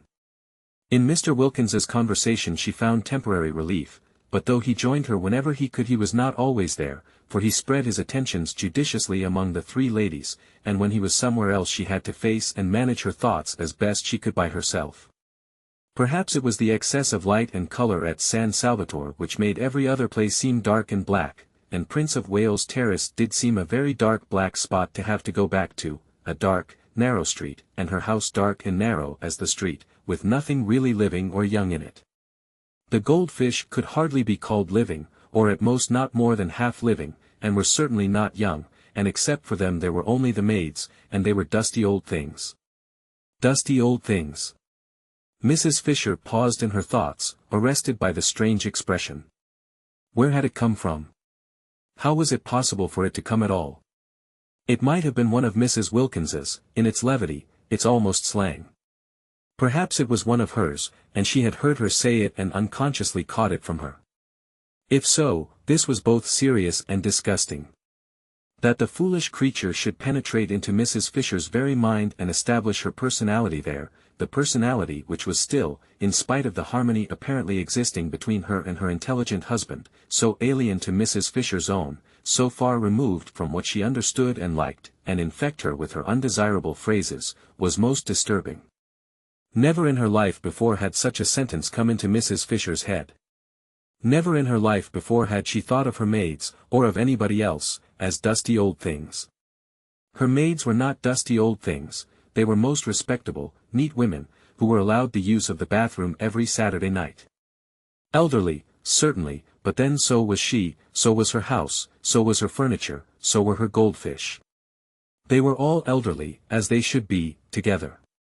But there was a great difference between being elderly and being a dusty old thing. How true it was what Ruskin said, that evil communications corrupt good manners. But did Ruskin say it? On second thoughts she was not sure, but it was just the sort of thing he would have said if he had said it, and in any case it was true. Merely hearing Mrs. Wilkins's evil communications at meals, she did not listen, she avoided listening, yet it was evident she had heard, those communications which, in that they so often were at once vulgar, indelicate and profane, and always, she was sorry to say, laughed at by Lady Caroline, must be classed as evil, was spoiling her own mental manners. Soon she might not only think but say. How terrible that would be! If that were the form her breaking out was going to take, the form of unseemly speech, Mrs. Fisher was afraid she would hardly with any degree of composure be able to bear it. At this stage Mrs. Fisher wished more than ever that she were able to talk over her strange feelings with someone who would understand. There was, however, no one who would understand except Mrs. Wilkins herself. She would know at once, Mrs. Fisher was sure, what she felt like. But this was impossible.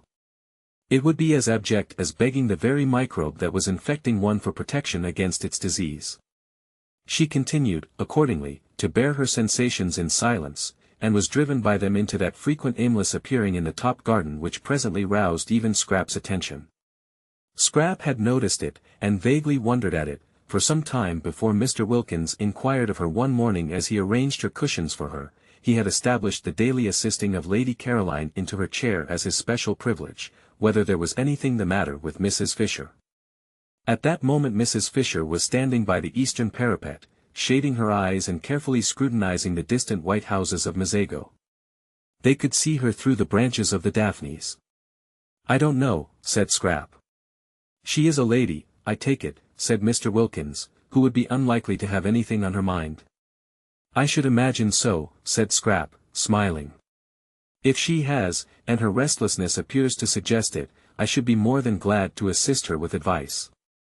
"I am sure you would be most kind." "Of course she has her own legal adviser, but he is not on the spot." "I am." "And a lawyer on the spot," said Mr. Wilkins, who endeavored to make his conversation when he talked to Lady Caroline light, aware that one must be light with young ladies, is worth two in. We won't be ordinary and complete the proverb, but say London. "You should ask her. Ask her if she needs assistance." "Would you advise it?" "Would it not be a little delicate to touch on such a question, the question whether or no a lady has something on her mind? Perhaps she will tell you if you go and talk to her." "I think it must be lonely to be Mrs. Fisher." "You are all thoughtfulness and consideration," declared Mr. Wilkins, wishing, for the first time in his life, that he were a foreigner so that he might respectfully kiss her hand on withdrawing to go obediently and relieve Mrs. Fisher's loneliness. It was wonderful what a variety of exits from her corner Scrap contrived for Mr. Wilkins. Each morning she found a different one, which sent him off pleased after he had arranged her cushions for her. She allowed him to arrange the cushions because she instantly had discovered, the very first 5 minutes of the very first evening, that her fears lest he should cling to her and stare in dreadful admiration were baseless. Mr. Wilkins did not admire like that. It was not only, she instinctively felt, not in him, but if it had been he would not have dared to in her case. He was all respectfulness. She could direct his movements in regard to herself with the raising of an eyelash. His one concern was to obey. She had been prepared to like him if he would only be so obliging as not to admire her, and she did like him. She did not forget his moving defenselessness the first morning in his towel, and he amused her, and he was kind to Lottie. It is true she liked him most when he wasn't there, but then she usually liked everybody most when they weren't there. Certainly he did seem to be one of those men, rare in her experience, who never looked at a woman from the predatory angle. The comfort of this, the simplification it brought into the relations of the party, was immense. From this point of view Mr. Wilkins was simply ideal, he was unique and precious. Whenever she thought of him, and was perhaps inclined to dwell on the aspects of him that were a little boring, she remembered this and murmured, "But what a treasure." Indeed it was Mr. Wilkins's one aim during his stay at San Salvatore to be a treasure. At all costs the three ladies who were not his wife must like him and trust him. Then presently when trouble arose in their lives, and in what lives did not trouble sooner or later arise, they would recollect how reliable he was and how sympathetic, and turn to him for advice. Ladies with something on their minds were exactly what he wanted.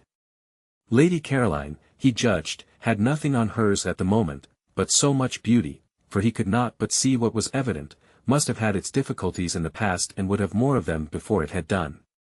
In the past he had not been at hand, in the future he hoped to be. And meanwhile the behavior of Mrs. Fisher, the next in importance of the ladies from the professional point of view, showed definite promise. It was almost certain that Mrs. Fisher had something on her mind. He had been observing her attentively, and it was almost certain. With the third, with Mrs. Arbuthnot, he had up to this made least headway, for she was so very retiring and quiet. But might not this very retiringness, this tendency to avoid the others and spend her time alone, indicate that she too was troubled? If so, he was her man. He would cultivate her. He would follow her and sit with her, and encourage her to tell him about herself. Arbuthnot, he understood from Lottie, was a British Museum official, nothing specially important at present, but Mr. Wilkins regarded it as his business to know all sorts and kinds. Besides, there was promotion. Arbuthnot, promoted, might become very much worthwhile. As for Lottie, she was charming. She really had all the qualities he had credited her with during his courtship, and they had been, it appeared, merely in abeyance since. His early impressions of her were now being endorsed by the affection and even admiration Lady Caroline showed for her. Lady Caroline Dester was the last person, he was sure, to be mistaken on such a subject.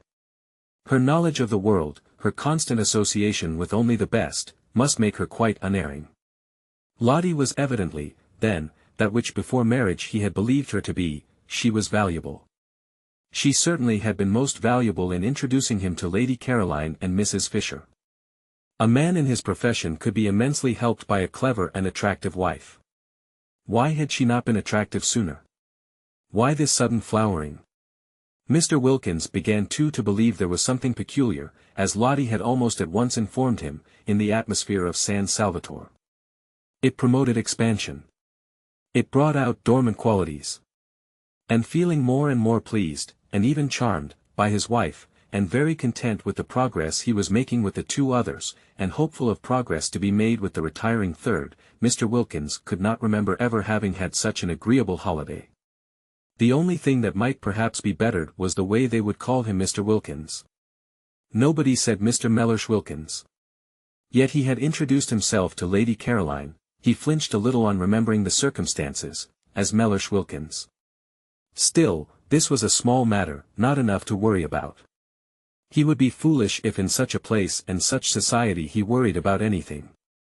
He was not even worrying about what the holiday was costing, and had made up his mind to pay not only his own expenses but his wife's as well, and surprise her at the end by presenting her with her nest egg as intact as when she started, and just the knowledge that he was preparing a happy surprise for her made him feel warmer than ever towards her. In fact, Mr. Wilkins, who had begun by being consciously and according to plan on his best behavior, remained on it unconsciously, and with no effort at all. And meanwhile the beautiful golden days were dropping gently from the second week one by one, equal in beauty with those of the first, and the scent of beanfields in flower on the hillside behind the village came across to San Salvatore whenever the air moved. In the garden that second week the poet's eyed narcissus disappeared out the long grass at the edge of the zigzag path, and wild gladiolus, slender and rose-colored, came in their stead, white pinks bloomed in the borders, filling the whole place with their smoky sweet smell, and a bush nobody had noticed burst into glory and fragrance, and it was a purple lilac bush. Such a jumble of spring and summer was not to be believed in, except by those who dwelt in those gardens. Everything seemed to be out together, all the things crowded into 1 month which in England are spread penuriously over 6. Even primroses were found one day by Mrs. Wilkins in a cold corner up in the hills, and when she brought them down to the geraniums and heliotrope of San Salvatore they looked quite shy. Chapter 17. On the first day of the third week Rose wrote to Frederick. In case she should again hesitate and not post the letter, she gave it to Domenico to post, for if she did not write now there would be no time left at all. Half the month at San Salvatore was over.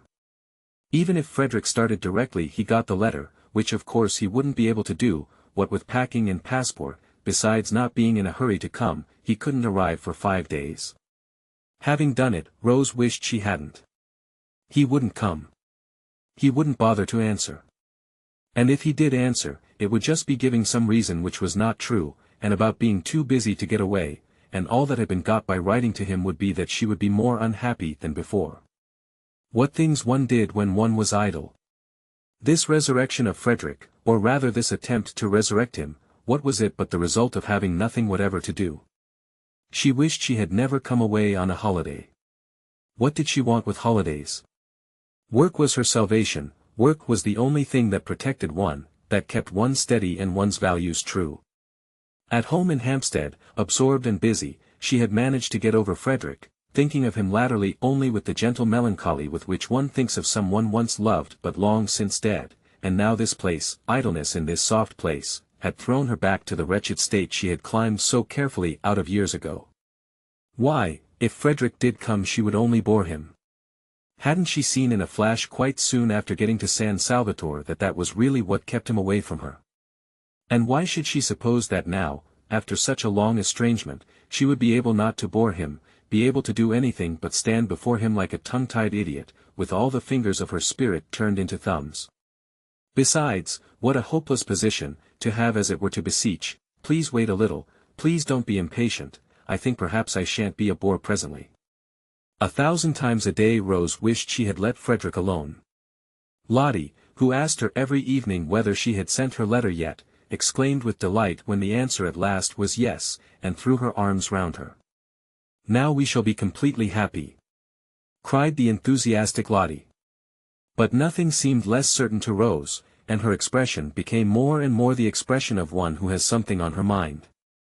Mr. Wilkins, wanting to find out what it was, strolled in the sun in his Panama hat, and began to meet her accidentally. I did not know, said Mr. Wilkins the first time, courteously raising his hat, that you two liked this particular spot. And he sat down beside her. In the afternoon she chose another spot, and she had not been in it half an hour before Mr. Wilkins, lightly swinging his cane, came round the corner. We are destined to meet in our rambles, said Mr. Wilkins pleasantly. And he sat down beside her. Mr. Wilkins was very kind, and she had, she saw, misjudged him in Hampstead, and this was the real man, ripened like fruit by the beneficent sun of San Salvatore, but Rose did want to be alone. Still, she was grateful to him for proving to her that though she might bore Frederick she did not bore everybody. If she had, he would not have sat talking to her on each occasion till it was time to go in. True, he bored her, but that wasn't anything like so dreadful as if she bored him. Then indeed her vanity would have been sadly ruffled. For now that Rose was not able to say her prayers she was being assailed by every sort of weakness, vanity, sensitiveness, irritability, pugnacity, strange, unfamiliar devils to have coming crowding on one and taking possession of one's swept and empty heart. She had never been vain or irritable or pugnacious in her life before. Could it be that San Salvatore was capable of opposite effects, and the same sun that ripened Mr. Wilkins made her go acid? The next morning, so as to be sure of being alone, she went down, while Mr. Wilkins was still lingering pleasantly with Mrs. Fisher over breakfast, to the rocks by the water's edge where she and Lottie had sat the first day. Frederick by now had got her letter. Today, if he were like Mr. Wilkins, she might get a telegram from him. She tried to silence the absurd hope by jeering at it. Yet, if Mr. Wilkins had telegraphed, why not Frederick? The spell of San Salvatore lurked even, it seemed, in notepaper. Lottie had not dreamed of getting a telegram, and when she came in at lunchtime there it was. It would be too wonderful if when she went back at lunchtime she found one there for her too. Rose clasped her hands tight round her knees. How passionately she longed to be important to somebody again, not important on platforms, not important as an asset in an organization, but privately important, just to one other person, quite privately, nobody else to know or notice. It didn't seem much to ask in a world so crowded with people, just to have one of them, only one out of all the millions, to oneself. Somebody who needed one, who thought of one, who was eager to come to one. Oh, how dreadfully one wanted to be precious. All the morning she sat beneath the pine tree by the sea. Nobody came near her. The great hours passed slowly, they seemed enormous. But she wouldn't go up before lunch, she would give the telegram time to arrive. That day Scrap, egged on by Lottie's persuasions and also thinking that perhaps she had sat long enough, had arisen from her chair and cushions and gone off with Lottie and sandwiches up into the hills till evening. Mr. Wilkins, who wished to go with them, stayed on Lady Caroline's advice with Mrs. Fisher in order to cheer her solitude, and though he left off cheering her about 11 to go and look for Mrs. Arbuthnot, so as for a space to cheer her too, thus dividing himself impartially between these solitary ladies, he came back again presently mopping his forehead and continued with Mrs. Fisher where he had left off, for this time Mrs. Arbuthnot had hidden successfully. There was a telegram, too, for her he noticed when he came in. Pity he did not know where she was. "Ought we to open it?" he said to Mrs. Fisher. "No," said Mrs. Fisher. "It may require an answer. I don't approve of tampering with other people's correspondence." "Tampering? My dear lady." Mr. Wilkins was shocked. Such a word. Tampering. He had the greatest possible esteem for Mrs. Fisher, but he did at times find her a little difficult. She liked him, he was sure, and she was in a fair way, he felt, to become a client, but he feared she would be a headstrong and secretive client. She was certainly secretive, for though he had been skillful and sympathetic for a whole week, she had as yet given him no inkling of what was so evidently worrying her. "Poor old thing," said Lottie, on his asking her if she perhaps could throw light on Mrs. Fisher's troubles. "She hasn't got love." "Love?" Mr. Wilkins could only echo, genuinely scandalized. "But surely, my dear, at her age." "Any love," said Lottie. That very morning he had asked his wife, for he now sought and respected her opinion, if she could tell him what was the matter with Mrs. Arbuthnot, for she too, though he had done his best to thaw her into confidences, had remained persistently retiring. "She wants her husband," said Lottie. "Ah," said Mr. Wilkins, a new light shed on Mrs. Arbuthnot's shy and modest melancholy. And he added, "Very proper." And Lottie said, smiling at him, "One does." And Mr. Wilkins said, smiling at her, "Does one?" And Lottie said, smiling at him, "Of course." And Mr. Wilkins, much pleased with her, though it was still quite early in the day, a time when caresses are sluggish, pinched her ear. Just before 12:30 Rose came slowly up through the pergola and between the camellias ranged on either side of the old stone steps. The rivulets of periwinkles that flowed down them when first she arrived were gone, and now there were these bushes, incredibly roseate. Pink, white, red, striped, she fingered and smelt them one after the other, so as not to get to her disappointment too quickly. As long as she hadn't seen for herself, seen the table in the hall quite empty except for its bowl of flowers, she still could hope, she still could have the joy of imagining the telegram lying on it waiting for her. But there is no smell in a camellia, as Mr. Wilkins, who was standing in the doorway on the lookout for her and knew what was necessary in horticulture, reminded her. She started at his voice and looked up. "A telegram has come for you," said Mr. Wilkins. She stared at him, her mouth open. "I searched for you everywhere, but failed." Of course. She knew it. She had been sure of it all the time. Bright and burning, youth in that instant flashed down again on Rose. She flew up the steps, red as the camellia she had just been fingering, and was in the hall and tearing open the telegram before Mr. Wilkins had finished his sentence. Why, but if things could happen like this, why, but there was no end to, why, she and Frederick, they were going to be, again, at last. "No bad news, I trust?" said Mr. Wilkins, who had followed her, for when she had read the telegram she stood staring at it and her face went slowly white. Curious to watch how her face went slowly white. She turned and looked at Mr. Wilkins as if trying to remember him. Oh no. On the contrary. She managed to smile. "I'm going to have a visitor," she said, holding out the telegram, and when he had taken it she walked away towards the dining room, murmuring something about lunch being ready. Mr. Wilkins read the telegram. It had been sent that morning from Mazago, and was. "A.M. passing through on way to Rome. May I pay my respects this afternoon? Thomas Briggs." Why should such a telegram make the interesting lady turn pale? For her pallor on reading it had been so striking as to convince Mr. Wilkins she was receiving a blow. "Who is Thomas Briggs?" he asked, following her into the dining room. She looked at him vaguely. "Who is?" she repeated, getting her thoughts together again. Thomas Briggs. Oh. Yes. He is the owner. This is his house. He is very nice. He is coming this afternoon. Thomas Briggs was at that very moment coming. He was jogging along the road between Mezzago and Castagneto in a fly, sincerely hoping that the dark-eyed lady would grasp that all he wanted was to see her, and not at all to see if his house were still there. He felt that an owner of delicacy did not intrude on a tenant. But, he had been thinking so much of her since that day. Rose Arbuthnot. Such a pretty name. And such a pretty creature, mild, milky, mothery in the best sense being that she wasn't his mother and couldn't have been if she had tried, for parents were the only things impossible to have younger than oneself.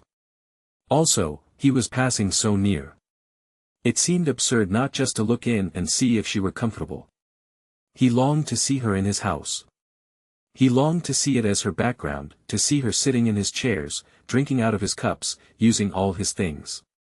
Did she put the big crimson brocade cushion in the drawing room behind her little dark head?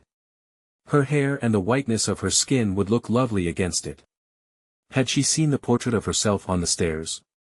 He wondered if she liked it. He would explain it to her. If she didn't paint, and she had said nothing to suggest it, she wouldn't perhaps notice how exactly the molding of the eyebrows and the slight hollow of the cheek. He told the fly to wait in Castagneto, and crossed the piazza, hailed by children and dogs, who all knew him and sprang up suddenly from nowhere, and walking quickly up the zigzag path, for he was an active young man not much more than 30, he pulled the ancient chain that rang the bell, and waited decorously on the proper side of the open door to be allowed to come in. At the sight of him Francesca flung up every bit of her that would fling up, eyebrows, eyelids, and hands, and volubly assured him that all was in perfect order and that she was doing her duty. Of course, said Briggs, cutting her short. No one doubts it. And he asked her to take in his card to her mistress. Which mistress? Asked Francesca. Which mistress?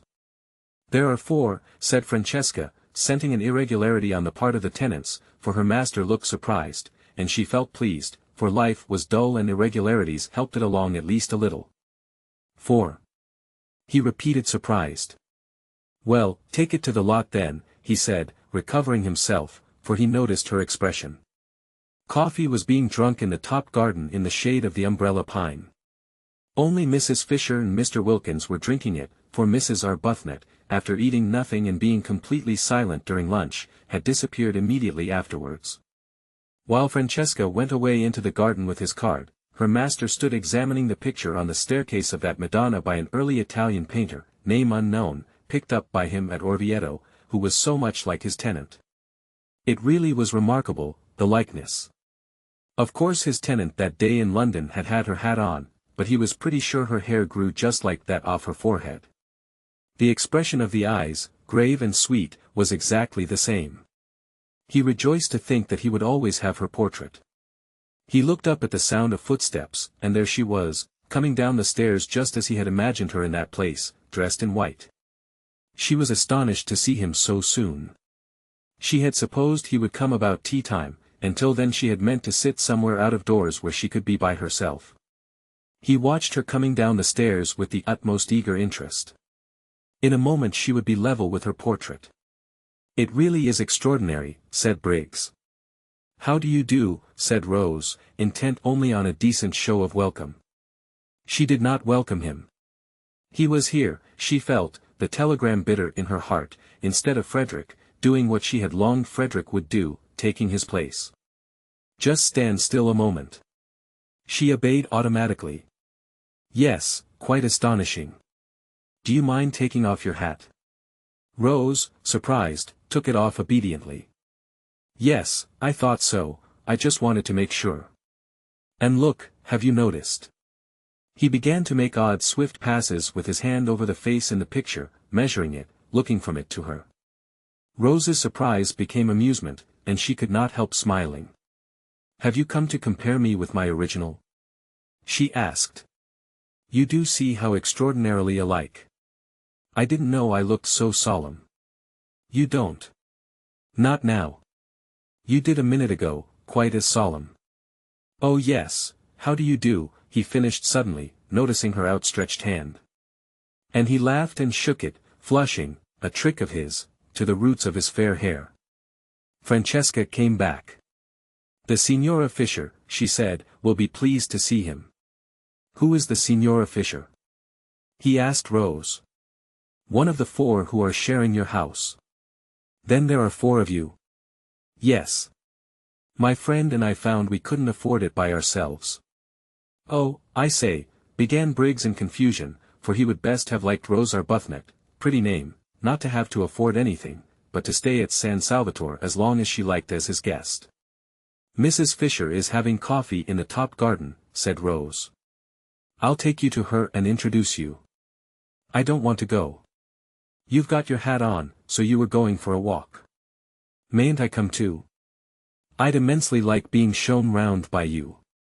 "But Mrs. Fisher is waiting for you." "Won't she keep?"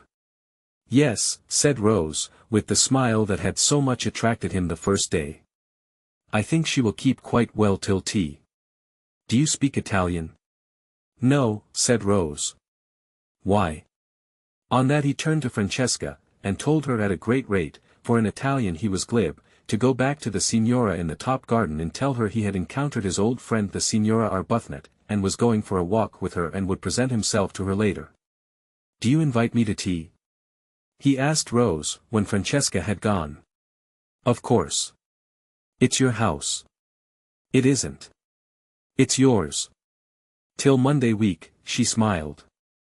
"Come and show me all the views," he said eagerly, and it was plain, even to the self-depreciatory Rose, that she did not bore Mr. Briggs. Chapter 18. They had a very pleasant walk, with a great deal of sitting down in warm, time-fragrant corners, and if anything could have helped Rose to recover from the bitter disappointment of the morning it would have been the company and conversation of Mr. Briggs. He did help her to recover, and the same process took place as that which Lottie had undergone with her husband, and the more Mr. Briggs thought Rose charming the more charming she became. Briggs was a man incapable of concealments, who never lost time if he could help it. They had not got to the end of the headland where the lighthouse is. Briggs asked her to show him the lighthouse, because the path to it, he knew, was wide enough for 2 to walk abreast and fairly level, before he had told her of the impression she had made on him in London. Since even the most religious, sober women like to know they have made an impression, particularly the kind that has nothing to do with character or merits, Rose was pleased. Being pleased, she smiled. Smiling, she was more attractive than ever. Color came into her cheeks, and brightness into her eyes. She heard herself saying things that really sounded quite interesting and even amusing. If Frederick were listening now, she thought, perhaps he would see that she couldn't after all be such a hopeless bore, for here was a man, nice-looking, young, and surely clever. He seemed clever, and she hoped he was, for then the compliment would be still greater, who was evidently quite happy to spend the afternoon just talking to her. And indeed Mr. Briggs seemed very much interested. He wanted to hear all about everything she had been doing from the moment she got there. He asked her if she had seen this, that, and the other in the house, what she liked best, which rooms she had, if she were comfortable, if Francesca was behaving, if Domenico took care of her, and whether she didn't enjoy using the yellow sitting room, the one that got all the sun and looked out towards Genoa. Rose was ashamed how little she had noticed in the house, and how few of the things he spoke of as curious or beautiful in it she had even seen. Swamped in thoughts of Frederick, she appeared to have lived in San Salvatore blindly, and more than half the time had gone, and what had been the good of it? She might just as well have been sitting hankering on Hampstead Heath. No, she mightn't. Through all her hankerings she had been conscious that she was at least in the very heart of beauty, and indeed it was this beauty, this longing to share it, that had first started her off hankering. Mr. Briggs, however, was too much alive for her to be able to spare any attention at this moment for Frederick, and she praised the servants in answer to his questions, and praised the yellow sitting-room without telling him she had only been in it once and then was ignominiously ejected, and she told him she knew hardly anything about art and curiosities, but thought perhaps if somebody would tell her about them she would know more, and she said she had spent every day since her arrival out of doors, because out of doors there was so very wonderful and different from anything she had ever seen. Briggs walked by her side along his paths that were yet so happily for the moment her paths, and felt all the innocent glows of family life. He was an orphan and an only child, and had a warm, domestic disposition. He would have adored a sister and spoilt a mother, and was beginning at this time to think of marrying, for though he had been very happy with his various loves, each of whom, contrary to the usual experience, turned ultimately into his devoted friend, he was fond of children and thought he had perhaps now got to the age of settling if he did not wish to be too old by the time his eldest son was 20. San Salvatore had latterly seemed a little forlorn. He fancied it echoed when he walked about it. He had felt lonely there, so lonely that he had preferred this year to miss out a spring and let it. It wanted a wife in it. It wanted that final touch of warmth and beauty, for he never thought of his wife except in terms of warmth and beauty. She would of course be beautiful and kind. It amused him how much in love with this vague wife he was already. At such a rate was he making friends with the lady with the sweet name as he walked along the path towards the lighthouse, that he was sure presently he would be telling her everything about himself and his past doings and his future hopes, and the thought of such a swiftly developing confidence made him laugh. "Why are you laughing?" she asked, looking at him and smiling. "It's so like coming home," he said. "But it is coming home for you to come here. I mean really like coming home. To one's family. I never had a family. I'm an orphan." "Oh, are you?" said Rose with the proper sympathy. "I hope you've not been one very long." "No, I mean I hope you have been one very long." "No, I don't know what I mean, except that I'm sorry." He laughed again. "Oh, I'm used to it. I haven't anybody. No sisters or brothers." "Then you're an only child," she observed intelligently. "Yes. And there's something about you that's exactly my idea of a family." She was amused. "So, cozy," he said, looking at her and searching for a word. "You wouldn't think so if you saw my house in Hampstead," she said, a vision of that austere and hard-seated dwelling presenting itself to her mind, with nothing soft in it except the shunned and neglected Du Barry sofa. No wonder, she thought, for a moment clear-brained, that Frederick avoided it. There was nothing cozy about his family. "I don't believe any place you lived in could be anything but exactly like you," he said. "You're not going to pretend San Salvatore is like me?"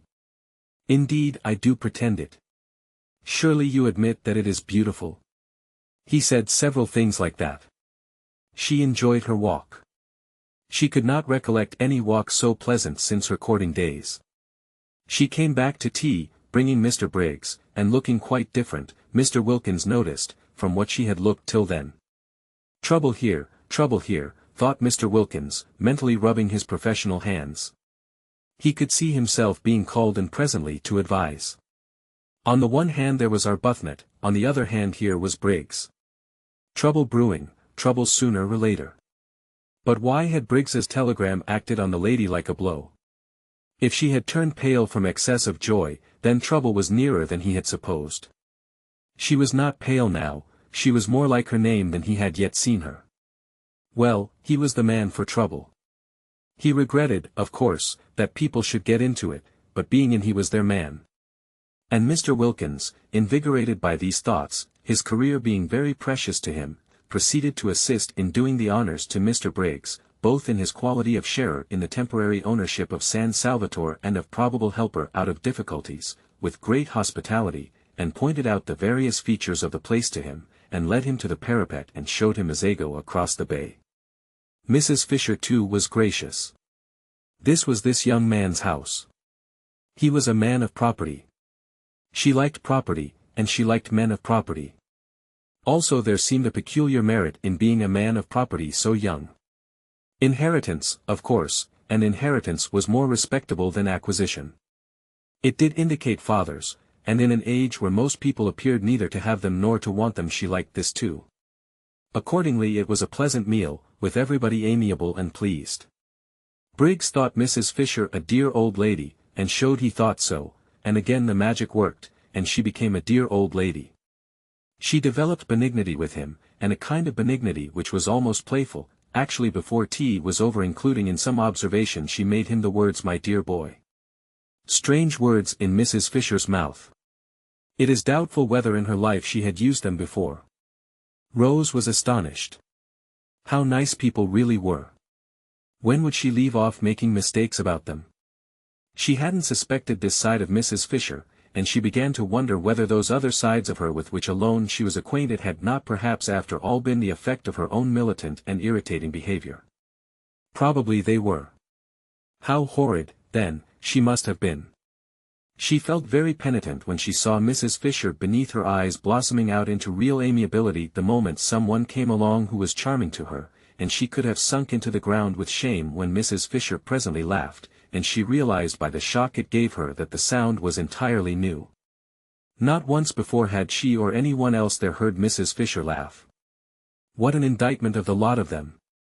For they had all laughed, the others, some more and some less, at one time or another since their arrival, and only Mrs. Fisher had not. Clearly, since she could enjoy herself as she was now enjoying herself, she had not enjoyed herself before. Nobody had cared whether she did or not, except perhaps Lottie. Yes, Lottie had cared, and had wanted her to be happy, but Lottie seemed to produce a bad effect on Mrs. Fisher, while as for Rose herself she had never been with her for 5 minutes without wanting, really wanting, to provoke and oppose her. How very horrid she had been. She had behaved unpardonably. Her penitence showed itself in a shy and deferential solicitude towards Mrs. Fisher which made the observant Briggs think her still more angelic, and wish for a moment that he were an old lady himself in order to be behaved to by Rose Arbuthnot just like that. There was evidently no end, he thought, to the things she could do sweetly. He would even not mind taking medicine, really nasty medicine, if it were Rose Arbuthnot bending over him with the dose. She felt his bright blue eyes, the brighter because he was so sunburned, fixed on her with a twinkle in them, and smiling asked him what he was thinking about. But he couldn't very well tell her that, he said, and added, some day. Trouble, thought Mr. Wilkins at this, again mentally rubbing his hands. Well, I'm their man. I'm sure, said Mrs. Fisher benignly, you have no thoughts we may not hear. I'm sure, said Briggs, I would be telling you every one of my secrets in a week. You would be telling somebody very safe, then, said Mrs. Fisher benevolently, just such a son would she have liked to have had. And in return, she went on, I dare say I would tell you mine. Ah no, said Mr. Wilkins, adapting himself to this tone of easy badinage, I must protest. I really must. I have a prior claim, I am the older friend. I have known Mrs. Fisher 10 days, and you, Briggs, have not yet known her 1. I assert my right to be told her secrets first. That is, he added, bowing gallantly, if she has any, which I beg leave to doubt. Oh, haven't I? Exclaimed Mrs. Fisher, thinking of those green leaves. That she should exclaim at all was surprising, but that she should do it with gaiety was miraculous. Rose could only watch her in wonder. Then I shall worm them out, said Briggs with equal gaiety. They won't need much worming out, said Mrs. Fisher. My difficulty is to keep them from bursting out. It might have been Lottie talking. Mr. Wilkins adjusted the single eyeglass he carried with him for occasions like this, and examined Mrs. Fisher carefully. Rose looked on, unable not to smile too since Mrs. Fisher seemed so much amused, though Rose did not quite know why, and her smile was a little uncertain, for Mrs. Fisher amused was a new sight, not without its awe-inspiring aspects, and had to be got accustomed to. What Mrs. Fisher was thinking was how much surprised they would be if she told them of her very odd and exciting sensation of going to come out all over buds.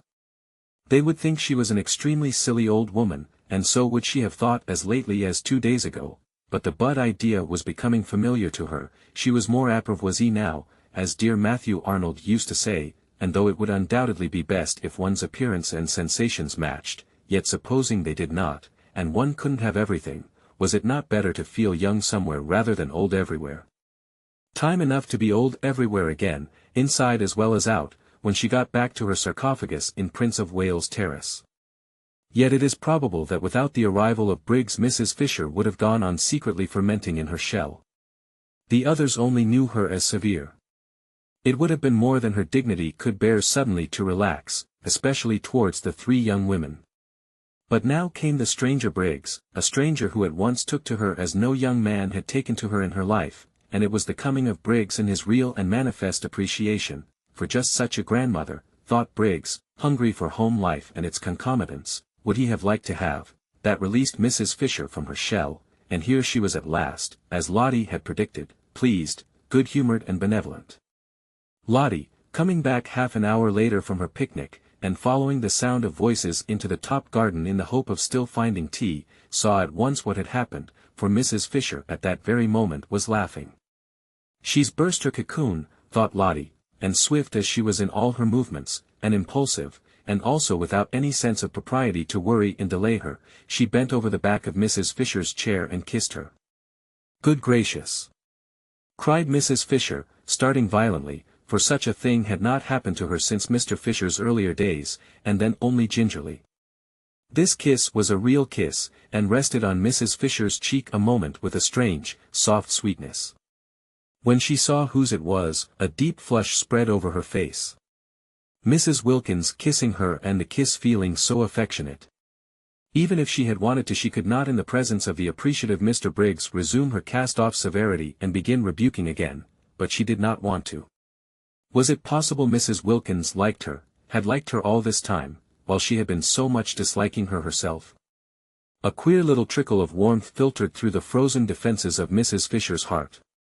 Somebody young kissing her, somebody young wanting to kiss her.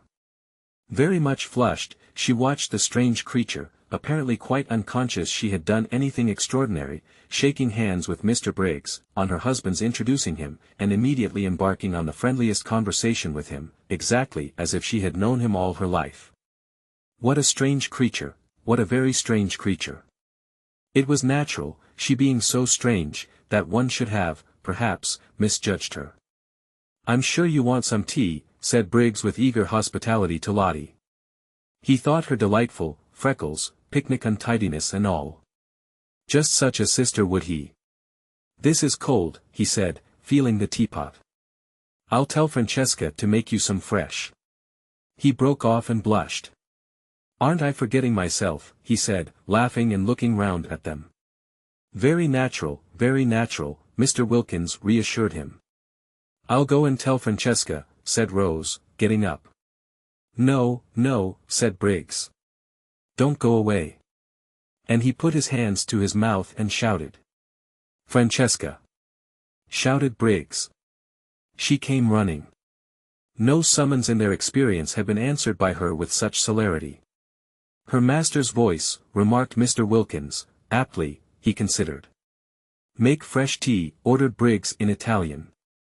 "Quick, quick," and then remembering himself he blushed again, and begged everybody's pardon. Very natural," Mr. Wilkins reassured him. Briggs then explained to Lottie what he had explained twice already, once to Rose and once to the other two, that he was on his way to Rome and thought he would get out at Mezzago and just look in to see if they were comfortable and continue his journey the next day, staying the night in an hotel at Mezzago. "But how ridiculous," said Lottie. "Of course you must stay here. It's your house. There's Kate Lumley's room," she added, turning to Mrs. Fisher. "You wouldn't mind Mr. Briggs having it for one night? Kate Lumley isn't in it, you know," she said turning to Briggs again and laughing. And Mrs. Fisher to her immense surprise laughed too. She knew that at any other time this remark would have struck her as excessively unseemly, and yet now she only thought it funny. No indeed, she assured Briggs, Kate Lumley was not in that room. Very fortunately, for she was an excessively wide person and the room was excessively narrow. Kate Lumley might get into it, but that was about all. Once in, she would fit it so tightly that probably she would never be able to get out again. It was entirely at Mr. Briggs's disposal, and she hoped he would do nothing so absurd as go to an hotel, he, the owner of the whole place. Rose listened to this speech wide-eyed with amazement. Mrs. Fisher laughed very much as she made it. Lottie laughed very much too, and at the end of it bent down and kissed her again, kissed her several times.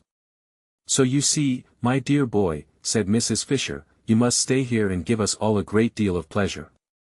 "A great deal indeed," corroborated Mr. Wilkins heartily. "A very great deal," repeated Mrs. Fisher, looking exactly like a pleased mother. "Do," said Rose, on Briggs's turning inquiringly to her. "How kind of you all," he said, his face broad with smiles. "I'd love to be a guest here. What a new sensation. And with 3 such." He broke off and looked round. "I say," he asked, "oughtn't I to have a 4th hostess?" Francesca said she had 4 mistresses. "Yes. There's Lady Caroline," said Lottie. "Then hadn't we better find out first if she invites me too?" "Oh, but she's sure," began Lottie. "The daughter of the Droitwiches, Briggs," said Mr. Wilkins, "is not likely to be wanting in the proper hospitable impulses."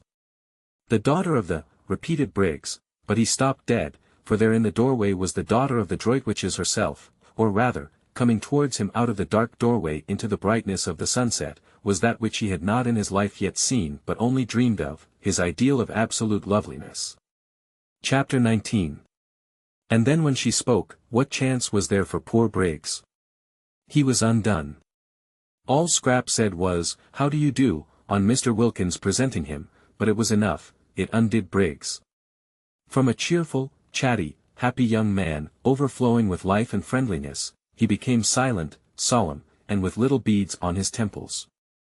Also he became clumsy, dropping the teaspoon as he handed her her cup, mismanaging the macaroons, so that one rolled on the ground. His eyes could not keep off the enchanting face for a moment, and when Mr. Wilkins, elucidating him, for he failed to elucidate himself, informed Lady Caroline that in Mr. Briggs she beheld the owner of San Salvatore, who was on his way to Rome, but had got out at Mezzago, etc., etc., and that the other 3 ladies had invited him to spend the night in what was to all intents and purposes his own house rather than an hotel, and Mr. Briggs was only waiting for the seal of her approval to this invitation, she being the 4th hostess, when Mr. Wilkins, balancing his sentences and being admirably clear and enjoying the sound of his own cultured voice, explained the position in this manner to Lady Caroline, Briggs sat and said never a word. A deep melancholy invaded Scrap. The symptoms of the incipient grabber were all there and only too familiar, and she knew that if Briggs stayed her rest cure might be regarded as over. Then Kate Lumley occurred to her. She caught at Kate as at a straw. "It would have been delightful," she said, faintly smiling at Briggs. She could not in decency not smile, at least a little, but even a little betrayed the dimple, and Briggs's eyes became more fixed than ever. "I'm only wondering if there is room." "Yes, there is," said Lottie. "There's Kate Lumley's room." "I thought," said Scrap to Mrs. Fisher, and it seemed to Briggs that he had never heard music till now, "your friend was expected immediately." "Oh, no," said Mrs. Fisher, with an odd placidness, Scrap thought. "Miss Lumley," said Mr. Wilkins, "or should I," he inquired of Mrs. Fisher, "say Mrs.?" "Nobody has ever married Kate," said Mrs. Fisher complacently. "Quite so. Miss Lumley does not arrive today in any case, Lady Caroline, and Mr. Briggs has, unfortunately, if I may say so, to continue his journey tomorrow, so that his staying would in no way interfere with Miss Lumley's possible movements." "Then of course I join in the invitation," said Scrap, with what was to Briggs the most divine cordiality. He stammered something, flushing scarlet, and Scrap thought, "Oh," and turned her head away, but that merely made Briggs acquainted with her profile, and if there existed anything more lovely than Scrap's full face it was her profile. Well, it was only for this one afternoon and evening. He would leave, no doubt, the first thing in the morning. It took hours to get to Rome. Awful if he hung on till the night train. She had a feeling that the principal express to Rome passed through at night. Why hadn't that woman Kate Lumley arrived yet? She had forgotten all about her, but now she remembered she was to have been invited a fortnight ago. What had become of her? This man, once let in, would come and see her in London, would haunt the places she was likely to go to. He had the makings, her experienced eye could see, of a passionately persistent grabber. If, thought Mr. Wilkins, observing Briggs's face and sudden silence, any understanding existed between this young fellow and Mrs. Arbuthnot, there is now going to be trouble. Trouble of a different nature from the kind I feared, in which Arbuthnot would have played a leading part, in fact the part of petitioner, but trouble that may need help and advice none the less for its not being publicly scandalous. Briggs, impelled by his passions and her beauty, will aspire to the daughter of the Droitwiches. She, naturally and properly, will repel him. Mrs. Arbuthnot, left in the cold, will be upset and show it. Arbuthnot on his arrival will find his wife in enigmatic tears. Inquiring into their cause, he will be met with an icy reserve. More trouble may then be expected, and in me they will seek and find their adviser. When Lottie said Mrs. Arbuthnot wanted her husband, she was wrong. What Mrs. Arbuthnot wants is Briggs, and it looks uncommonly as if she were not going to get him. Well, I'm their man.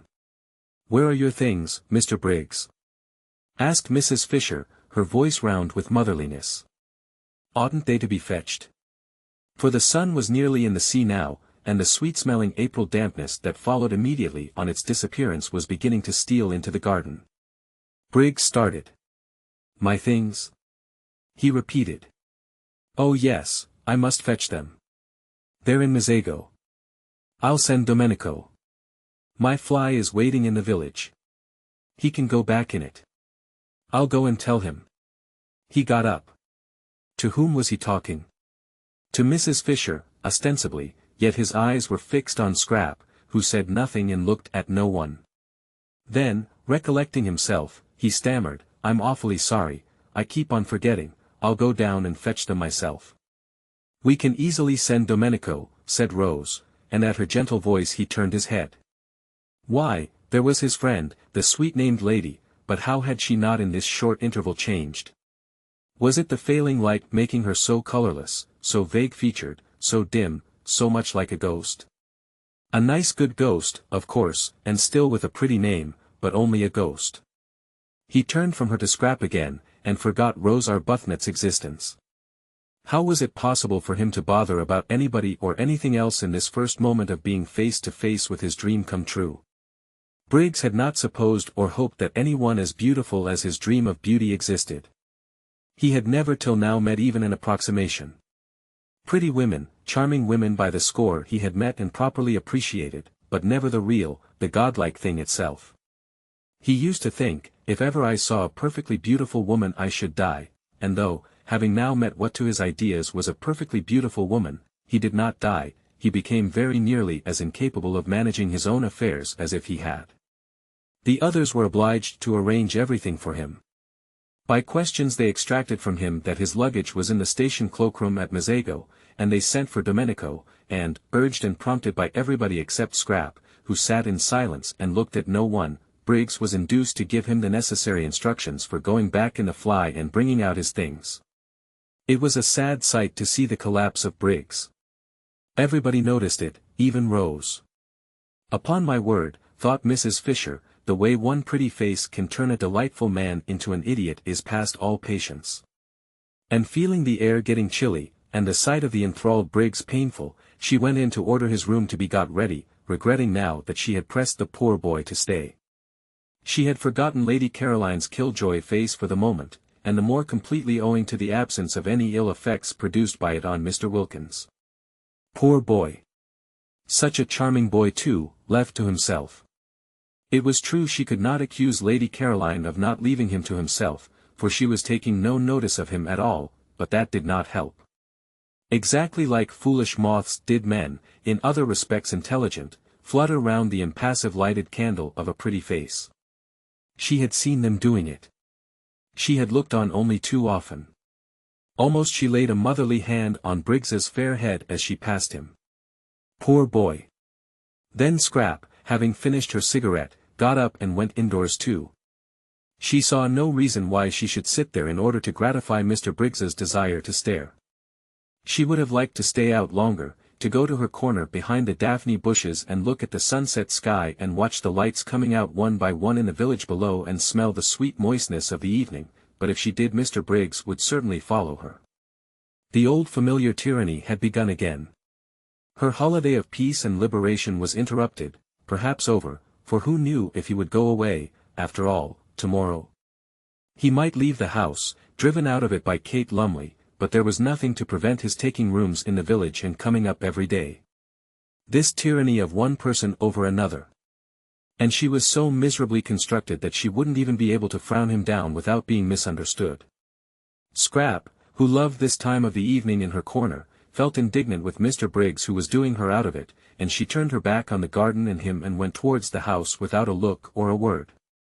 But Briggs, when he realized her intention, leapt to his feet, snatched chairs which were not in her way out of it, kicked a footstool which was not in her path on one side, hurried to the door, which stood wide open, in order to hold it open, and followed her through it, walking by her side along the hall. What was to be done with Mr. Briggs? Well, it was his hall, she couldn't prevent his walking along it.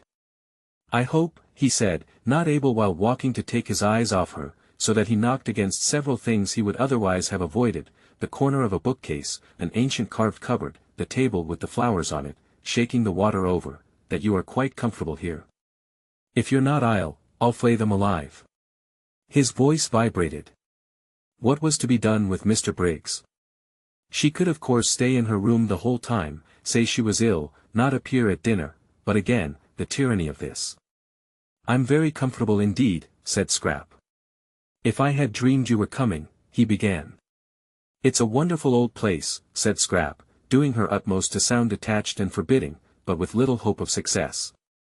The kitchen was on this floor, and passing its door, which was open a crack, they were observed by the servants, whose thoughts, communicated to each other by looks, may be roughly reproduced by such rude symbols as aha and oho, symbols which represented and included their appreciation of the inevitable, their foreknowledge of the inevitable, and their complete understanding and approval. "Are you going upstairs?" asked Briggs, as she paused at the foot of them. "Yes." "Which room do you sit in? The drawing room, or the small yellow room?" "In my own room." So then he couldn't go up with her, so then all he could do was to wait till she came out again. He longed to ask her which was her own room, it thrilled him to hear her call any room in his house her own room, that he might picture her in it.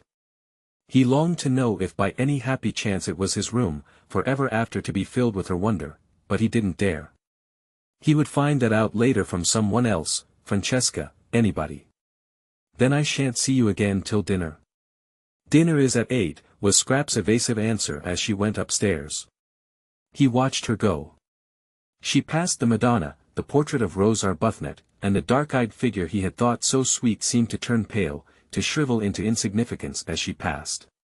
She turned the bend of the stairs, and the setting sun, shining through the west window a moment on her face, turned her to glory. She disappeared, and the sun went out too, and the stairs were dark and empty.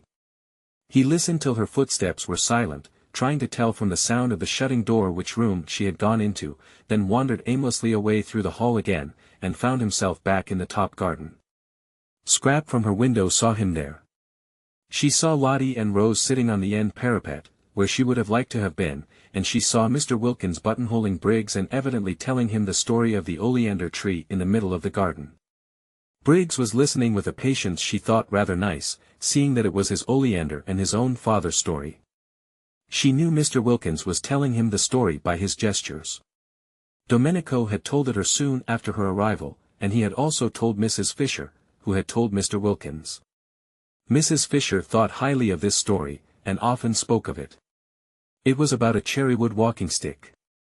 Briggs's father had thrust this stick into the ground at that spot, and said to Domenico's father, who was then the gardener, "Here we will have an oleander." And Briggs's father left the stick in the ground as a reminder to Domenico's father, and presently, how long afterwards nobody remembered, the stick began to sprout, and it was an oleander. There stood poor Mr. Briggs being told all about it, and listening to the story he must have known from infancy with patience. Probably he was thinking of something else. She was afraid he was. How unfortunate, how extremely unfortunate, the determination that seized people to get hold of and engulf other people. If only they could be induced to stand more on their own feet.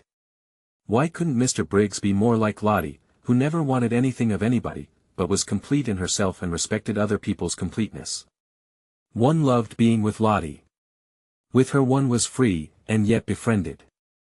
Mr. Briggs looked so really nice, too. She thought she might like him if only he wouldn't so excessively like her. Scrap felt melancholy. Here she was shut up in her bedroom, which was stuffy from the afternoon sun that had been pouring into it, instead of out in the cool garden, and all because of Mr. Briggs.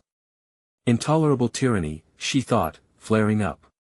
She wouldn't endure it, she would go out all the same, she would run downstairs while Mr. Wilkins, really that man was a treasure, held Mr. Briggs down telling him about the oleander, and get out of the house by the front door, and take cover in the shadows of the zigzag path. Nobody could see her there, nobody would think of looking for her there.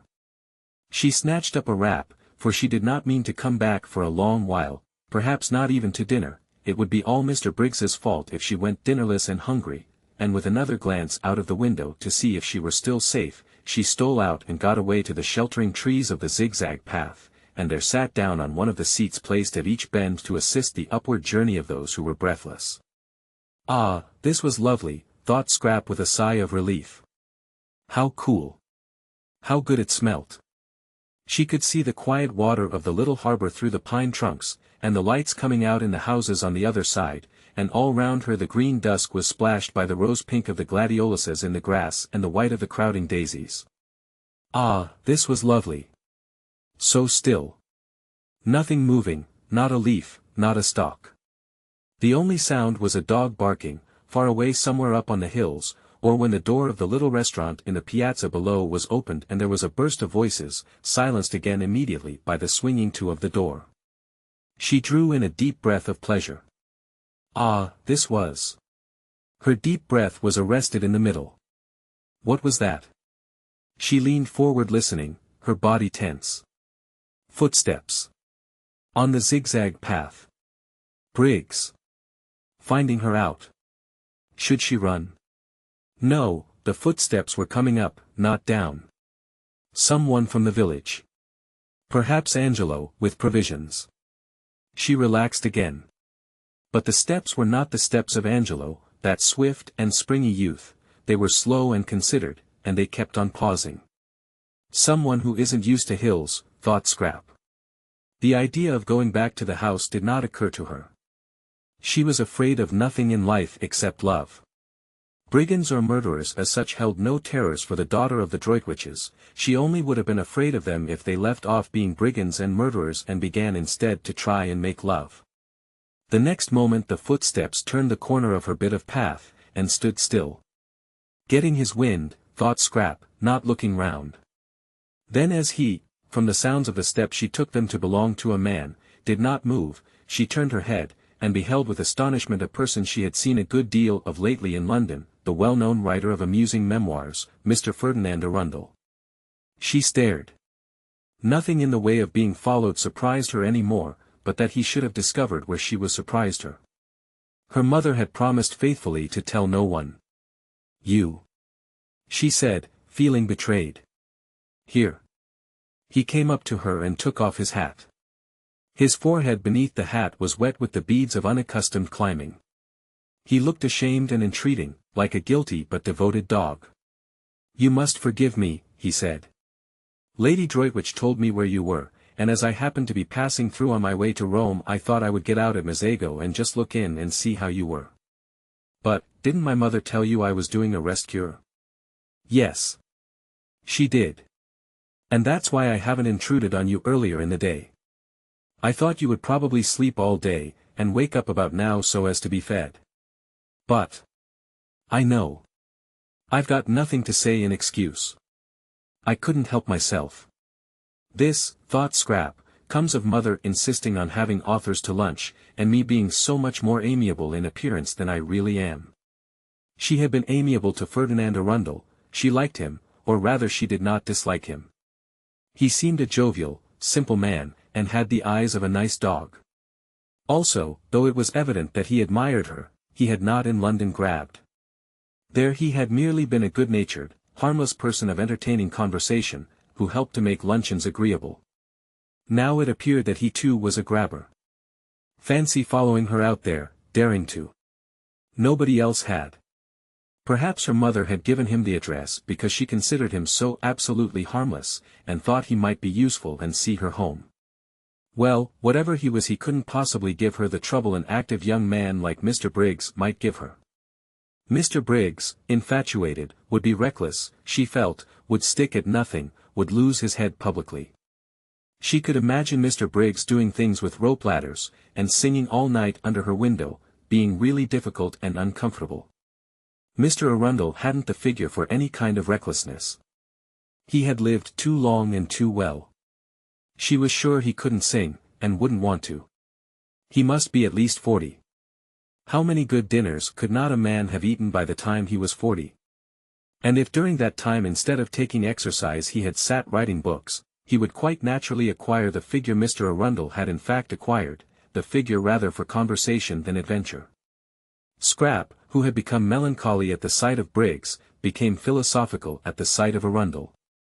Here he was. She couldn't send him away till after dinner. He must be nourished. This being so, she had better make the best of it, and do that with a good grace which anyhow wasn't to be avoided. Besides, he would be a temporary shelter from Mr. Briggs. She was at least acquainted with Ferdinand Arundel, and could hear news from him of her mother and her friends, and such talk would put up a defensive barrier at dinner between herself and the approaches of the other one. And it was only for one dinner, and he couldn't eat her. She therefore prepared herself for friendliness. "I'm to be fed," she said, ignoring his last remark, "at 8, and you must come up and be fed too. Sit down and get cool and tell me how everybody is. May I really dine with you? In these traveling things?" he said, wiping his forehead before sitting down beside her. She was too lovely to be true, he thought. Just to look at her for an hour, just to hear her voice, was enough reward for his journey in his fears. "Of course. I suppose you've left your fly in the village, and will be going on from Mazago by the night train. Or stay in Mazago in an hotel and go on tomorrow. But tell me," he said, gazing at the adorable profile, "about yourself. London has been extraordinarily dull and empty. Lady Droitwich said you were with people here she didn't know. I hope they've been kind to you. You look, well, as if your cure had done everything a cure should." "They've been very kind," said Scrap. "I got them out of an advertisement." "An advertisement? It's a good way, I find, to get friends. I'm fonder of one of these than I've been of anybody in years." "Really? Who is it?" "You shall guess which of them it is when you see them. Tell me about Mother. When did you see her last? We arranged not to write to each other unless there was something special. I wanted to have a month that was perfectly blank.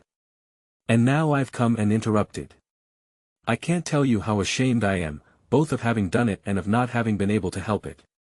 "Oh, but," said Scrap quickly, for he could not have come on a better day, when up there waiting and watching for her was, she knew, the enamored Briggs, "I'm really very glad indeed to see you. Tell me about Mother." Chapter 20. Scrap wanted to know so much about her mother that Arundel had presently to invent. He would talk about anything she wished if only he might be with her for a while and see her and hear her, but he knew very little of the Droitwiches and their friends really, beyond meeting them at those bigger functions where literature is also represented, and amusing them at luncheons and dinners. He knew very little of them really. To them he had always remained Mr. Arundel, no one called him Ferdinand, and he only knew the gossip also available to the evening papers and the frequenters of clubs. But he was, however, good at inventing, and as soon as he had come to an end of first-hand knowledge, in order to answer her inquiries and keep her there to himself he proceeded to invent. It was quite easy to fasten some of the entertaining things he was constantly thinking on to other people and pretend they were theirs. Scrap, who had that affection for her parents which warms in absence, was athirst for news, and became more and more interested by the news he gradually imparted. At first it was ordinary news. He had met her mother here, and seen her there. She looked very well, she said so and so. But presently the things Lady Droitwich had said took on an unusual quality, they became amusing. "Mother said that?" Scrap interrupted, surprised. And presently Lady Droitwich began to do amusing things as well as say them. "Mother did that?" Scrap inquired, wide-eyed. Arundel warmed to his work. He fathered some of the most entertaining ideas he had lately had on to Lady Droitwich, and also any charming funny things that had been done, or might have been done, for he could imagine almost anything. Scrap's eyes grew round with wonder and affectionate pride in her mother. "Why, but how funny, fancy Mother! What an old darling! Did she really do that? How perfectly adorable of her! And did she really say, but how wonderful of her to think of it. What sort of a face did Lloyd George make? She laughed, and had a great longing to hug her mother, and the time flew, and it grew quite dusk, and it grew nearly dark, and Mr. Arundel still went on amusing her, and it was 7:45 before she suddenly remembered dinner. "Oh, good heavens!" she exclaimed, jumping up. "Yes. It's late," said Arundel. "I'll go on quickly and send the maid to you. I must run, or I'll never be ready in time." And she was gone up the path with the swiftness of a young, slender deer. Arundel followed. He did not wish to arrive too hot, so had to go slowly. Fortunately he was near the top, and Francesca came down the pergola to pilot him indoors, and having shown him where he could wash, she put him in the empty drawing-room to cool himself by the crackling wood fire. He got as far away from the fire as he could, and stood in one of the deep window recesses looking out at the distant lights of Mezzago. The drawing-room door was open, and the house was quiet with the hush that precedes dinner, when the inhabitants are all shut up in their rooms dressing. Briggs in his room was throwing away spoilt tie after spoilt tie. Scrap in hers was hurrying into a black frock with a vague notion that Mr. Briggs wouldn't be able to see her so clearly in black. Mrs. Fisher was fastening the lace shawl, which nightly transformed her day dress into her evening dress, with the brooch Ruskin had given her on her marriage, formed of 2 pearl lilies tied together by a blue enamel ribbon on which was written in gold letters Esto Perpetua. Mr. Wilkins was sitting on the edge of his bed brushing his wife's hair. Thus far in this 3rd week had he progressed in demonstrativeness, while she, for her part, sitting on a chair in front of him, put his studs in a clean shirt, and Rose, ready dressed, sat at her window considering her day. Rose was quite aware of what had happened to Mr. Briggs. If she had had any difficulty about it, Lottie would have removed it by the frank comments she made while she and Rose sat together after tea on the wall. Lottie was delighted at more love being introduced into San Salvatore, even if it were only one-sided, and said that when once Rose's husband was there she didn't suppose, now that Mrs. Fisher too had at last come unglued. Rose protested at the expression, and Lottie retorted that it was in Keats, there would be another place in the world more swarming with happiness than San Salvatore. "Your husband," said Lottie, swinging her feet, "might be here quite soon, perhaps tomorrow evening if he starts at once, and there'll be a glorious final few days before we all go home refreshed for life. I don't believe any of us will ever be the same again, and I wouldn't be a bit surprised if Caroline doesn't end by getting fond of the young man Briggs. It's in the air. You have to get fond of people here." Rose sat at her window thinking of these things. Lottie's optimism, yet it had been justified by Mr. Wilkins, and look, too, at Mrs. Fisher. If only it would come true as well about Frederick. For Rose, who between lunch and tea had left off thinking about Frederick, was now, between tea and dinner, thinking of him harder than ever. It had been funny and delightful, that little interlude of admiration, but of course it couldn't go on once Caroline appeared. Rose knew her place. She could see as well as anyone the unusual, the unique loveliness of Lady Caroline. How warm, though, things like admiration and appreciation made one feel, how capable of really deserving them, how different, how glowing. They seemed to quicken unsuspected faculties into life. She was sure she had been a thoroughly amusing woman between lunch and tea, and a pretty one too. She was quite certain she had been pretty, she saw it in Mr. Briggs's eyes as clearly as in a looking-glass. For a brief space, she thought, she had been like a torpid fly brought back to gay buzzing by the lighting of a fire in a wintry room. She still buzzed, she still tingled, just at the remembrance. What fun it had been, having an admirer even for that little while. No wonder people liked admirers. They seemed, in some strange way, to make one come alive. Although it was all over she still glowed with it and felt more exhilarated, more optimistic, more as Lottie probably constantly felt, than she had done since she was a girl.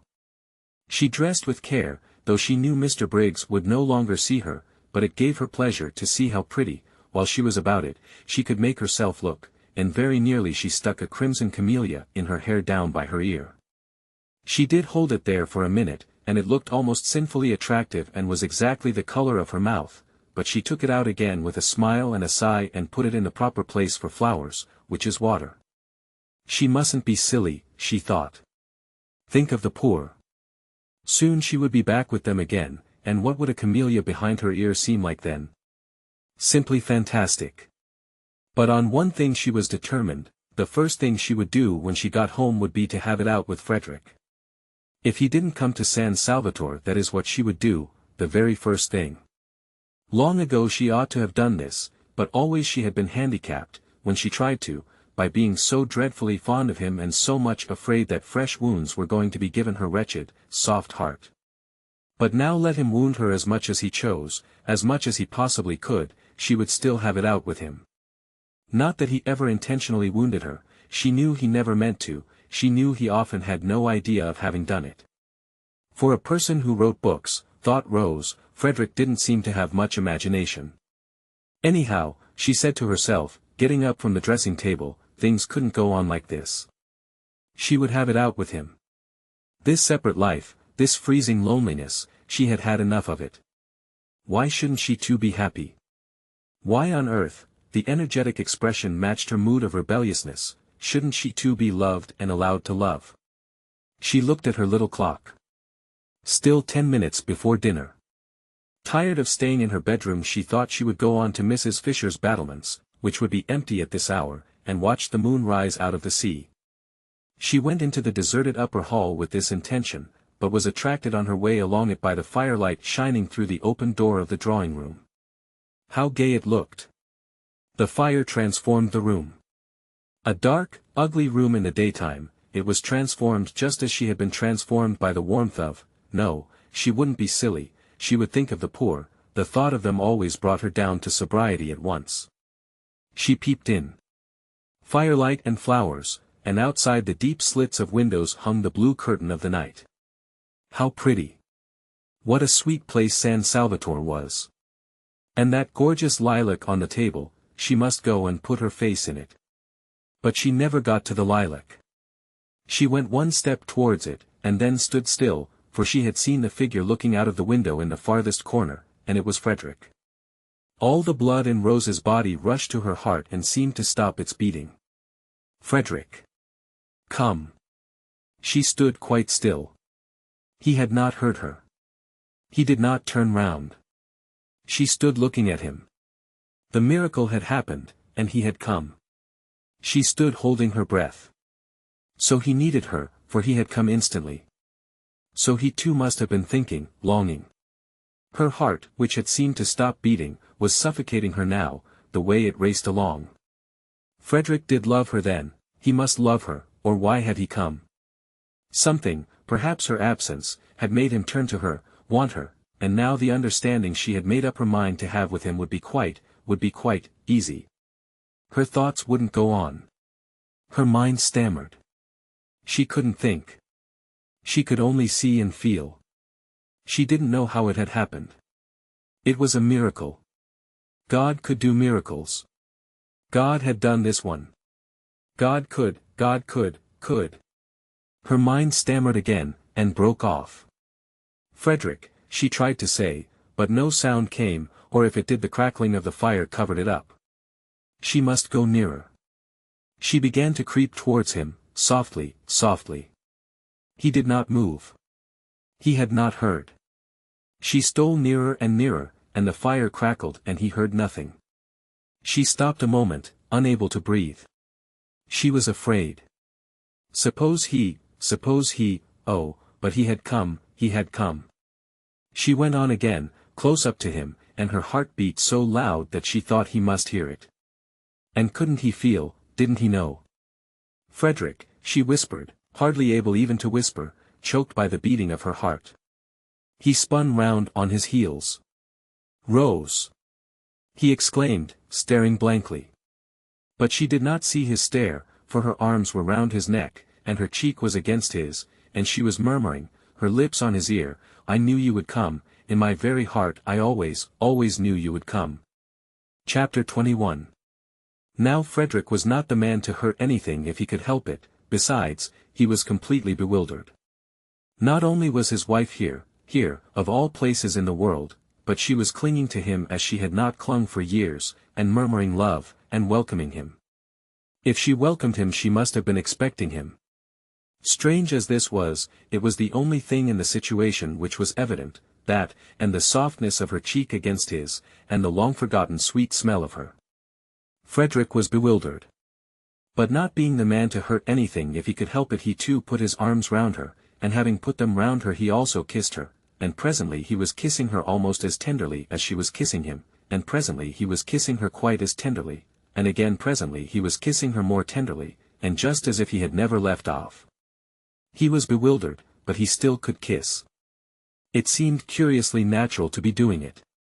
It made him feel as if he were 30 again instead of 40, and Rose were his Rose of 20, the Rose he had so much adored before she began to weigh what he did with her idea of right, and the balance went against him, and she had turned strange, and stony, and more shocked, and oh, so lamentable. He couldn't get at her in those days at all, she couldn't understand. She kept on referring everything to what she called God's eyes. In God's eyes it couldn't be right, it wasn't right. Her miserable face, whatever her principles did for her they didn't make her happy, her little miserable face, twisted with effort to be patient, had been at last more than he could bear to see, and he had kept away as much as he could. She never ought to have been the daughter of a low church rector, narrow devil, she was quite unfitted to stand up against such an upbringing. What had happened, why she was here, why she was his Rose again, past his comprehension, and meanwhile, and until such time as he understood, he still could kiss. In fact he could not stop kissing, and it was he now who began to murmur, to say love things in her ear under the hair that smelt so sweet and tickled him just as he remembered it used to tickle him. And as he held her close to his heart and her arms were soft round his neck, he felt stealing over him a delicious sense of, at first he didn't know what it was, this delicate, pervading warmth, and then he recognized it as security. Yes, security. No need now to be ashamed of his figure, and to make jokes about it so as to forestall other people's and show he didn't mind it, no need now to be ashamed of getting hot going up hills, or to torment himself with pictures of how he probably appeared to beautiful young women, how middle-aged, how absurd in his inability to keep away from them. Rose cared nothing for such things. With her he was safe. To her he was her lover, as he used to be, and she would never notice or mind any of the ignoble changes that getting older had made in him and would go on making more and more. Frederick continued, therefore, with greater and greater warmth and growing delight to kiss his wife, and the mere holding of her in his arms caused him to forget everything else. How could he, for instance, remember or think of Lady Caroline, to mention only one of the complications with which his situation bristled, when here was his sweet wife, miraculously restored to him, whispering with her cheek against his in the dearest, most romantic words how much she loved him, how terribly she had missed him. He did for one brief instant, for even in moments of love there are brief instants of lucid thought, recognize the immense power of the woman present in being actually held compared to that of the woman, however beautiful, who is somewhere else, but that is as far as he got towards remembering Scrap, no farther. She was like a dream, fleeing before the morning light. When did you start? Murmured Rose, her mouth on his ear. She couldn't let him go, not even to talk she couldn't let him go. Yesterday morning, murmured Frederick, holding her close. He couldn't let her go either. Oh, the very instant then, murmured Rose. This was cryptic, but Frederick said, yes, the very instant, and kissed her neck. How quickly my letter got to you, murmured Rose, whose eyes were shut in the excess of her happiness. Didn't it, said Frederick, who felt like shutting his eyes himself. So there had been a letter. Soon, no doubt, light would be vouchsafed him, and meanwhile this was so strangely, touchingly sweet, this holding his Rose to his heart again after all the years, that he couldn't bother to try to guess anything. Oh, he had been happy during these years, because it was not in him to be unhappy. Besides, how many interests life had had to offer him, how many friends, how much success, how many women only too willing to help him to blot out the thought of the altered, petrified, pitiful little wife at home who wouldn't spend his money, who was appalled by his books, who drifted away and away from him, and always if he tried to have it out with her asked him with patient obstinacy what he thought the things he wrote and lived by looked in the eyes of God. No one, she said once, should ever write a book God wouldn't like to read. That is the test, Frederick. And he had laughed hysterically, burst into a great shriek of laughter, and rushed out of the house, away from her solemn little face, away from her pathetic, solemn little face. But this Rose was his youth again, the best part of his life, the part of it that had had all the visions in it and all the hopes. How they had dreamed together, he and she, before he struck that vein of memoirs, how they had planned, and laughed, and loved. They had lived for a while in the very heart of poetry. After the happy days came the happy nights, the happy, happy nights, with her asleep close against his heart, with her when he woke in the morning still close against his heart, for they hardly moved in their deep, happy sleep. It was wonderful to have it all come back to him at the touch of her, at the feel of her face against his, wonderful that she should be able to give him back his youth. Sweetheart, sweetheart, he murmured, overcome by remembrance, clinging to her now in his turn. Beloved husband, she breathed, the bliss of it, the sheer bliss. Briggs, coming in a few minutes before the gong went on the chance that Lady Caroline might be there, was much astonished. He had supposed Rose Arbuthnot was a widow, and he still supposed it, so that he was much astonished. Well, I'm damned, thought Briggs, quite clearly and distinctly, for the shock of what he saw in the window startled him so much that for a moment he was shaken free of his own confused absorption. Aloud he said, very red, "Oh, I say, I beg your pardon," and then stood hesitating, and wondering whether he oughtn't to go back to his bedroom again. If he had said nothing they would not have noticed he was there, but when he begged their pardon Rose turned and looked at him as one looks who is trying to remember, and Frederick looked at him too without at first quite seeing him. They didn't seem, thought Briggs, to mind or to be at all embarrassed. He couldn't be her brother, no brother ever brought that look into a woman's face. It was very awkward. If they didn't mind, he did. It upset him to come across his Madonna forgetting herself. "Is this one of your friends?" Frederick was able after an instant to ask Rose, who made no attempt to introduce the young man standing awkwardly in front of them but continued to gaze at him with a kind of abstracted, radiant goodwill. "It's Mr. Briggs," said Rose, recognizing him. "This is my husband," she added. And Briggs, shaking hands, just had time to think how surprising it was to have a husband when you were a widow before the gong sounded, and Lady Caroline would be there in a minute, and he ceased to be able to think at all, and merely became a thing with its eyes fixed on the door. Through the door immediately entered, in what seemed to him an endless procession, first Mrs. Fisher, very stately in her evening lace shawl and brooch, who when she saw him at once relaxed into smiles and benignity, only to stiffen, however, when she caught sight of the stranger, then Mr. Wilkins, cleaner and neater and more carefully dressed and brushed than any man on earth, and then, tying something hurriedly as she came, Mrs. Wilkins, and then nobody. Lady Caroline was late. Where was she? Had she heard the gong? Oughtn't it to be beaten again? Suppose she didn't come to dinner after all. Briggs went cold. "Introduce me," said Frederick on Mrs. Fisher's entrance, touching Rose's elbow. "My husband," said Rose, holding him by the hand, her face exquisite. This, thought Mrs. Fisher, must now be the last of the husbands, unless Lady Caroline produces one from up her sleeve. But she received him graciously, for he certainly looked exactly like a husband, not at all like one of those people who go about abroad pretending they are husbands when they are not, and said she supposed he had come to accompany his wife home at the end of the month, and remarked that now the house would be completely full. "So that," she added, smiling at Briggs, "we shall at last really be getting our money's worth." Briggs grinned automatically, because he was just able to realize that somebody was being playful with him, but he had not heard her and he did not look at her. Not only were his eyes fixed on the door but his whole body was concentrated on it. Introduced in his turn, Mr. Wilkins was most hospitable and called Frederick sir. "Well, sir," said Mr. Wilkins heartily, here we are," and having gripped his hand with an understanding that only wasn't mutual because Arbuthnot did not yet know what he was in for in the way of trouble, he looked at him as a man should, squarely in the eyes, and allowed his look to convey as plainly as a look can that in him would be found staunchness, integrity, reliability, in fact a friend in need. Mrs. Arbuthnot was very much flushed, Mr. Wilkins noticed. He had not seen her flushed like that before. Well, I'm their man, he thought. Lottie's greeting was effusive. It was done with both hands. "Didn't I tell you?" She laughed to Rose over her shoulder while Frederick was shaking her hands in both his. "What did you tell her?" asked Frederick, in order to say something. The way they were all welcoming him was confusing. They had evidently all expected him, not only Rose. The sandy but agreeable young woman didn't answer his question, but looked extraordinarily pleased to see him.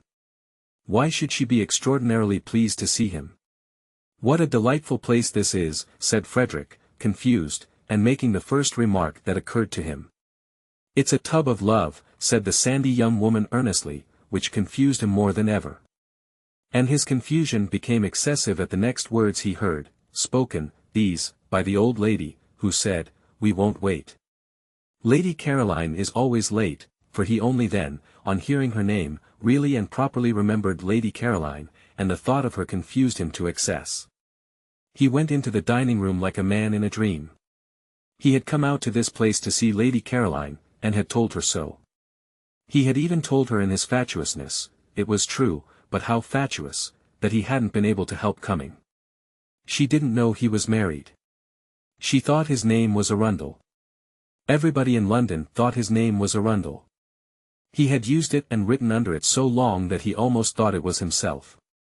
In the short time since she had left him on the seat in the garden, where he told her he had come because he couldn't help it, he had found Rose again, had passionately embraced and been embraced, and had forgotten Lady Caroline. It would be an extraordinary piece of good fortune if Lady Caroline's being late meant she was tired or bored and would not come to dinner at all. Then he couldn't.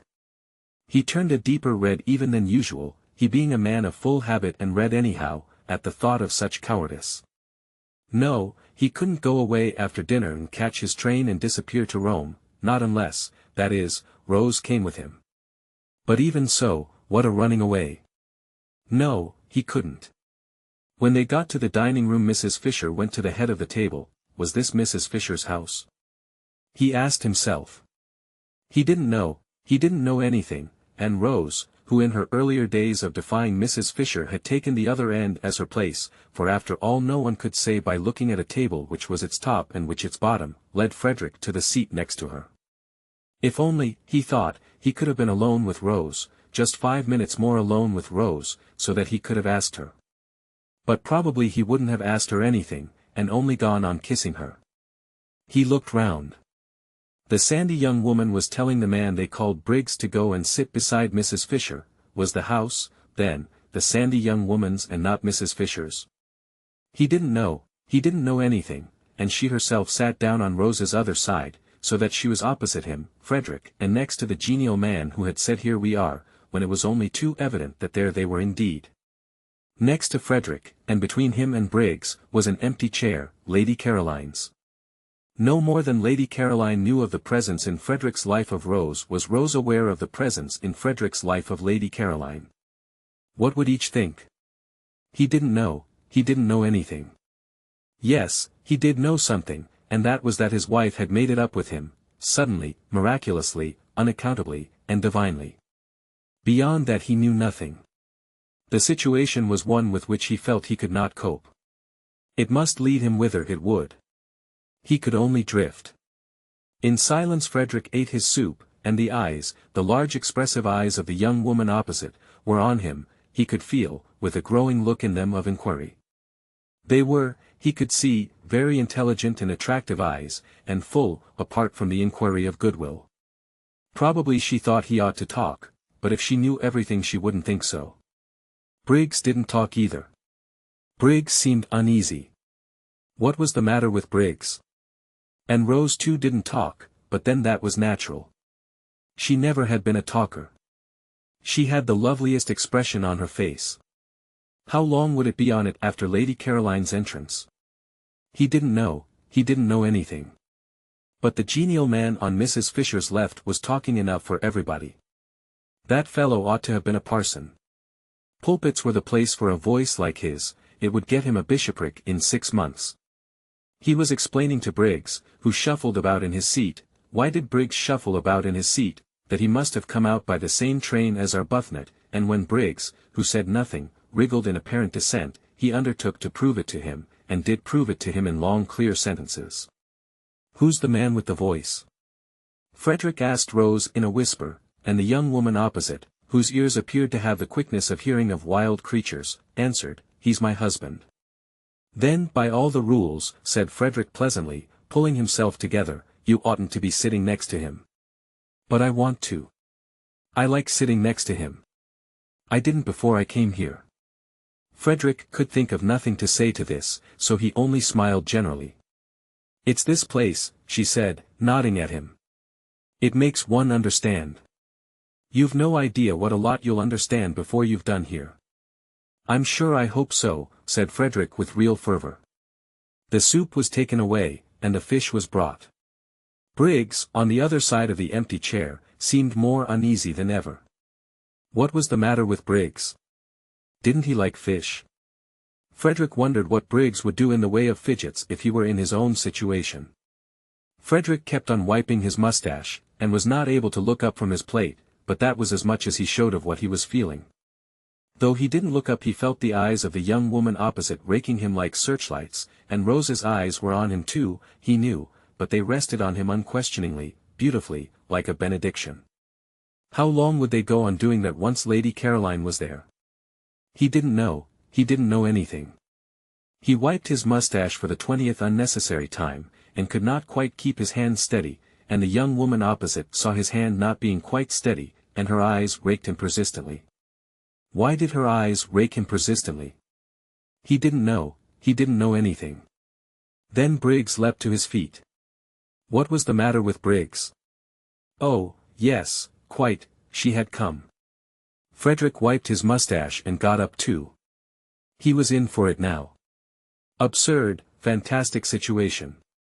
Well, whatever happened he could only drift, and look like an ass to Lady Caroline, the most absolute as well as deceitful ass, an ass who was also a reptile, for she might well think he had been mocking her out in the garden when he said, no doubt in a shaking voice, fool and ass, that he had come because he couldn't help it, while as for what he would look like to his Rose, when Lady Caroline introduced him to her, when Lady Caroline introduced him as her friend whom she had invited into dinner, well, God alone knew that. He, therefore, as he got up, wiped his mustache for the last time before the catastrophe. But he was reckoning without Scrap. That accomplished and experienced young woman slipped into the chair Briggs was holding for her, and on Lottie's leaning across eagerly, and saying before anyone else could get a word in, just fancy, Caroline, how quickly Rose's husband has got here. Turned to him without so much as the faintest shadow of surprise on her face, and held out her hand, and smiled like a young angel, and said, and me late your very first evening. The daughter of the Droitwiches. Chapter 22. That evening was the evening of the full moon. The garden was an enchanted place where all the flowers seemed white. The lilies, the daphnes, the orange blossom, the white stocks, the white pinks, the white roses, you could see these as plainly as in the daytime, but the colored flowers existed only as fragrance. The three younger women sat on the low wall at the end of the top garden after dinner, Rose a little apart from the others, and watched the enormous moon moving slowly over the place where Shelley had lived his last months just on 100 years before. The sea quivered along the path of the moon. The stars winked and trembled. The mountains were misty blue outlines, with little clusters of lights shining through from little clusters of homes. In the garden the plants stood quite still, straight and unstirred by the smallest ruffle of air. Through the glass doors the dining room, with its candle-lit table and brilliant flowers, nasturtiums and marigolds that night, glowed like some magic cave of color, and the three men smoking round it looked strangely animated figures seen from the silence, the huge cool calm of outside. Mrs. Fisher had gone to the drawing-room and the fire. Scrap and Lottie, their faces upturned to the sky, said very little and in whispers. Rose said nothing. Her face too was upturned. She was looking at the umbrella pine, which had been smitten into something glorious, silhouetted against stars. Every now and then Scrap's eyes lingered on Rose, so did Lottie's. For Rose was lovely. Anywhere at that moment, among all the well-known beauties, she would have been lovely. Nobody could have put her in the shade, blown out her light that evening, she was too evidently shining. Lottie bent close to Scrap's ear, and whispered. "Love," she whispered. Scrap nodded. "Yes," she said, under her breath. She was obliged to admit it. You only had to look at Rose to know that here was love. "There's nothing like it," whispered Lottie. Scrap was silent. "It's a great thing," whispered Lottie after a pause, during which they both watched Rose's upturned face, to get on with one's loving. Perhaps you can tell me of anything else in the world that works such wonders. But Scrap couldn't tell her, and if she could have, what a night to begin arguing in. This was a night for. She pulled herself up. Love again. It was everywhere. There was no getting away from it. She had come to this place to get away from it, and here was everybody in its different stages. Even Mrs. Fisher seemed to have been brushed by one of the many feathers of love's wing, and at dinner was different, full of concern because Mr. Briggs wouldn't eat, and her face when she turned to him all soft with motherliness. Scrap looked up at the pine tree motionless among stars. Beauty made you love, and love made you beautiful. She pulled her wrap closer round her with a gesture of defense, of keeping out and off. She didn't want to grow sentimental. Difficult not to, here, the marvelous night stole in through all one's chinks, and brought in with it, whether one wanted them or not, enormous feelings one couldn't manage, great things about death and time and waste, glorious and devastating things, magnificent and bleak, at once rapture and terror and immense, heart-cleaving longing. She felt small and dreadfully alone. She felt uncovered and defenseless. Instinctively she pulled her wrap closer. With this thing of chiffon she tried to protect herself from the eternities. I suppose, whispered Lottie, Rose's husband seems to you just an ordinary, good-natured, middle-aged man. Scrap brought her gaze down from the stars and looked at Lottie a moment while she focused her mind again. Just a rather red, rather round man, whispered Lottie. Scrap bowed her head. He isn't, whispered Lottie. Rose sees through all that. That's mere trimmings. She sees what we can't see, because she loves him.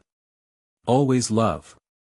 Scrap got up, and winding herself very tightly in her wrap moved away to her day corner, and sat down there alone on the wall and looked out across the other sea, the sea where the sun had gone down, the sea with the faraway dim shadow stretching into it which was France. Yes, love worked wonders, and Mr. Arundel, she couldn't at once get used to his other name, was to Rose love itself, but it also worked inverted wonders, it didn't invariably, as she well knew, transfigure people into saints and angels. Grievously indeed did it sometimes do the opposite. She had had it in her life applied to her to excess. If it had let her alone, if it had at least been moderate and infrequent, she might, she thought, have turned out a quite decent, generous-minded, kindly, human being. And what was she, thanks to this love Lottie talked so much about? Scrap searched for a just description. She was a spoilt, a sour, a suspicious, and a selfish spinster. The glass doors of the dining room opened, and the three men came out into the garden, Mr. Wilkins's voice flowing along in front of them. He appeared to be doing all the talking, the other two were saying nothing.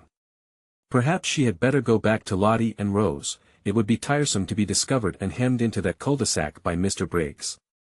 She got up reluctantly, for she considered it unpardonable of Mr. Briggs to force her to move about like this, to force her out of any place she wished to sit in, and she emerged from the daphne bushes feeling like some gaunt, stern figure of just resentment and wishing that she looked as gaunt and stern as she felt, so would she have struck repugnance into the soul of Mr. Briggs, and been free of him.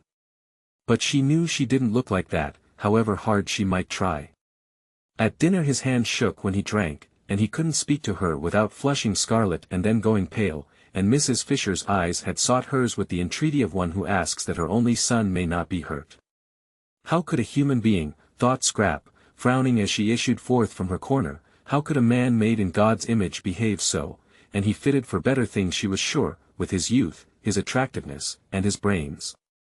He had brains. She had examined him cautiously whenever at dinner Mrs. Fisher forced him to turn away to answer her, and she was sure he had brains. Also he had character, there was something noble about his head, about the shape of his forehead, noble and kind. All the more deplorable that he should allow himself to be infatuated by a mere outside, and waste any of his strength, any of his peace of mind, hanging round just a woman thing. If only he could see right through her, see through all her skin and stuff, he would be cured, and she might go on sitting undisturbed on this wonderful night by herself. Just beyond the daphne bushes she met Frederick, hurrying. "I was determined to find you first," he said, "before I go to Rose." And he added quickly, "I want to kiss your shoes." Do you? Said Scrap, smiling. Then I must go and put on my new ones. These aren't nearly good enough. She felt immensely well disposed towards Frederick. He, at least, would grab no more. His grabbing days, so sudden and so brief, were done. Nice man, agreeable man. She now definitely liked him. Clearly he had been getting into some sort of a tangle, and she was grateful to Lottie for stopping her in time at dinner from saying something hopelessly complicating. But whatever he had been getting into, he was out of it now. His face and Rose's face had the same light in them. I shall adore you forever now, said Frederick. Scrap smiled. Shall you? She said. I adored you before because of your beauty. Now I adore you because you're not only as beautiful as a dream but as decent as a man. Scrap laughed. Am I? She said, amused. When the impetuous young woman, Frederick went on, the blessedly impetuous young woman, blurted out in the nick of time that I am Rose's husband, you behaved exactly as a man would have behaved to his friend. Did I? Said Scrap, her enchanting dimple very evident. It's the rarest, most precious of combinations, said Frederick, to be a woman and have the loyalty of a man. Is it? Smiled Scrap, a little wistfully. These were indeed handsome compliments. If only she were really like that. And I want to kiss your shoes. Won't this save trouble? She asked, holding out her hand. He took it and swiftly kissed it, and was hurrying away again. Bless you, he said as he went. Where is your luggage? Scrap called after him. Oh, Lord, yes, said Frederick, pausing. It's at the station. I'll send for it. He disappeared through the bushes. She went indoors to give the order, and this is how it happened that Domenico, for the second time that evening, found himself journeying into Mazagone wondering as he went. Then, having made the necessary arrangements for the perfect happiness of these two people, she came slowly out into the garden again, very much absorbed in thought. Love seemed to bring happiness to everybody but herself. It had certainly got hold of everybody there, in its different varieties, except herself. Poor Mr. Briggs had been got hold of by its least dignified variety. Poor Mr. Briggs. He was a disturbing problem, and his going away next day wouldn't, she was afraid, solve him. When she reached the others, Mr. Arundel, she kept on forgetting that he wasn't Mr. Arundel, was already, his arm through Rose's, going off with her, probably to the greater seclusion of the lower garden. No doubt they had a great deal to say to each other, something had gone wrong between them, and had suddenly been put right. San Salvatore, Lottie would say, San Salvatore working its spell of happiness. She could quite believe in its spell. Even she was happier there than she had been for ages and ages. The only person who would go empty away would be Mr. Briggs. Poor Mr. Briggs. When she came in sight of the group he looked much too nice and boyish not to be happy. It seemed out of the picture that the owner of the place, the person to whom they owed all this, should be the only one to go away from it unblessed. Compunction seized Scrap. What very pleasant days she had spent in his house, lying in his garden, enjoying his flowers, loving his views, using his things, being comfortable, being rested, recovering, in fact. She had had the most leisured, peaceful, and thoughtful time of her life, and all really thanks to him. Oh, she knew she paid him some ridiculous small sum a week, out of all proportion to the benefits she got in exchange, but what was that in the balance? And wasn't it entirely thanks to him that she had come across Lottie? Never else would she and Lottie have met, never else would she have known her. Compunction laid its quick, warm hand on Scrap. Impulsive gratitude flooded her. She went straight up to Briggs. I owe you so much, she said, overcome by the sudden realization of all she did owe him, and ashamed of her churlishness in the afternoon and at dinner. Of course he hadn't known she was being churlish. Of course her disagreeable inside was camouflaged as usual by the chance arrangement of her outside, but she knew it. She was churlish. She had been churlish to everybody for years. Any penetrating eye, thought Scrap, any really penetrating eye, would see her for what she was, a spoilt, a sour, a suspicious and a selfish spinster. I owe you so much, therefore said Scrap earnestly, walking straight up to Briggs, humbled by these thoughts. He looked at her in wonder. "You owe me," he said. "But it's I who," he stammered. To see her there in his garden, nothing in it, no white flower, was whiter, more exquisite. "Please," said Scrap, still more earnestly, "won't you clear your mind of everything except just truth? You don't owe me anything." "How should you?" "I don't owe you anything," echoed Briggs. "Why, I owe you my first sight of. Oh, for goodness sake," said Scrap entreatingly, "do, please, be ordinary. Don't be humble." "Why should you be humble? It's ridiculous of you to be humble. You're worth 50 of me." Unwise, thought Mr. Wilkins, who was standing there too, while Lottie sat on the wall. He was surprised, he was concerned, he was shocked that Lady Caroline should thus encourage Briggs. Unwise, very, thought Mr. Wilkins, shaking his head. Briggs's condition was so bad already that the only course to take with him was to repel him utterly, Mr. Wilkins considered. No half measures were the least used with Briggs, and kindliness and familiar talk would only be misunderstood by the unhappy youth. The daughter of the Droitwiches could not really, it was impossible to suppose it, desire to encourage him. Briggs was all very well, but Briggs was Briggs, his name alone proved that. Probably Lady Caroline did not quite appreciate the effect of her voice and face, and how between them they made otherwise ordinary words seem, well, encouraging. But these words were not quite ordinary, she had not, he feared, sufficiently pondered them. Indeed she needed an adviser, some sagacious, objective counselor like himself. There she was, standing before Briggs almost holding out her hands to him. Briggs of course ought to be thanked, for they were having a most delightful holiday in his house, but not thanked to excess and not by Lady Caroline alone. That very evening he had been considering the presentation to him next day of a round robin of collective gratitude on his departure, but he should not be thanked like this, in the moonlight, in the garden, by the lady he was so manifestly infatuated with.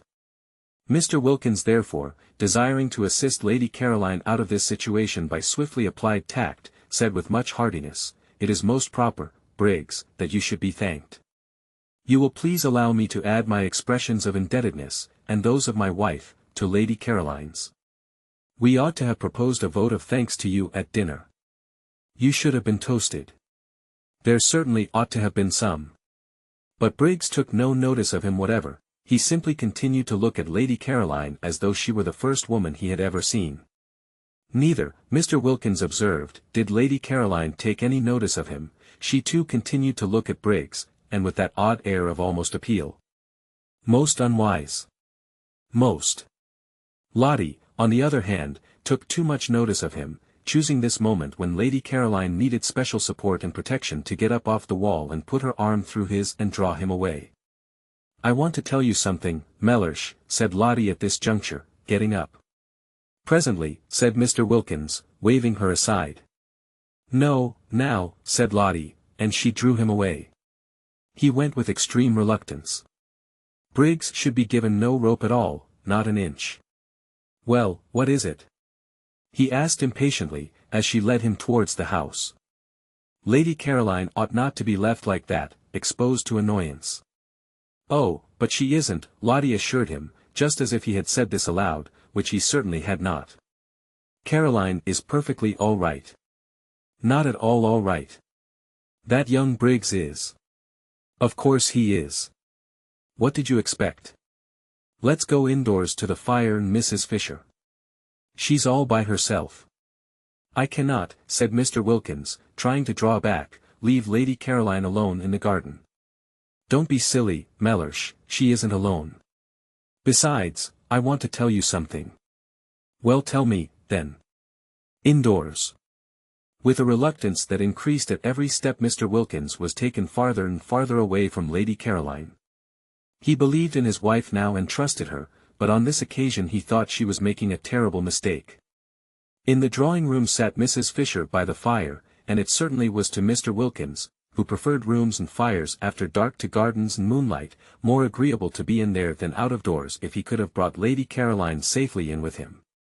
As it was, he went in with extreme reluctance. Mrs. Fisher, her hands folded on her lap, was doing nothing, merely gazing fixedly into the fire. The lamp was arranged conveniently for reading, but she was not reading. Her great dead friends did not seem worth reading that night. They always said the same things now, over and over again they said the same things, and nothing new was to be got out of them any more forever. No doubt they were greater than anyone was now, but they had this immense disadvantage, that they were dead. Nothing further was to be expected of them, while of the living, what might one not still expect? She craved for the living, the developing, the crystallized and finished wearied her. She was thinking that if only she had had a son like Mr. Briggs, a dear boy like that, going on, unfolding, alive, affectionate, taking care of her and loving her. The look on her face gave Mrs. Wilkins's heart a little twist when she saw it. Poor old dear, she thought, all the loneliness of age flashing upon her, the loneliness of having outstayed one's welcome in the world, of being in it only on sufferance, the complete loneliness of the old childless woman who has failed to make friends. It did seem that people could only be really happy in pairs, any sorts of pairs, not in the least necessarily lovers, but pairs of friends, pairs of mothers and children, of brothers and sisters, and where was the other half of Mrs. Fisher's pair going to be found? Mrs. Wilkins thought she had perhaps better kiss her again. The kissing this afternoon had been a great success, she knew it, she had instantly felt Mrs. Fisher's reaction to it. So she crossed over and bent down and kissed her and said cheerfully, "We've come in," which indeed was evident. This time Mrs. Fisher actually put up her hand and held Mrs. Wilkins's cheek against her own, this living thing, full of affection, of warm, racing blood, and as she did this she felt safe with the strange creature, sure that she who herself did unusual things so naturally would take the action quite as a matter of course, and not embarrass her by being surprised. Mrs. Wilkins was not at all surprised, she was delighted. "I believe I'm the other half of her pair," flashed into her mind. "I believe it's me, positively me, going to be fast friends with Mrs. Fisher." Her face when she lifted her head was full of laughter. Too extraordinary, the developments produced by San Salvatore. She and Mrs. Fisher, but she saw them being fast friends. "Where are the others?" asked Mrs. Fisher. "Thank you, dear," she added, as Mrs. Wilkins put a footstool under her feet, a footstool obviously needed, Mrs. Fisher's legs being short. "I see myself throughout the years," thought Mrs. Wilkins, her eyes dancing, bringing footstools to Mrs. Fisher. "The roses," she said, straightening herself, "have gone into the lower garden, I think love-making." "The roses?" "The Fredericks, then, if you like. They're completely merged and indistinguishable." "Why not say the Arbuthnets, my dear?" said Mr. Wilkins. "Very well, Mellersh, the Arbuthnets." "And the Carolines?" Both Mr. Wilkins and Mrs. Fisher started. Mr. Wilkins, usually in such complete control of himself, started even more than Mrs. Fisher, and for the first time since his arrival felt angry with his wife. "Really," he began indignantly. "Very well, Mellersh, the Briggses, then." "The Briggses!"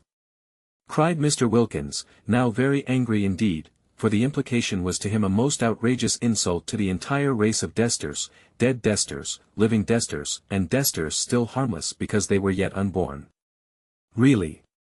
"I'm sorry, Mellersh," said Mrs. Wilkins, pretending meekness, "if you don't like it." "Like it? You've taken leave of your senses. Why, they've never set eyes on each other before today." "That's true. But that's why they're able now to go ahead." "Go ahead." Mr. Wilkins could only echo the outrageous words. "I'm sorry, Mellersh," said Mrs. Wilkins again, "if you don't like it, but—" Her grey eyes shone, and her face rippled with the light and conviction that had so much surprised Rose the first time they met. "It's useless minding," she said. "I shouldn't struggle if I were you.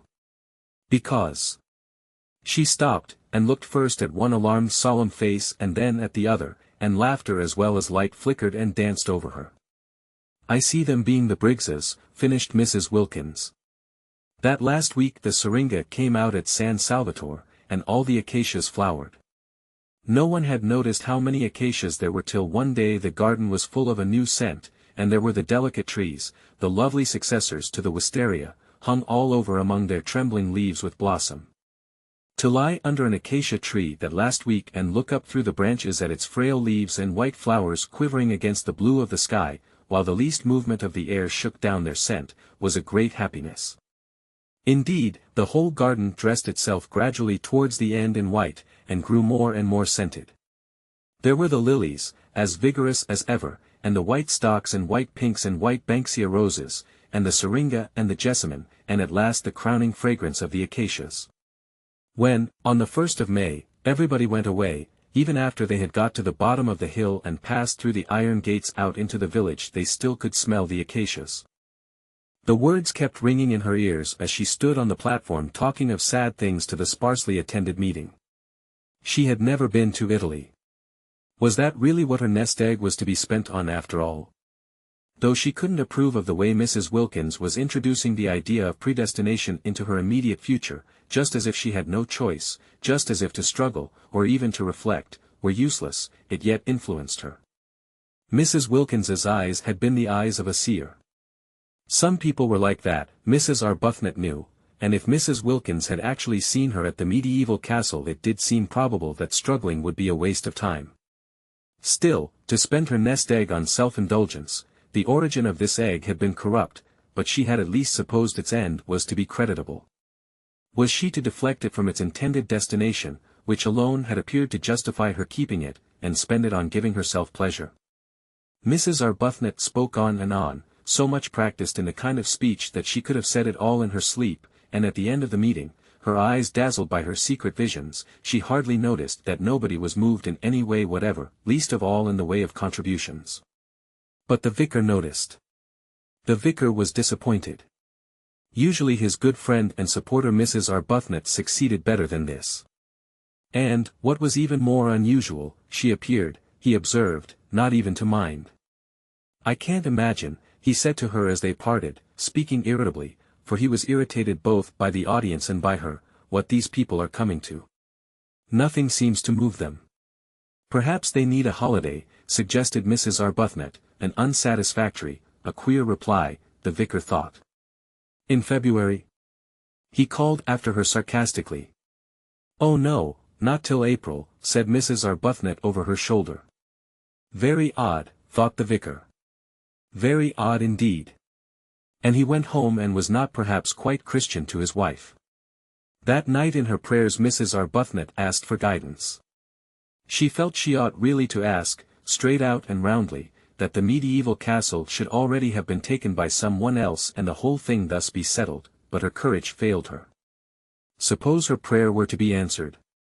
No, she couldn't ask it, she couldn't risk it. And after all, she almost pointed this out to God, if she spent her present nest egg on a holiday she could quite soon accumulate another. Frederick pressed money on her, and it would only mean, while she rolled up a second egg, that for a time her contributions to the parish charities would be less. And then it could be the next nest egg whose original corruption would be purged away by the use to which it was finally put.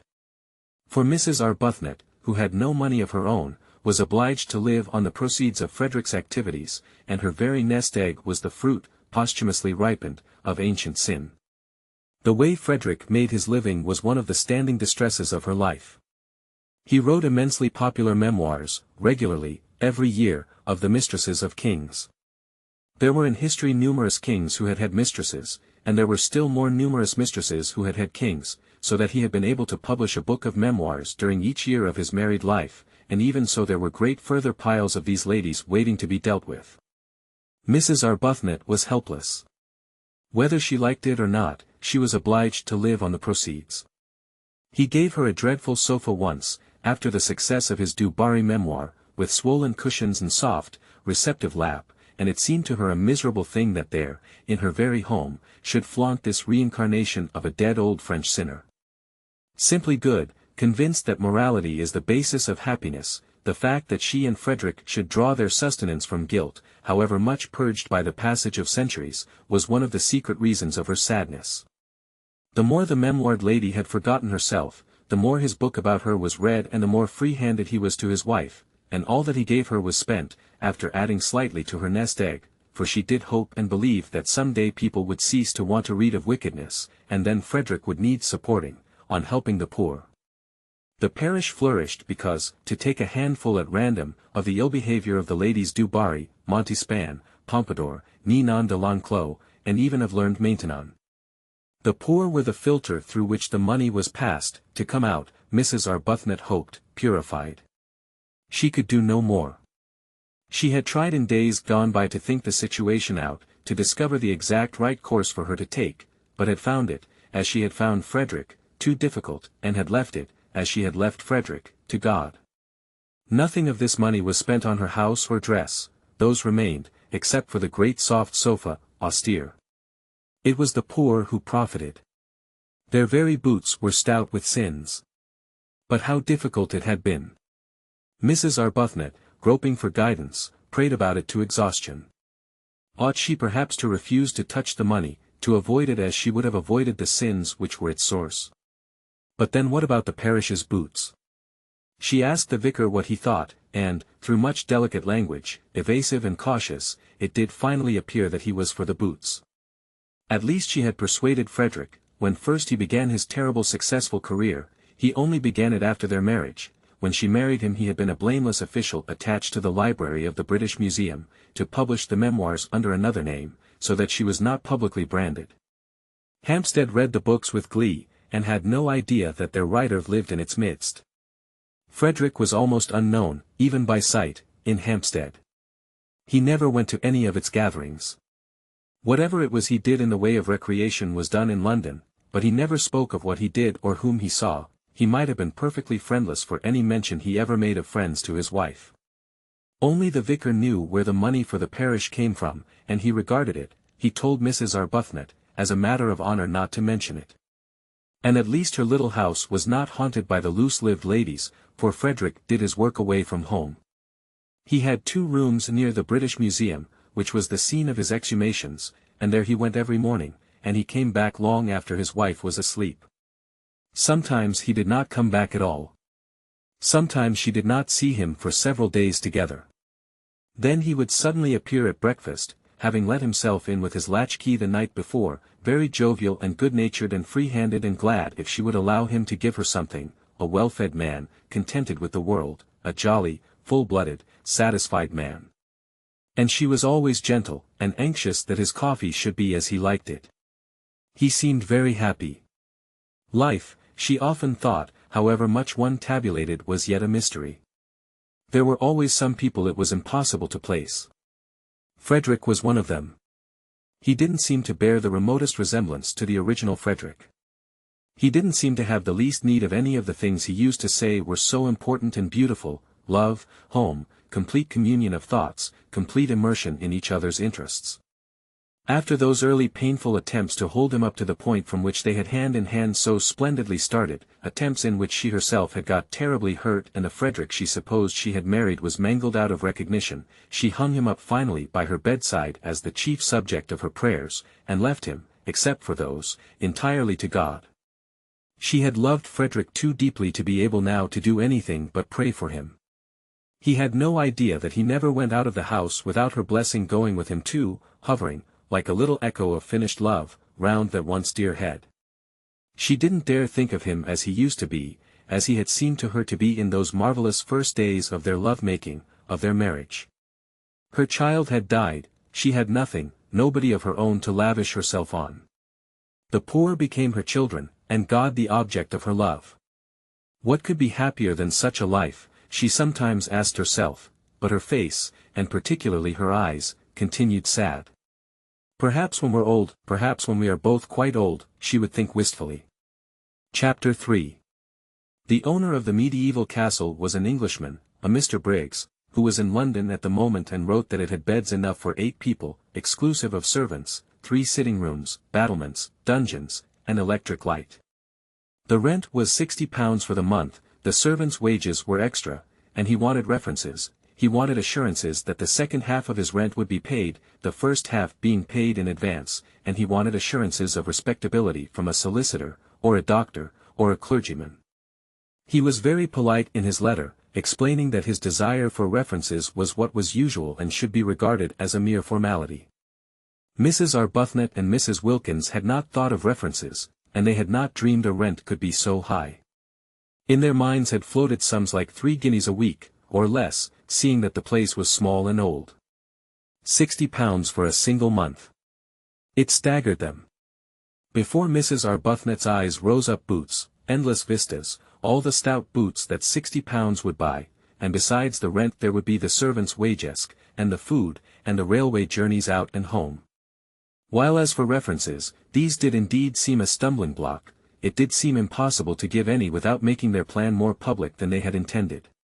They had both, even Mrs. Arbuthnot, lured for once away from perfect candor by the realization of the great saving of trouble and criticism an imperfect explanation would produce, they had both thought it would be a good plan to give out, each to her own circle, their circles being luckily distinct, that each was going to stay with a friend who had a house in Italy. It would be true as far as it went, Mrs. Wilkins asserted that it would be quite true, but Mrs. Arbuthnot thought it wouldn't be quite, and it was the only way, Mrs. Wilkins said, to keep Mellersh even approximately quiet. To spend any of her money just on the mere getting to Italy would cause him indignation. What he would say if he knew she was renting part of a medieval castle on her own account Mrs. Wilkins preferred not to think. It would take him days to say it all, and this although it was her very own money, and not a penny of it had ever been his. "But I expect," she said, "your husband is just the same. I expect all husbands are alike in the long run." Mrs. Arbuthnot said nothing, because her reason for not wanting Frederick to know was the exactly opposite one. Frederick would be only too pleased for her to go, he would not mind it in the very least, indeed, he would hail such a manifestation of self-indulgence and worldliness with an amusement that would hurt, and urge her to have a good time and not to hurry home with a crushing detachment. Far better, she thought, to be missed by Mellersh than to be sped by Frederick. To be missed, to be needed, from whatever motive, was, she thought, better than the complete loneliness of not being missed or needed at all. She therefore said nothing, and allowed Mrs. Wilkins to leap at her conclusions unchecked. But they did, both of them, for a whole day feel that the only thing to be done was to renounce the medieval castle, and it was in arriving at this bitter decision that they really realized how acute had been their longing for it. Then Mrs. Arbuthnot, whose mind was trained in the finding of ways out of difficulties, found a way out of the reference difficulty, and simultaneously Mrs. Wilkins had a vision revealing to her how to reduce the rent. Mrs. Arbuthnot's plan was simple, and completely successful.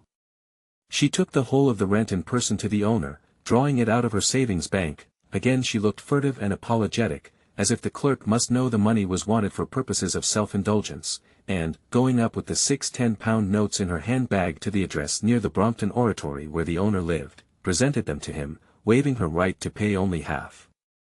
And when he saw her, and her parted hair and soft dark eyes and sober apparel, and heard her grave voice, he told her not to bother about writing round for those references.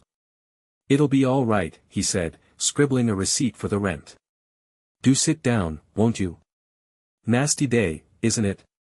You'll find the old castle has lots of sunshine, whatever else it hasn't got. Husband going?" Mrs. Arbuthnot, unused to anything but candor, looked troubled at this question and began to murmur inarticulately, and the owner at once concluded that she was a widow, a war one, of course, for other widows were old, and that he had been a fool not to guess it. "Oh, I'm sorry," he said, turning red right up to his fair hair. "I didn't mean, hum. He ran his eye over the receipt he had written. "Yes, I think that's all right," he said, getting up and giving it to her. "Now," he added, taking the 6 notes she held out and smiling, for Mrs. Arbuthnot was agreeable to look at, "I'm richer, and you're happier. I've got money, and you've got San Salvatore. I wonder which is best." "I think you know," said Mrs. Arbuthnot with her sweet smile. He laughed and opened the door for her. It was a pity the interview was over. He would have liked to ask her to lunch with him. She made him think of his mother, of his nurse, of all things kind and comforting, besides having the attraction of not being his mother or his nurse. "I hope you'll like the old place," he said, holding her hand a minute at the door. The very feel of her hand, even through its glove, was reassuring. It was the sort of hand, he thought, that children would like to hold in the dark. "In April, you know, it's simply a mass of flowers. And then there's the sea. You must wear white. You'll fit in very well. There are several portraits of you there." "Portraits?" Madonnas, you know. There's one on the stairs really exactly like you. Mrs. Arbuthnot smiled and said goodbye and thanked him. Without the least trouble, and at once she had got him placed in his proper category. He was an artist and of an effervescent temperament. She shook hands and left, and he wished she hadn't. After she was gone he supposed that he ought to have asked for those references, if only because she would think him so unbusinesslike not to, but he could as soon have insisted on references from a saint in a nimbus as from that grave, sweet lady. Rose Arbuthnot. Her letter, making the appointment, lay on the table. Pretty name. That difficulty, then, was overcome. But there still remained the other one, the really annihilating effect of the expense on the nest eggs, and especially on Mrs. Wilkins's, which was in size, compared with Mrs. Arbuthnot's, as the egg of the plover to that of the duck, and this in its turn was overcome by the vision vouchsafed to Mrs. Wilkins, revealing to her the steps to be taken for its overcoming. Having got San Salvatore, the beautiful, the religious name, fascinated them, they in their turn would advertise in the agony column of the Times, and would inquire after 2 more ladies, of similar desires to their own, to join them and share the expenses. At once the strain of the nest eggs would be reduced from half to a quarter. Mrs. Wilkins was prepared to fling her entire egg into the adventure, but she realized that if it were to cost even 6 pence over her £90 her position would be terrible. Imagine going to Mellersh and saying, "I owe." It would be awful enough if some day circumstances forced her to say, "I have no nest egg," but at least she would be supported in such a case by the knowledge that the egg had been her own. She therefore, though prepared to fling her last penny into the adventure, was not prepared to fling into it a single farthing that was not demonstrably her own, and she felt that if her share of the rent was reduced to £15 only, she would have a safe margin for the other expenses. Also they might economize very much on food, gather olives off their own trees and eat them, for instance, and perhaps catch fish. Of course, as they pointed out to each other, they could reduce the rent to an almost negligible sum by increasing the number of sharers. They could have 6 more ladies instead of 2 if they wanted to, seeing that there were 8 beds. But supposing the 8 beds were distributed in couples in 4 rooms, it would not be altogether what they wanted, to find themselves shut up at night with a stranger. Besides, they thought that perhaps having so many would not be quite so peaceful. After all, they were going to San Salvatore for peace and rest and joy, and 6 more ladies, especially if they got into one's bedroom, might a little interfere with that. However, there seemed to be only 2 ladies in England at that moment who had any wish to join them, for they had only 2 answers to their advertisement. "Well, we only want 2, said Mrs. Wilkins, quickly recovering, for she had imagined a great rush. "I think a choice would have been a good thing," said Mrs. Arbuthnot. "You mean because then we needn't have had Lady Caroline Dester?" "I didn't say that," gently protested Mrs. Arbuthnot. "We needn't have her," said Mrs. Wilkins. "Just one more person would help us a great deal with the rent. We're not obliged to have 2. But why should we not have her? She seems really quite what we want."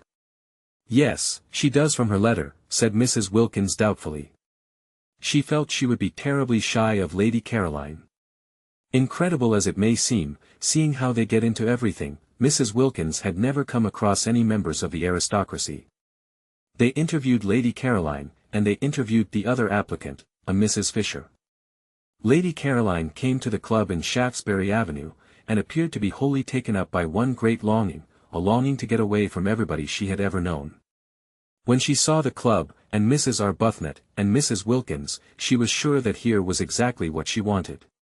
She would be in Italy, a place she adored; she would not be in hotels, places she loathed; she would not be staying with friends, persons she disliked, and she would be in the company of strangers who would never mention a single person she knew, for the simple reason that they had not, could not have, and would not come across them. She asked a few questions about the 4th woman, and was satisfied with the answers. Mrs. Fisher, of Prince of Wales Terrace. A widow. She too would be unacquainted with any of her friends. Lady Caroline did not even know where Prince of Wales Terrace was. "It's in London," said Mrs. Arbuthnot. "Is it?" said Lady Caroline. It all seemed most restful. Mrs. Fisher was unable to come to the club because, she explained by letter, she could not walk without a stick, therefore Mrs. Arbuthnot and Mrs. Wilkins went to her. But if she can't come to the club, how can she go to Italy? Wondered Mrs. Wilkins, aloud. We shall hear that from her own lips, said Mrs. Arbuthnot. From Mrs. Fisher's lips they merely heard, in reply to delicate questioning, that sitting in trains was not walking about, and they knew that already. Except for the stick, however, she appeared to be a most desirable fourth, quiet, educated, elderly. She was much older than they or Lady Caroline. Lady Caroline had informed them she was 28, but not so old as to have ceased to be active-minded. She was very respectable indeed, and still wore a complete suit of black though her husband had died, she told them, 11 years before. Her house was full of signed photographs of illustrious Victorian dead, all of whom she said she had known when she was little. Her father had been an eminent critic, and in his house she had seen practically everybody who was anybody in letters and art. Carlyle had scowled at her, Matthew Arnold had held her on his knee, Tennyson had sonorously rallied her on the length of her pigtail. She animatedly showed them the photographs, hung everywhere on her walls, pointing out the signatures with her stick, and she neither gave any information about her own husband nor asked for any about the husbands of her visitors, which was the greatest comfort. Indeed, she seemed to think that they also were widows, for on inquiring who the fourth lady was to be, and being told it was a Lady Caroline Dester, she said, "Is she a widow too?" And on their explaining that she was not, because she had not yet been married, observed with abstracted amiability, "All in good time." But Mrs. Fisher's very abstractedness, and she seemed to be absorbed chiefly in the interesting people she used to know and in their memorial photographs, and quite a good part of the interview was taken up by reminiscent anecdote of Carlyle, Meredith, Matthew Arnold, Tennyson, and a host of others. Her very abstractedness was a recommendation.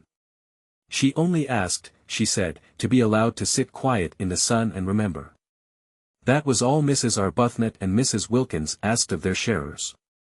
It was their idea of a perfect sharer that she should sit quiet in the sun and remember, rousing herself on Saturday evenings sufficiently to pay her share.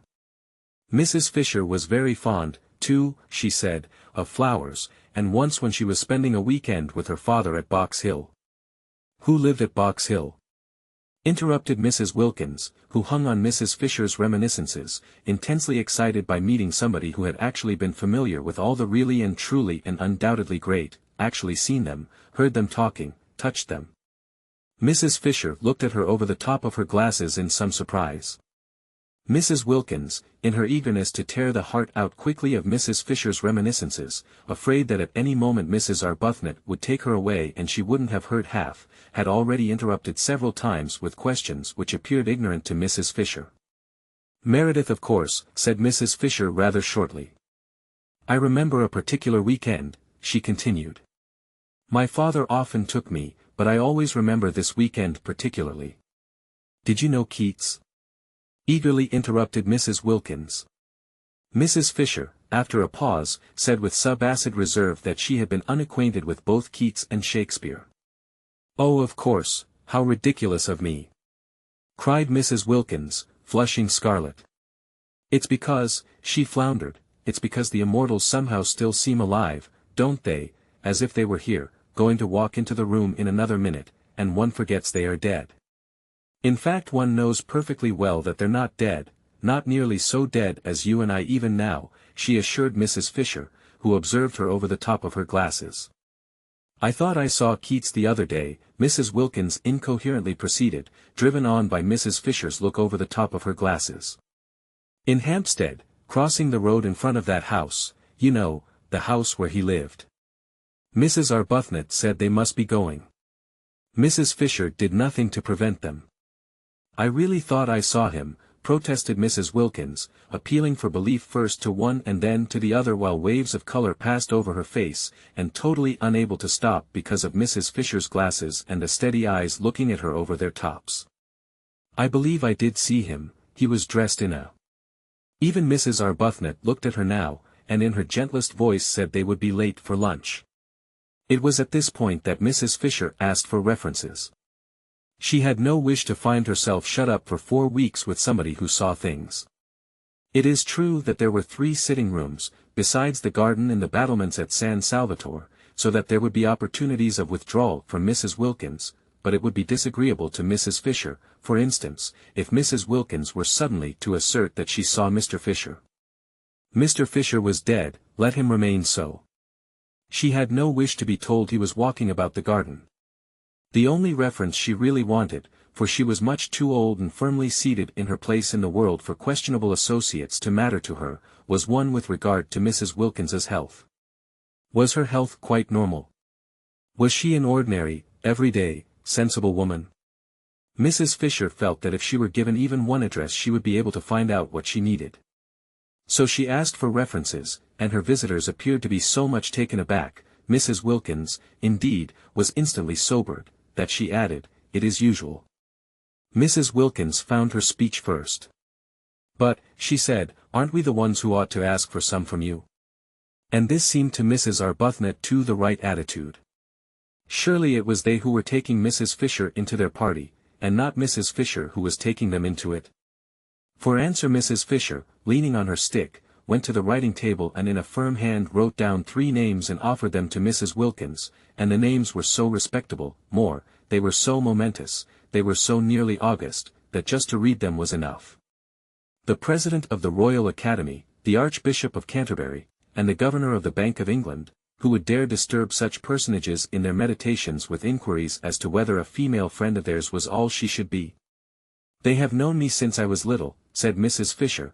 Everybody seemed to have known Mrs. Fisher since or when she was little.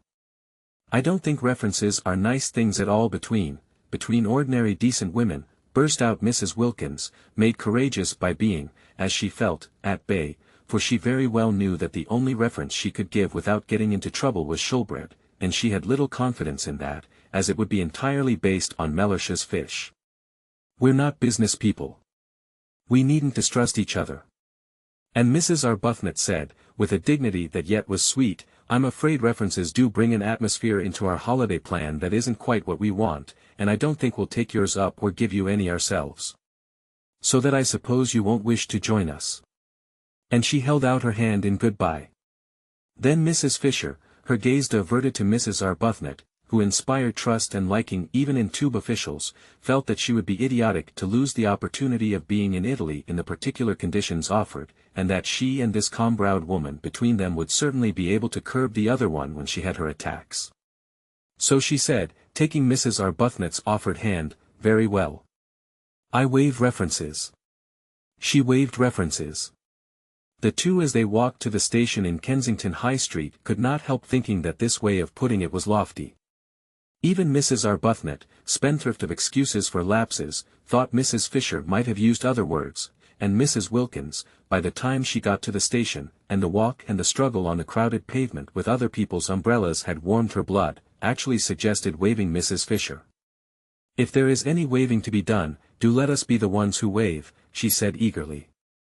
But Mrs. Arbuthnot, as usual, held on to Mrs. Wilkins, and presently, having cooled down in the train, Mrs. Wilkins announced that at San Salvatore Mrs. Fisher would find her level.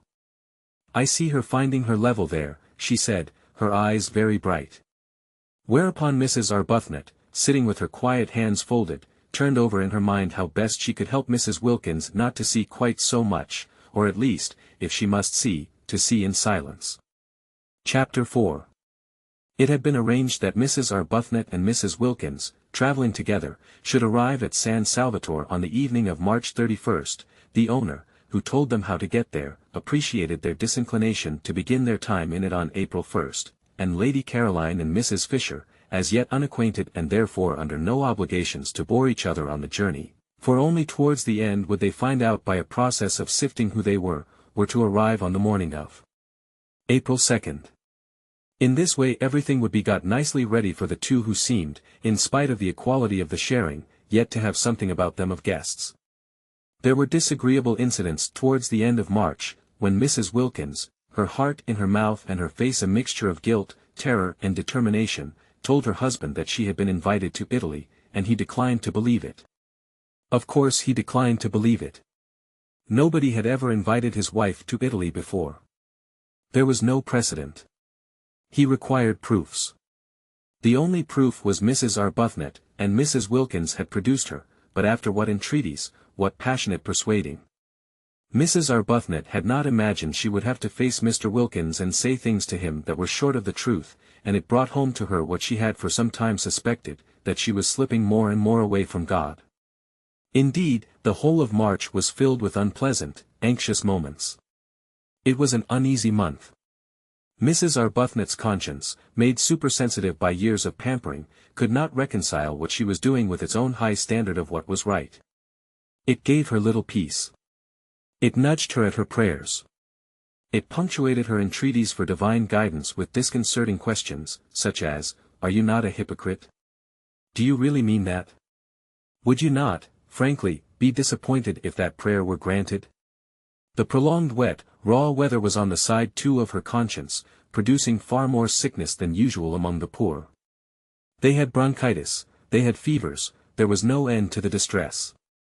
And here she was going off, spending precious money on going off, simply and solely to be happy. One woman being happy, and these piteous multitudes. She was unable to look the vicar in the face. He did not know, nobody knew, what she was going to do, and from the very beginning she was unable to look anybody in the face. She excused herself from making speeches appealing for money. How could she stand up and ask people for money when she herself was spending so much on her own selfish pleasure? Nor did it help her or quiet her that, having actually told Frederick, in her desire to make up for what she was squandering, that she would be grateful if he would let her have some money, he instantly gave her a cheque for £100. He asked no questions. She was scarlet. He looked at her a moment and then looked away. It was a relief to Frederick that she should take some money.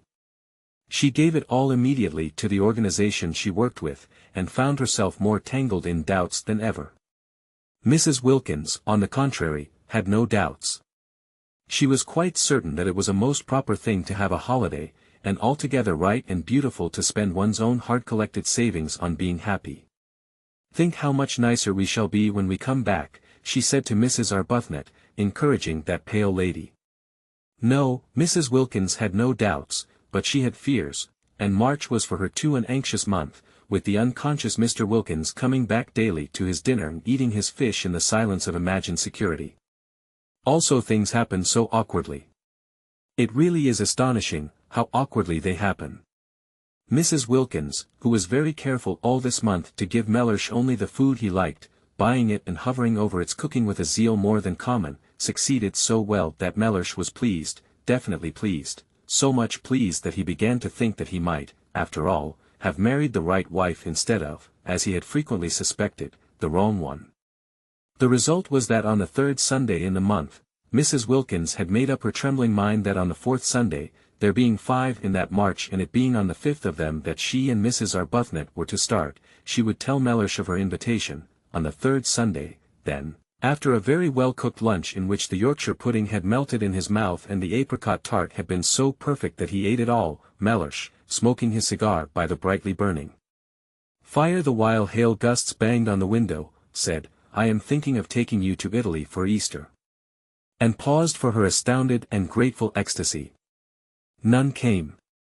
The silence in the room, except for the hail hitting the windows and the gay roar of the fire, was complete. Mrs. Wilkins could not speak. She was dumbfounded. The next Sunday was the day she had meant to break her news to him, and she had not yet even prepared the form of words in which she would break it. Mr. Wilkins, who had not been abroad since before the war, and was noticing with increasing disgust, as week followed week of wind and rain, the peculiar persistent vileness of the weather, had slowly conceived a desire to get away from England for Easter. He was doing very well in his business. He could afford a trip. Switzerland was useless in April. There was a familiar sound about Easter in Italy. To Italy he would go, and as it would cause comment if he did not take his wife, take her he must. Besides, she would be useful. A second person was always useful in a country whose language one did not speak, for holding things, for waiting with the luggage. He had expected an explosion of gratitude and excitement. The absence of it was incredible. She could not, he concluded, have heard. Probably she was absorbed in some foolish daydream. It was regrettable how childish she remained. He turned his head, their chairs were in front of the fire, and looked at her. She was staring straight into the fire, and it was no doubt the fire that made her face so red. "I am thinking," he repeated, raising his clear, cultivated voice and speaking with acerbity, for inattention at such a moment was deplorable, "of taking you to Italy for Easter." "Did you not hear me?" Yes, she had heard him, and she had been wondering at the extraordinary coincidence, really most extraordinary. She was just going to tell him how she had been invited. A friend had invited her. Easter, too. Easter was in April, wasn't it? Her friend had a house there. In fact, Mrs. Wilkins, driven by terror, guilt and surprise, had been more incoherent if possible than usual. It was a dreadful afternoon. Mellersh, profoundly indignant, besides having his intended treat coming back on him like a blessing to roost, cross-examined her with the utmost severity. He demanded that she refuse the invitation. He demanded that, since she had so outrageously accepted it without consulting him, she should write and cancel her acceptance. Finding himself up against an unsuspected, shocking rock of obstinacy in her, he then declined to believe she had been invited to Italy at all. He declined to believe in this Mrs. Arbuthnot, of whom till that moment he had never heard, and it was only when the gentle creature was brought round, with such difficulty, with such a desire on her part to throw the whole thing up rather than tell Mr. Wilkins less than the truth, and herself endorsed his wife's statements that he was able to give them credence. He could not but believe Mrs. Arbuthnot.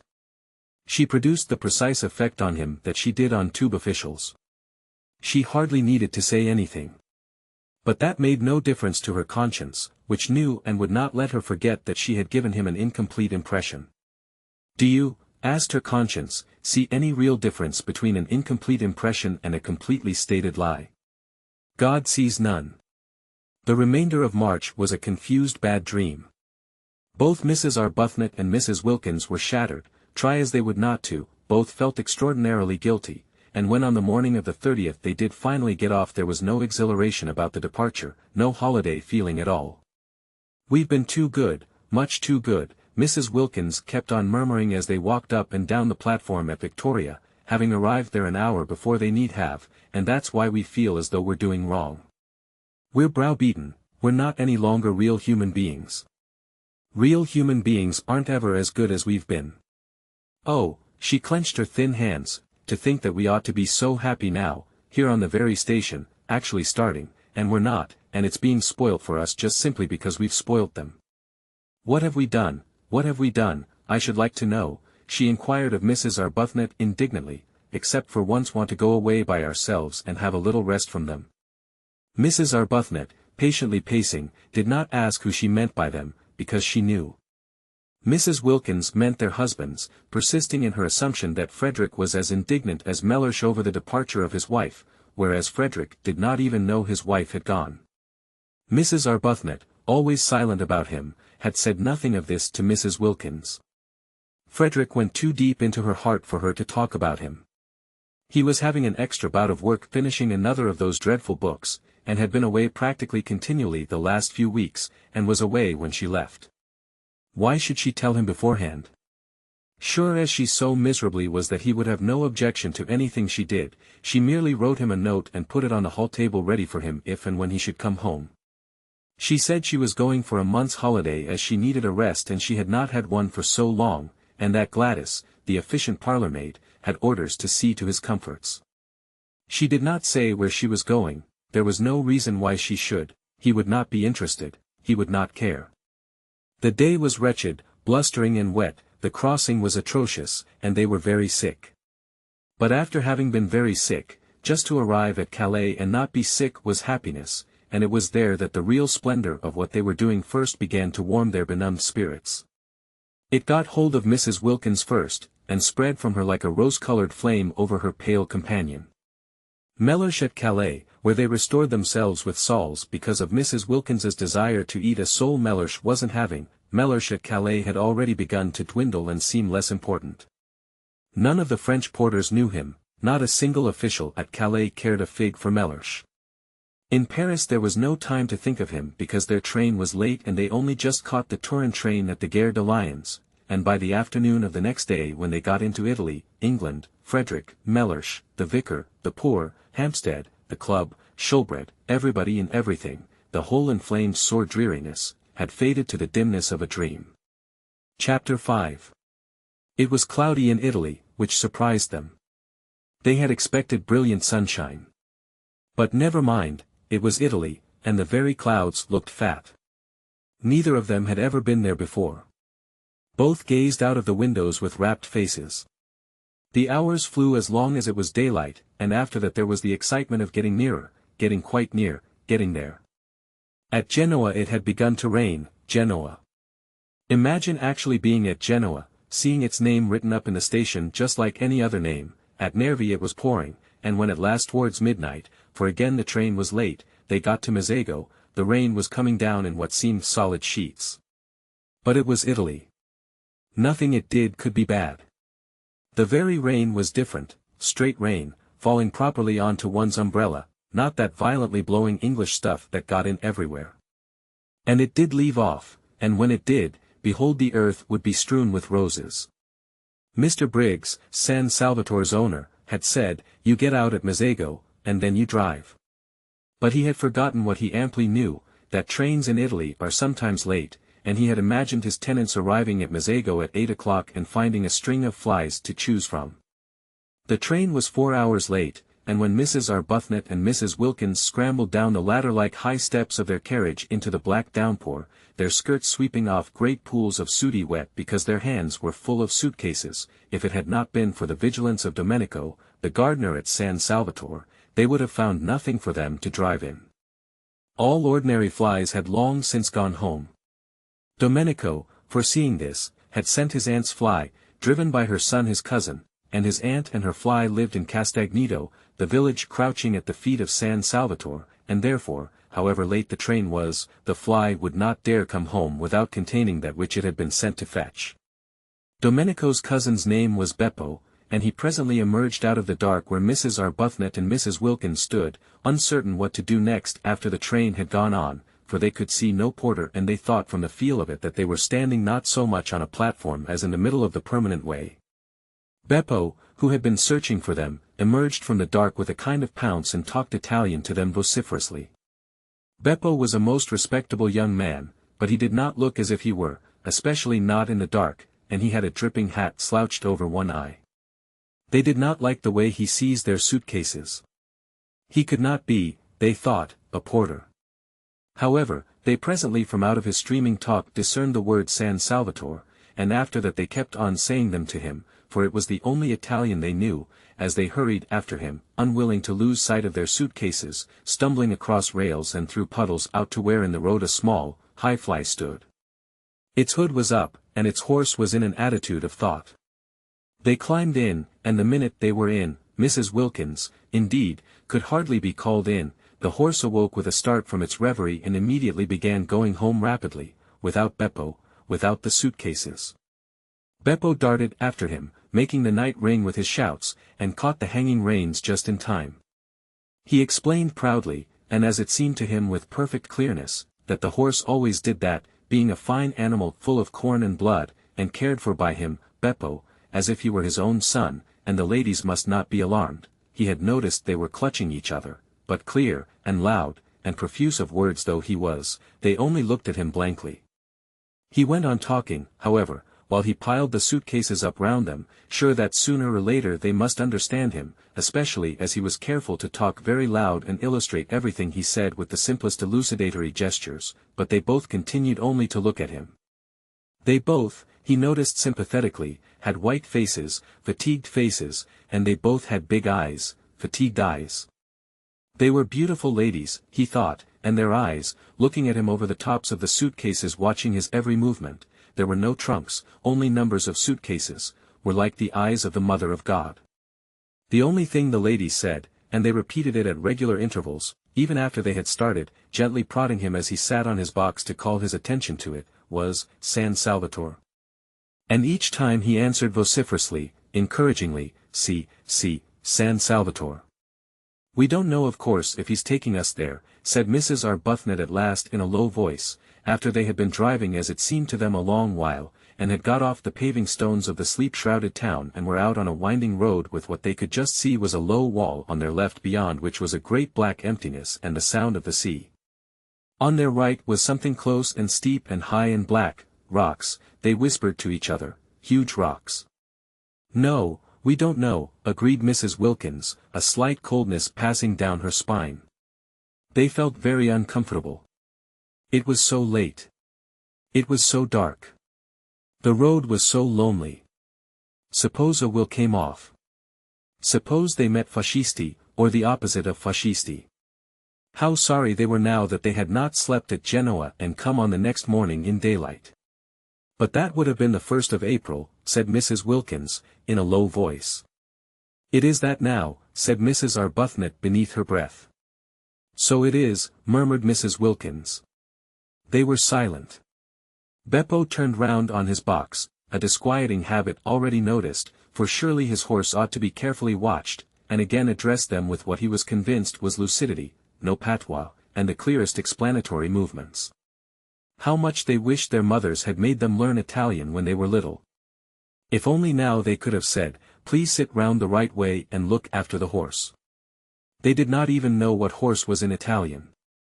It was contemptible to be so ignorant. In their anxiety, for the road twisted round great jutting rocks, and on their left was only the low wall to keep them out of the sea should anything happen, they too began to gesticulate, waving their hands at Beppo, pointing ahead.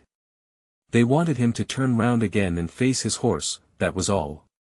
He thought they wanted him to drive faster, and there followed a terrifying 10 minutes during which, as he supposed, he was gratifying them. He was proud of his horse, and it could go very fast. He rose in his seat, the whip cracked, the horse rushed forward, the rocks leaped towards them, the little fly swayed, the suitcases heaved, Mrs. Arbuthnot and Mrs. Wilkins clung. In this way they continued, swaying, heaving, clattering, clinging, till at a point near Castagneto there was a rise in the road, and on reaching the foot of the rise the horse, who knew every inch of the way, stopped suddenly, throwing everything in the fly into a heap, and then proceeded up at the slowest of walks. Beppo twisted himself round to receive their admiration, laughing with pride in his horse. There was no answering laugh from the beautiful ladies. Their eyes, fixed on him, seemed bigger than ever, and their faces against the black of the night showed milky. But here at least, once they were up the slope, were houses. The rocks left off, and there were houses, the low wall left off, and there were houses, the sea shrunk away, and the sound of it ceased, and the loneliness of the road was finished. No lights anywhere, of course, nobody to see them pass, and yet Beppo, when the houses began, after looking over his shoulder and shouting Castagneto at the ladies, once more stood up and cracked his whip and once more made his horse dash forward. We shall be there in a minute, Mrs. Arbuthnot said to herself, holding on. We shall soon stop now, Mrs. Wilkins said to herself, holding on. They said nothing aloud, because nothing would have been heard above the whip cracking and the wheel clattering and the boisterous inciting noises Beppo was making at his horse. Anxiously they strained their eyes for any sight of the beginning of San Salvatore. They had supposed and hoped that after a reasonable amount of village a medieval archway would loom upon them, and through it they would drive into a garden and draw up at an open, welcoming door, with light streaming from it and those servants standing in it who, according to the advertisement, remained. Instead the flies suddenly stopped. Peering out they could see they were still in the village street, with small dark houses each side, and Beppo, throwing the reins over the horse's back as if completely confident this time that he would not go any farther, got down off his box. At the same moment, springing as it seemed out of nothing, a man and several half-grown boys appeared on each side of the fly and began dragging out the suitcases. No, no, San Salvatore, exclaimed Mrs. Wilkins, trying to hold on to what suitcases she could. See, San Salvatore, they all shouted, pulling. This can't be San Salvatore, said Mrs. Wilkins, turning to Mrs. Arbuthnot, who sat quite still watching her suitcases being taken from her with the same patience she applied to lesser evils. She knew she could do nothing if these men were wicked men determined to have her suitcases. I don't think it can be, she admitted, and could not refrain from a moment's wonder at the ways of God. Had she really been brought here, she and poor Mrs. Wilkins, after so much trouble in arranging it, so much difficulty and worry, along such devious paths of prevarication and deceit, only to be. She checked her thoughts, and gently said to Mrs. Wilkins, while the ragged youths disappeared with the suitcases into the night and the man with the lantern helped Beppo pull the rug off her, that they were both in God's hands, and for the first time on hearing this, Mrs. Wilkins was afraid. There was nothing for it but to get out. Useless to try to go on sitting in the fly repeating San Salvatore. Every time they said it, and their voices each time were fainter, Beppo and the other man merely echoed it in a series of loud shouts. If only they had learned Italian when they were little. If only they could have said, "We wish to be driven to the door." But they did not even know what door was in Italian. Such ignorance was not only contemptible, it was, they now saw, definitely dangerous. Useless, however, to lament it now. Useless to put off whatever it was that was going to happen to them by trying to go on sitting in the fly. They therefore got out. The two men opened their umbrellas for them and handed them to them. From this they received a faint encouragement, because they could not believe that if these men were wicked they would pause to open umbrellas. The man with the lantern then made signs to them to follow him, talking loud and quickly, and Beppo, they noticed, remained behind. Ought they to pay him? Not, they thought, if they were going to be robbed and perhaps murdered. Surely on such an occasion one did not pay. Besides, he had not after all brought them to San Salvatore. Where they had got to was evidently somewhere else. Also, he did not show the least wish to be paid, he let them go away into the night with no clamor at all. This, they could not help thinking, was a bad sign. He asked for nothing because presently he was to get so much. They came to some steps. The road ended abruptly in a church and some descending steps. The man held the lantern low for them to see the steps. San Salvatore, said Mrs. Wilkins once again, very faintly, before committing herself to the steps. It was useless to mention it now, of course, but she could not go down steps in complete silence. No medieval castle, she was sure, was ever built at the bottom of steps. Again, however, came the echoing shout, "See, San Salvatore." They descended gingerly, holding up their skirts just as if they would be wanting them another time and had not in all probability finished with skirts forever. The steps ended in a steeply sloping path with flat stone slabs down the middle. They slipped a good deal on these wet slabs, and the man with the lantern, talking loud and quickly, held them up. His way of holding them up was polite. "Perhaps," said Mrs. Wilkins in a low voice to Mrs. Arbuthnot, "it is all right after all." "We're in God's hands," said Mrs. Arbuthnot again, and again Mrs. Wilkins was afraid. They reached the bottom of the sloping path, and the light of the lantern flickered over an open space with houses round three sides. The sea was the fourth side, lazily washing backwards and forwards on pebbles. "San Salvatore," said the man pointing with his lantern to a black mass curved round the water like an arm flung about it. They strained their eyes. They saw the black mass, and on the top of it a light. "San Salvatore." They both repeated incredulously, for where were the suitcases, and why had they been forced to get out of the fly? "See, San Salvatore." They went along what seemed to be a quay, right on the edge of the water. There was not even a low wall here, nothing to prevent the man with the lantern tipping them in if he wanted to. He did not, however, tip them in. Perhaps it was all right after all, Mrs. Wilkins again suggested to Mrs. Arbuthnot on noticing this, who this time was herself beginning to think that it might be, and said no more about God's hands. The flicker of the lantern danced along, reflected in the wet pavement of the quay. Out to the left, in the darkness and evidently at the end of a jetty, was a red light. They came to an archway with a heavy iron gate. The man with the lantern pushed the gate open. This time they went up steps instead of down, and at the top of them was a little path that wound upwards among flowers. They could not see the flowers, but the whole place was evidently full of them. It here dawned on Mrs. Wilkins that perhaps the reason why the fly had not driven them up to the door was that there was no road, only a footpath. That also would explain the disappearance of the suitcases. She began to feel confident that they would find their suitcases waiting for them when they got up to the top. San Salvatore was, it seemed, on the top of a hill, as a medieval castle should be. At a turn of the path they saw above them, much nearer now and shining more brightly, the light they had seen from the quay. She told Mrs. Arbuthnot of her dawning belief, and Mrs. Arbuthnot agreed that it was very likely a true one. Once more, but this time in a tone of real hopefulness, Mrs. Wilkins said, pointing upwards at the black outline against the only slightly less black sky, San Salvatore. And once more, but this time comfortingly, encouragingly, came back the assurance, see, San Salvatore. They crossed a little bridge, over what was apparently a ravine, and then came a flat bit with long grass at the sides and more flowers. They felt the grass flicking wet against their stockings, and the invisible flowers were everywhere. Then up again through trees, along a zigzag path with the smell all the way of the flowers they could not see. The warm rain was bringing out all the sweetness. Higher and higher they went in this sweet darkness, and the red light on the jetty dropped farther and farther below them. The path wound round to the other side of what appeared to be a little peninsula, the jetty and the red light disappeared, across the emptiness on their left were distant lights. "Mezzago," said the man, waving his lantern at the lights. "See," they answered, for they had by now learned see.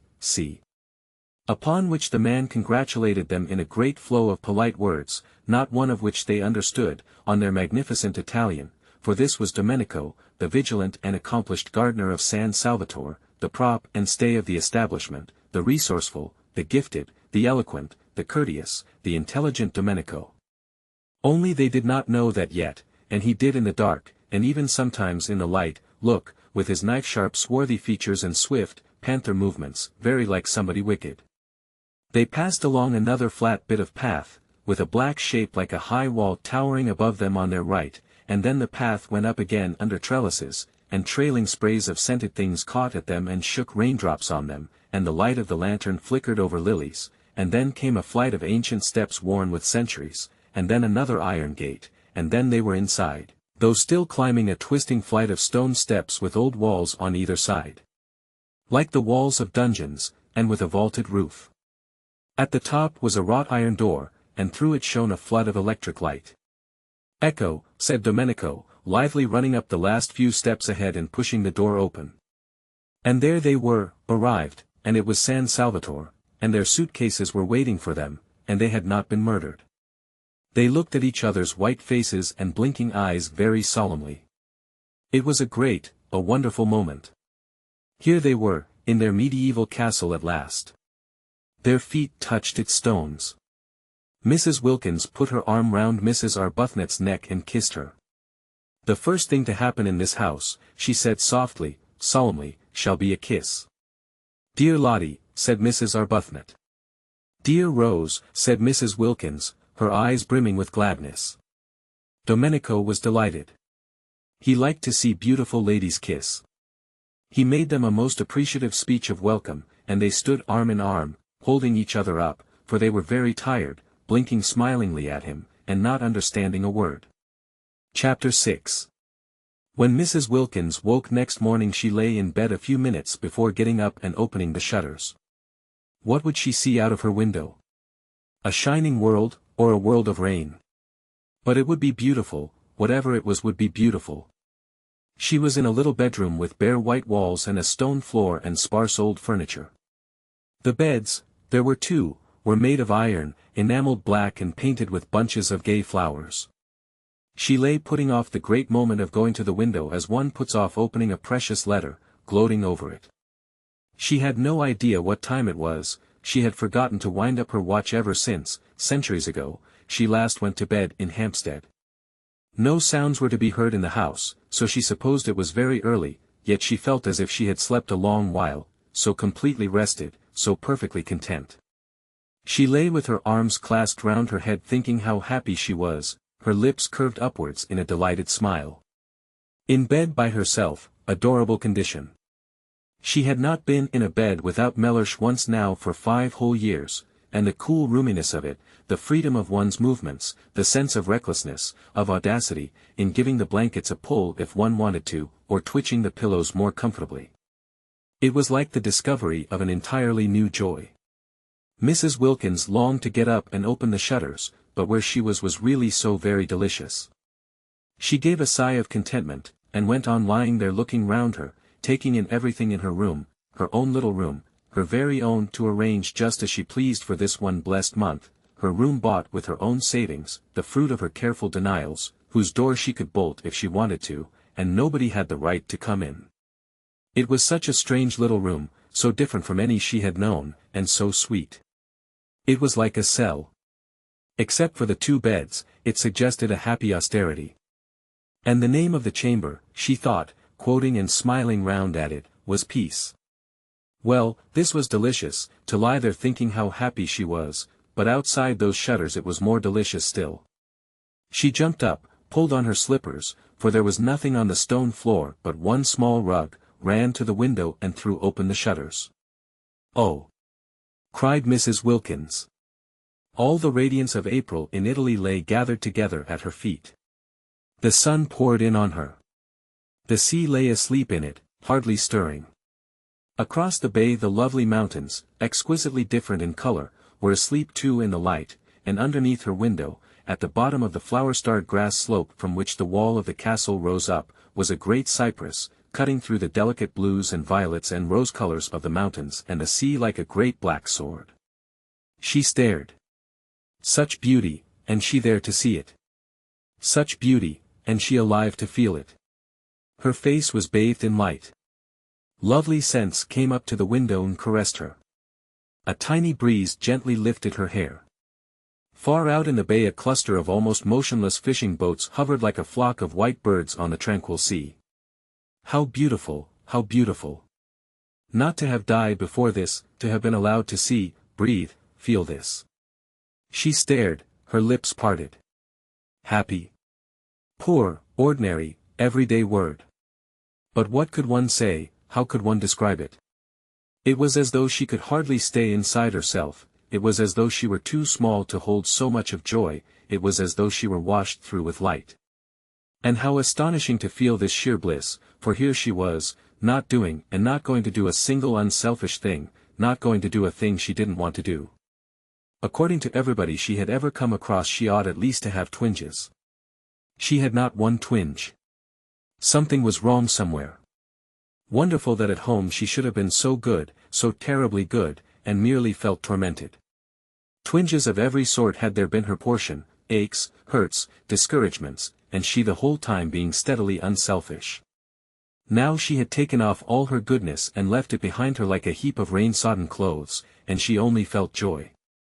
She was naked of goodness, and was rejoicing in being naked. She was stripped, and exulting. And there, away in the dim mugginess of Hampstead, was Mellersh being angry. She tried to visualize Mellersh, she tried to see him having breakfast and thinking bitter things about her, and lo, Mellersh himself began to shimmer, became rose-color, became delicate violet, became an enchanting blue, became formless, became iridescent. Actually Mellersh, after quivering a minute, was lost in light. Well, thought Mrs. Wilkins, staring, as it were, after him. How extraordinary not to be able to visualize Mellersh, and she who used to know every feature, every expression of his by heart. She simply could not see him as he was. She could only see him resolved into beauty, melted into harmony with everything else. The familiar words of the general thanksgiving came quite naturally into her mind, and she found herself blessing God for her creation, preservation, and all the blessings of this life, but above all for his inestimable love, out loud, in a burst of acknowledgement. While Mellersh, at that moment angrily pulling on his boots before going out into the dripping streets, was indeed thinking bitter things about her. She began to dress, choosing clean white clothes in honor of the summer's day, unpacking her suitcases, tidying her adorable little room. She moved about with quick, purposeful steps, her long thin body held up straight, her small face, so much puckered at home with effort and fear, smoothed out. All she had been and done before this morning, all she had felt and worried about, was gone. Each of her worries behaved as the image of Mellersh had behaved, and dissolved into color and light. And she noticed things she had not noticed for years. When she was doing her hair in front of the glass she noticed it, and thought, why, what pretty stuff. For years she had forgotten she had such a thing as hair, plaiting it in the evening and unplaiting it in the morning with the same hurry and indifference with which she laced and unlaced her shoes. Now she suddenly saw it, and she twisted it round her fingers before the glass, and was glad it was so pretty. Mellersh couldn't have seen it either, for he had never said a word about it. Well, when she got home she would draw his attention to it. "Mellersh," she would say, "look at my hair. Aren't you pleased you've got a wife with hair like curly honey?" She laughed. She had never said anything like that to Mellersh yet, and the idea of it amused her. But why had she not? Oh yes, she used to be afraid of him. Funny to be afraid of anybody, and especially of one's husband, whom one saw in his more simplified moments, such as asleep, and not breathing properly through his nose. When she was ready she opened her door to go across to see if Rose, who had been put the night before by a sleepy maidservant into a cell opposite, were awake. She would say good morning to her, and then she would run down and stay with that cypress tree till breakfast was ready, and after breakfast she wouldn't so much as look out of a window till she had helped Rose get everything ready for Lady Caroline and Mrs. Fisher. There was much to be done that day, settling in, arranging the rooms. She mustn't leave Rose to do it alone. They would make it all so lovely for the two to come, have such an entrancing vision ready for them of little cells bright with flowers. She remembered she had wanted Lady Caroline not to come, fancy wanting to shut someone out of heaven because she thought she would be shy of her. And as though it mattered if she were, and as though she would be anything so self-conscious as shy. Besides, what a reason. She could not accuse herself of goodness over that. And she remembered she had wanted not to have Mrs. Fisher either, because she had seemed lofty. How funny of her. So funny to worry about such little things, making them important. The bedrooms and two of the sitting rooms at San Salvatore were on the top floor, and opened into a roomy hall with a wide glass window at the north end. San Salvatore was rich in small gardens in different parts and on different levels. The garden this window looked down on was made on the highest part of the walls, and could only be reached through the corresponding spacious hall on the floor below. When Mrs. Wilkins came out of her room this window stood wide open, and beyond it in the sun was a Judas tree in full flower. There was no sign of anybody, no sound of voices or feet. Tubs of arum lilies stood about on the stone floor, and on a table flamed a huge bunch of fierce nasturtiums. Spacious, flowery, silent, with the wide window at the end opening into the garden, and the Judas tree absurdly beautiful in the sunshine, it seemed to Mrs. Wilkins, arrested on her way across to Mrs. Arbuthnot, too good to be true. Was she really going to live in this for a whole month? Up to now she had had to take what beauty she could as she went along, snatching at little bits of it when she came across it, a patch of daisies on a fine day in a Hampstead field, a flash of sunset between two chimney pots. She had never been in definitely, completely beautiful places. She had never been even in a venerable house, and such a thing as a profusion of flowers in her rooms was unattainable to her. Sometimes in the spring she had bought 6 tulips at Shoolbred's, unable to resist them, conscious that Mellersh if he knew what they had cost would think it inexcusable, but they had soon died, and then there were no more. As for the Judas tree, she hadn't an idea what it was, and gazed at it out there against the sky with the rapt expression of one who sees a heavenly vision. Mrs. Arbuthnot, coming out of her room, found her there like that, standing in the middle of the hall staring. Now what does she think she sees now? Thought Mrs. Arbuthnot. We are in God's hands, said Mrs. Wilkins, turning to her, speaking with extreme conviction. Oh! Said Mrs. Arbuthnot quickly, her face, which had been covered with smiles when she came out of her room, falling. Why, what has happened? For Mrs. Arbuthnot had woken up with such a delightful feeling of security, of relief, and she did not want to find she had not after all escaped from the need of refuge. She had not even dreamed of Frederick. For the first time for years she had been spared the nightly dream that he was with her, that they were heart to heart, and its miserable awakening. She had slept like a baby, and had woken up confident. She had found there was nothing she wished to say in her morning prayer except thank you. It was disconcerting to be told she was after all in God's hands. I hope nothing has happened? She asked anxiously. Mrs. Wilkins looked at her a moment, and laughed. How funny, she said, kissing her. What is funny? Asked Mrs. Arbuthnot, her face clearing because Mrs. Wilkins laughed. We are. This is. Everything. It's all so wonderful. It's so funny and so adorable that we should be in it. I dare say when we finally reach heaven, the one they talk about so much, we shan't find it a bit more beautiful. Mrs. Arbuthnot relaxed to smiling security again. "Isn't it divine?" she said. "Were you ever in your life so happy?" asked Mrs. Wilkins, catching her by the arm. "No," said Mrs. Arbuthnot. Nor had she been, not ever, not even in her first love days with Frederick. Because always pain had been close at hand in that other happiness, ready to torture with doubts, to torture even with the very excess of her love, while this was the simple happiness of complete harmony with her surroundings, the happiness that asks for nothing, that just accepts, just breathes, just is. "Let's go and look at that tree close," said Mrs. Wilkins. "I don't believe it can only be a tree." And arm in arm they went along the hall, and their husbands would not have known them, their faces were so young with eagerness, and together they stood at the open window, and when their eyes, having feasted on the marvelous pink thing, wandered farther among the beauties of the garden, they saw sitting on the low wall at the east edge of it, gazing out over the bay, her feet in lilies, Lady Caroline. They were astonished. They said nothing in their astonishment, but stood quite still, arm in arm, staring down at her. She too had on a white frock, and her head was bare. They had had no idea that day in London, when her hat was down to her nose and her furs were up to her ears, that she was so pretty. They had merely thought her different from the other women in the club, and so had the other women themselves, and so had all the waitresses, eyeing her sideways and eyeing her again as they passed the corner where she sat talking, but they had had no idea she was so pretty. She was exceedingly pretty. Everything about her was very much that which it was. Her fair hair was very fair, her lovely grey eyes were very lovely and grey, her dark eyelashes were very dark, her white skin was very white, her red mouth was very red. She was extravagantly slender, the merest thread of a girl, though not without little curves beneath her thin frock where little curves should be. She was looking out across the bay, and was sharply defined against the background of empty blue. She was full in the sun. Her feet dangled among the leaves and flowers of the lilies just as if it did not matter that they should be bent or bruised. "She ought to have a headache," whispered Mrs. Arbuthnot at last, "sitting there in the sun like that." "She ought to have a hat," whispered Mrs. Wilkins. "She's treading on lilies.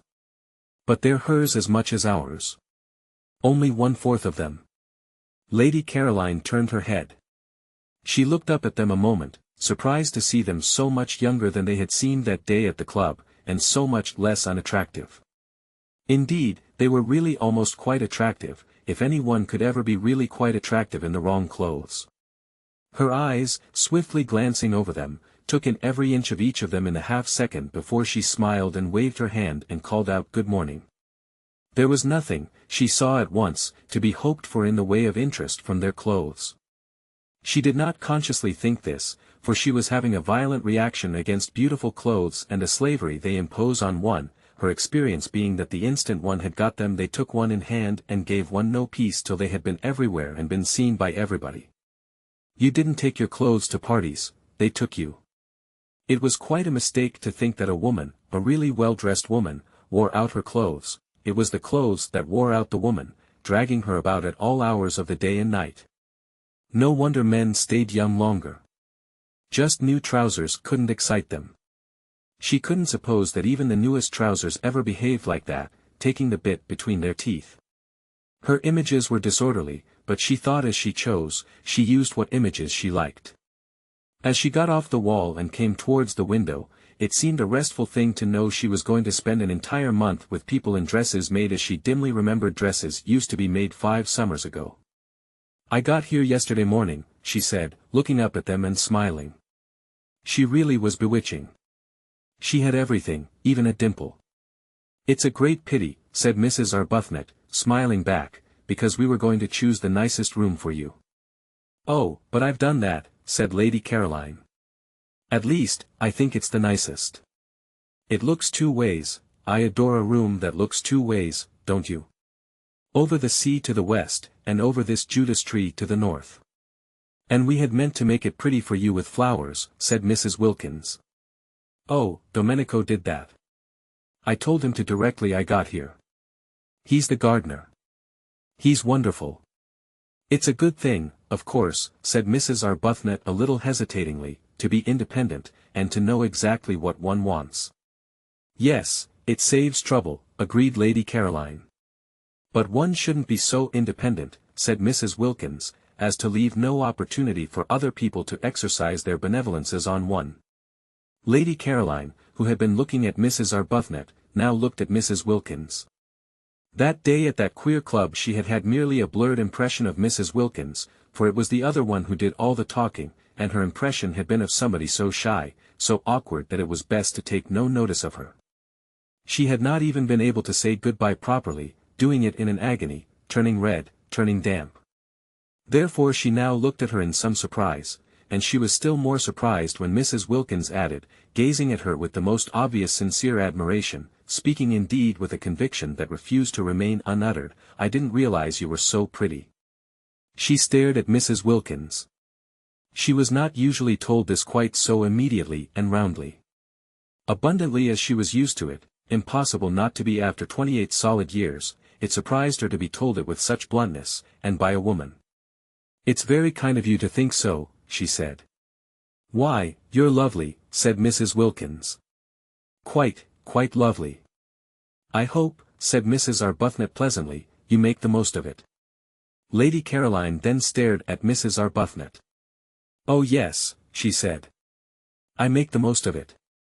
I've been doing that ever since I can remember." "Because," said Mrs. Arbuthnot, smiling and raising a warning forefinger, "it won't last." Then Lady Caroline began to be afraid these two were originals. If so, she would be bored. Nothing bored her so much as people who insisted on being original, who came and buttonholed her and kept her waiting while they were being original. And the one who admired her, it would be tiresome if she dogged her about in order to look at her. What she wanted of this holiday was complete escape from all she had had before, she wanted the rest of complete contrast. Being admired, being dogged, wasn't contrast, it was repetition, and as for originals, to find herself shut up with two on the top of a precipitous hill in a medieval castle built for the express purpose of preventing easy-goings out and in, would not, she was afraid, be especially restful. Perhaps she had better be a little less encouraging.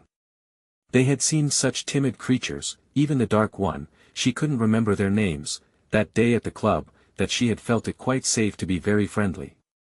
Here they had come out of their shells, already, indeed, at once. There was no sign of timidity about either of them here. If they had got out of their shells so immediately, at the very first contact, unless she checked them they would soon begin to press upon her, and then goodbye to her dream of 30 restful, silent days, lying unmolested in the sun, getting her feathers smooth again, not being spoken to, not waited on, not grabbed at and monopolized, but just recovering from the fatigue, the deep and melancholy fatigue, of the too much. Besides, there was Mrs. Fisher. She too must be checked. Lady Caroline had started 2 days earlier than had been arranged for 2 reasons. First, because she wished to arrive before the others in order to pick out the room or rooms she preferred, and second, because she judged it likely that otherwise she would have to travel with Mrs. Fisher. She did not want to travel with Mrs. Fisher. She did not want to arrive with Mrs. Fisher. She saw no reason whatever why for a single moment she should have to have anything at all to do with Mrs. Fisher. But unfortunately Mrs. Fisher also was filled with a desire to get to San Salvatore first and pick out the room or rooms she preferred, and she and Lady Caroline had after all traveled together. As early as Calais they began to suspect it, in Paris they feared it, at Modane they knew it, at Mazego they concealed it, driving out to Castagneto in 2 separate flies, the nose of the one almost touching the back of the other the whole way. But when the road suddenly left off at the church and the steps, further evasion was impossible, and faced by this abrupt and difficult finish to their journey there was nothing for it but to amalgamate. Because of Mrs. Fisher's stick Lady Caroline had to see about everything. Mrs. Fisher's intentions, she explained from her fly when the situation had become plain to her, were active, but her stick prevented their being carried out. The 2 drivers told Lady Caroline boys would have to carry the luggage up to the castle, and she went in search of some, while Mrs. Fisher waited in the fly because of her stick. Mrs. Fisher could speak Italian, but only, she explained, the Italian of Dante, which Matthew Arnold used to read with her when she was a girl, and she thought this might be above the heads of boys. Therefore Lady Caroline, who spoke ordinary Italian very well, was obviously the one to go and do things. "I am in your hands," said Mrs. Fisher, sitting firmly in her fly. You must please regard me as merely an old woman with a stick. And presently, down the steps and cobbles to the piazza, and along the quay, and up the zigzag path, Lady Caroline found herself as much obliged to walk slowly with Mrs. Fisher as if she were her own grandmother. "It's my stick," Mrs. Fisher complacently remarked at intervals.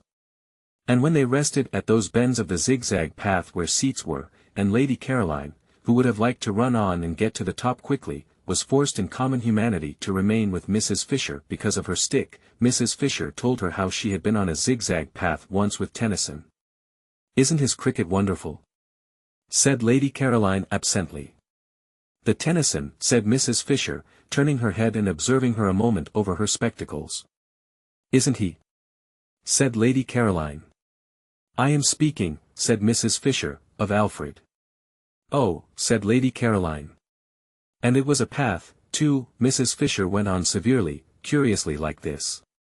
"No eucalyptus tree, of course, but otherwise curiously like this. And at one of the bends he turned and said to me, I see him now turning and saying to me." Yes, Mrs. Fisher would have to be checked. And so would these two up at the window. She had better begin at once. She was sorry she had got off the wall. All she need have done was to have waved her hand, and waited till they came down and out into the garden to her.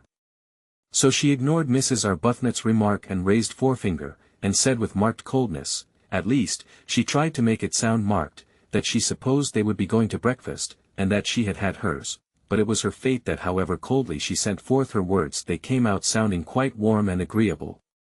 That was because she had a sympathetic and delightful voice, due entirely to some special formation of her throat and the roof of her mouth, and having nothing whatever to do with what she was feeling. Nobody in consequence ever believed they were being snubbed. It was most tiresome.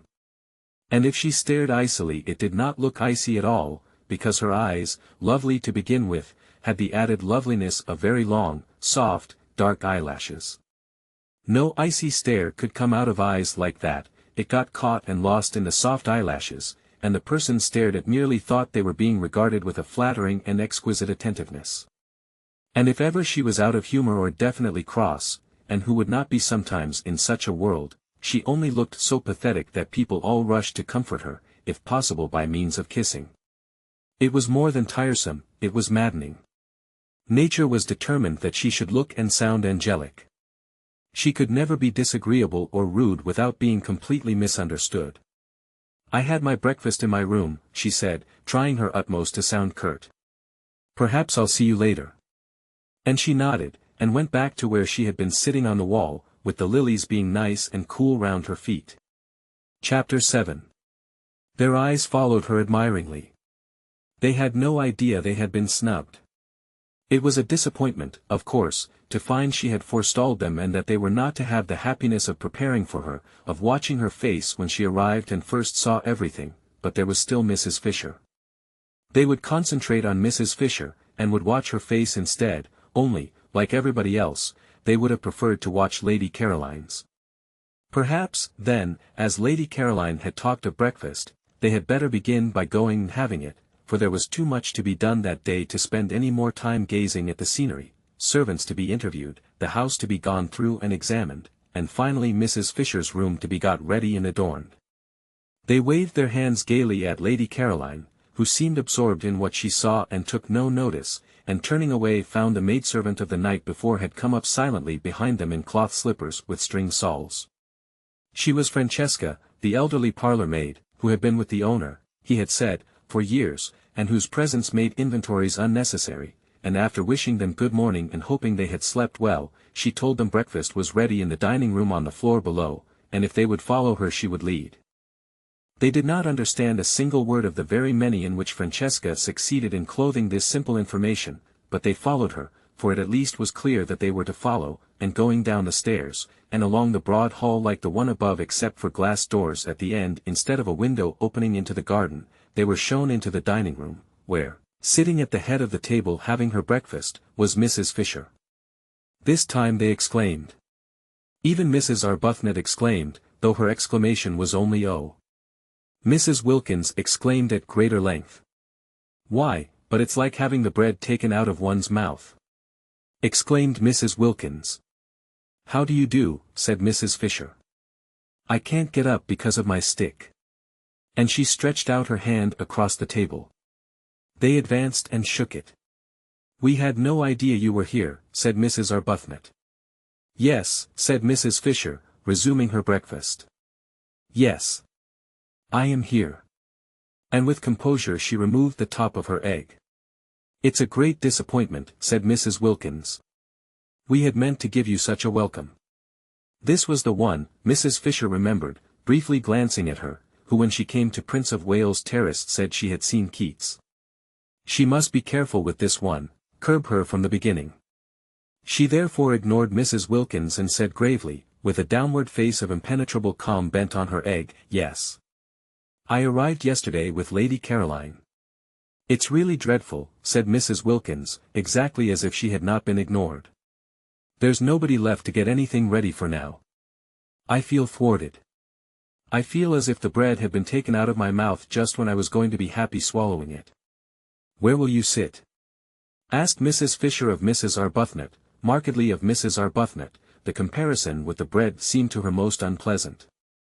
"Oh, thank you," said Mrs. Arbuthnot, sitting down rather suddenly next to her. There were only two places she could sit down in, the places laid on either side of Mrs. Fisher. She therefore sat down in one, and Mrs. Wilkins sat down opposite her in the other. Mrs. Fisher was at the head of the table. Round her was grouped the coffee and the tea. Of course they were all sharing San Salvatore equally, but it was she herself and Lottie, Mrs. Arbuthnot mildly reflected, who had found it, who had had the work of getting it, who had chosen to admit Mrs. Fisher into it. Without them, she could not help thinking, Mrs. Fisher would not have been there. Morally Mrs. Fisher was a guest. There was no hostess in this party, but supposing there had been a hostess it would not have been Mrs. Fisher, nor Lady Caroline, it would have been either herself or Lottie. Mrs. Arbuthnot could not help feeling this as she sat down, and Mrs. Fisher, the hand which Ruskin had wrung suspended over the pots before her, inquired, "Tea or coffee?" She could not help feeling it even more definitely when Mrs. Fisher touched a small gong on the table beside her as though she had been used to that gong and that table ever since she was little, and, on Francesca's appearing, bade her in the language of Dante bring more milk.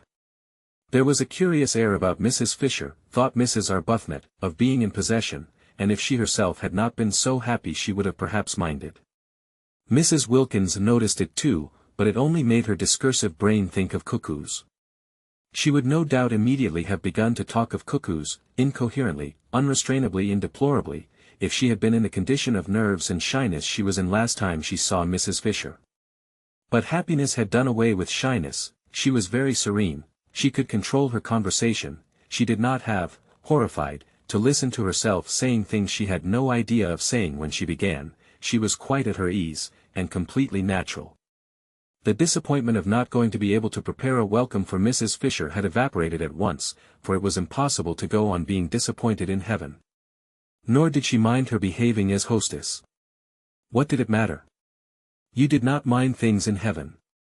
She and Mrs. Arbuthnot, therefore, sat down more willingly than they otherwise would have done, one on either side of Mrs. Fisher, and the sun, pouring through the two windows facing east across the bay, flooded the room, and there was an open door leading into the garden, and the garden was full of many lovely things, especially freesias. The delicate and delicious fragrance of the freesias came in through the door and floated round Mrs. Wilkins's enraptured nostrils. Freesias in London were quite beyond her. Occasionally she went into a shop and asked what they cost, so as just to have an excuse for lifting up a bunch and smelling them, well knowing that it was something awful like a shilling for about 3 flowers. Here they were everywhere, bursting out of every corner and carpeting the rose beds. Imagine it, having freesias to pick in armsful if you wanted to, and with glorious sunshine flooding the room, and in your summer frock, and it's being only the 1st of April. I suppose you realize, don't you, that we've got to heaven? She said, beaming at Mrs. Fisher with all the familiarity of a fellow angel. They are considerably younger than I had supposed, thought Mrs. Fisher, and not nearly so plain. And she mused a moment, while she took no notice of Mrs. Wilkins's exuberance, on their instant and agitated refusal that day at Prince of Wales Terrace to have anything to do with the giving or the taking of references. Nothing could affect her, of course, nothing that anybody did. She was far too solidly seated in respectability. At her back stood massively in a tremendous row those three great names she had offered, and they were not the only ones she could turn to for support and countenance. Even if these young women, she had no grounds for believing the one out in the garden to be really Lady Caroline Dester, she had merely been told she was, even if these young women should all turn out to be what Browning used to call, how well she remembered his amusing and delightful way of putting things, fly-by-nights, what could it possibly, or in any way matter to her? Let them fly by night if they wished. One was not 65 for nothing. In any case there would only be 4 weeks of it, at the end of which she would see no more of them. And in the meanwhile there were plenty of places where she could sit quietly away from them and remember. Also there was her own sitting room, a charming room, all honey-colored furniture and pictures, with windows to the sea towards Genoa, and a door opening onto the battlements. The house possessed 2 sitting rooms, and she had explained to that pretty creature Lady Caroline, certainly a pretty creature, whatever else she was, Tennyson would have enjoyed taking her for blows on the downs, who had seemed inclined to appropriate the honey-colored one, that she needed some little refuge entirely to herself because of her stick. Nobody wants to see an old woman hobbling about everywhere, she had said. I shall be quite content to spend much of my time by myself in here or sitting out on these convenient battlements. And she had a very nice bedroom, too. It looked 2 ways, across the bay to the morning sun, she liked the morning sun, and onto the garden. There were only 2 of these bedrooms with cross views in the house, she and Lady Caroline had discovered, and they were by far the airiest. They each had 2 beds in them, and she and Lady Caroline had had the extra beds taken out at once and put into 2 of the other rooms. In this way there was much more space and comfort. Lady Caroline, indeed, had turned hers into a bed-sitting room, with the sofa out of the bigger drawing room and the writing table and the most comfortable chair, but she herself had not had to do that because she had her own sitting room, equipped with what was necessary. Lady Caroline had thought at first of taking the bigger sitting room entirely for her own, because the dining room on the floor below could quite well be used between meals to sit in by the 2 others, and was a very pleasant room with nice chairs, but she had not liked the bigger sitting room's shape. It was a round room in the tower, with deep slit windows pierced through the massive walls, and a domed and ribbed ceiling arranged to look like an open umbrella, and it seemed a little dark. Undoubtedly Lady Caroline had cast covetous glances at the honey-colored room, and if she, Mrs. Fisher, had been less firm would have installed herself in it. Which would have been absurd.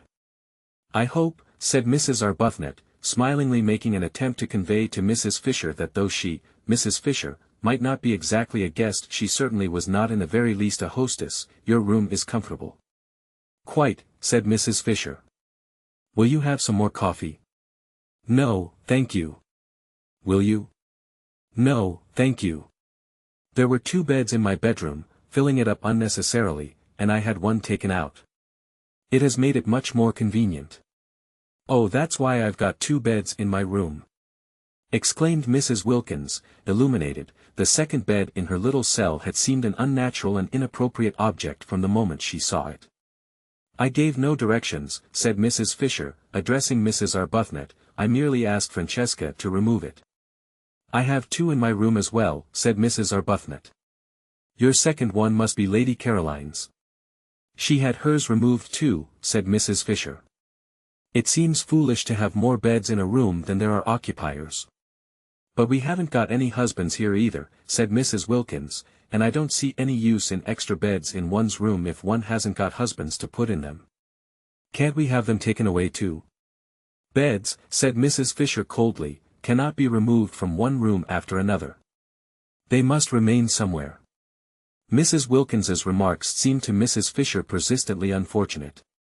Each time she opened her mouth she said something best left unsaid. Loose talk about husbands had never in Mrs. Fisher's circle been encouraged. In the 80s, when she chiefly flourished, husbands were taken seriously, as the only real obstacles to sin. Beds too, if they had to be mentioned, were approached with caution, and a decent reserve prevented them and husbands ever being spoken of in the same breath. She turned more markedly than ever to Mrs. Arbuthnot. Do let me give you a little more coffee, she said. No, thank you. But won't you have some more? No indeed. I never have more than 2 cups at breakfast. Would you like an orange? No, thank you. Would you? No, I don't eat fruit at breakfast. It is an American fashion which I am too old now to adopt. Have you had all you want? Quite. Have you? Mrs. Fisher paused before replying. Was this a habit, this trick of answering a simple question with the same question? If so, it must be curbed, for no one could live for 4 weeks in any real comfort with somebody who had a habit. She glanced at Mrs. Arbuthnot, and her parted hair and gentle brow reassured her. No, it was accident, not habit, that had produced those echoes. She could as soon imagine a dove having tiresome habits as Mrs. Arbuthnot. Considering her, she thought what a splendid wife she would have been for poor Carlyle. So much better than that horrid clever Jane. She would have soothed him. Then shall we go? She suggested. Let me help you up, said Mrs. Arbuthnot, all consideration. Oh, thank you, I can manage perfectly. It's only sometimes that my stick prevents me. Mrs. Fisher got up quite easily. Mrs. Arbuthnot had hovered over her for nothing. I'm going to have one of these gorgeous oranges, said Mrs. Wilkins, staying where she was and reaching across to a black bowl piled with them. Rose, how can you resist them? Look, have this one. Do have this beauty, and she held out a big one. No, I'm going to see to my duties, said Mrs. Arbuthnot, moving towards the door. You'll forgive me for leaving you, won't you, she added politely to Mrs. Fisher. Mrs. Fisher moved towards the door too, quite easily, almost quickly. Her stick did not hinder her at all. She had no intention of being left with Mrs. Wilkins. What time would you like to have lunch? Mrs. Arbuthnot asked her, trying to keep her head as at least a non-guest, if not precisely a hostess, above water. Lunch, said Mrs. Fisher, is at 12:30. You shall have it at 12:30 then, said Mrs. Arbuthnot. I'll tell the cook. It will be a great struggle, she continued, smiling, but I've brought a little dictionary. The cook, said Mrs. Fisher, knows. Oh, said Mrs. Arbuthnot. Lady Caroline has already told her, said Mrs. Fisher. Oh, said Mrs. Arbuthnot again. Yes. Lady Caroline speaks the kind of Italian cooks understand. I am prevented going into the kitchen because of my stick. And even if I were able to go, I fear I shouldn't be understood. But, began Mrs. Arbuthnot. But it's too wonderful, Mrs. Wilkins finished for her from the table, delighted with these unexpected simplifications in her and Rose's lives. Why, we've got positively nothing to do here, either of us, except just be happy. You wouldn't believe, she said, turning her head and speaking straight to Mrs. Fisher, portions of orange in either hand, how terribly good Rose and I have been for years without stopping, and how much now we need a perfect rest. And Mrs. Fisher, going without answering her out of the room, said to herself, she shall be curbed. Chapter 8.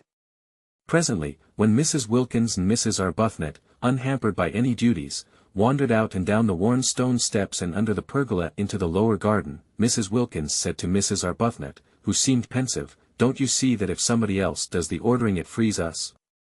Mrs. Arbuthnot said she did see, but nevertheless she thought it rather silly to have everything taken out of their hands. "I love things to be taken out of my hands," said Mrs. Wilkins. "But we found San Salvatore," said Mrs. Arbuthnot, "and it is rather silly that Mrs. Fisher should behave as if it belonged only to her." "What is rather silly," said Mrs. Wilkins with much serenity, "is to mind. I can't see the least point in being in authority at the price of one's liberty." Mrs. Arbuthnot said nothing to that for 2 reasons. First, because she was struck by the remarkable and growing calm of the hitherto incoherent and excited Lottie, and secondly because what she was looking at was so very beautiful. All down the stone steps on either side were periwinkles in full flower, and she could now see what it was that had caught at her the night before and brushed, wet and scented, across her face. It was wisteria. Wisteria and sunshine, she remembered the advertisement. Here indeed were both in profusion. The wisteria was tumbling over itself in its excess of life, its prodigality of flowering, and where the pergola ended the sun blazed on scarlet geraniums, bushes of them, and nasturtiums in great heaps, and marigolds so brilliant that they seemed to be burning, and red and pink snapdragons, all outdoing each other in bright, fierce color. The ground behind these flaming things dropped away in terraces to the sea, each terrace a little orchard, where among the olives grew vines on trellises, and fig trees, and peach trees, and cherry trees. The cherry trees and peach trees were in blossom, lovely showers of white and deep rose color among the trembling delicacy of the olives. The fig leaves were just big enough to smell of figs, the vine buds were only beginning to show. And beneath these trees were groups of blue and purple irises, and bushes of lavender, and gray, sharp cactuses, and the grass was thick with dandelions and daisies, and right down at the bottom was the sea.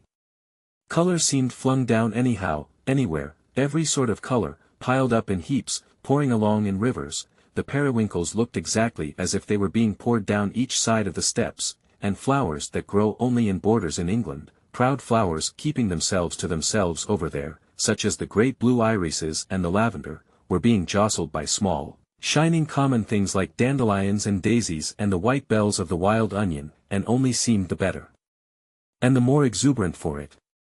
They stood looking at this crowd of loveliness, this happy jumble, in silence. No, it didn't matter what Mrs. Fisher did, not here, not in such beauty. Mrs. Arbuthnot's discomposure melted out of her. In the warmth and light of what she was looking at, of what to her was a manifestation, an entirely new side of God, how could one be discomposed?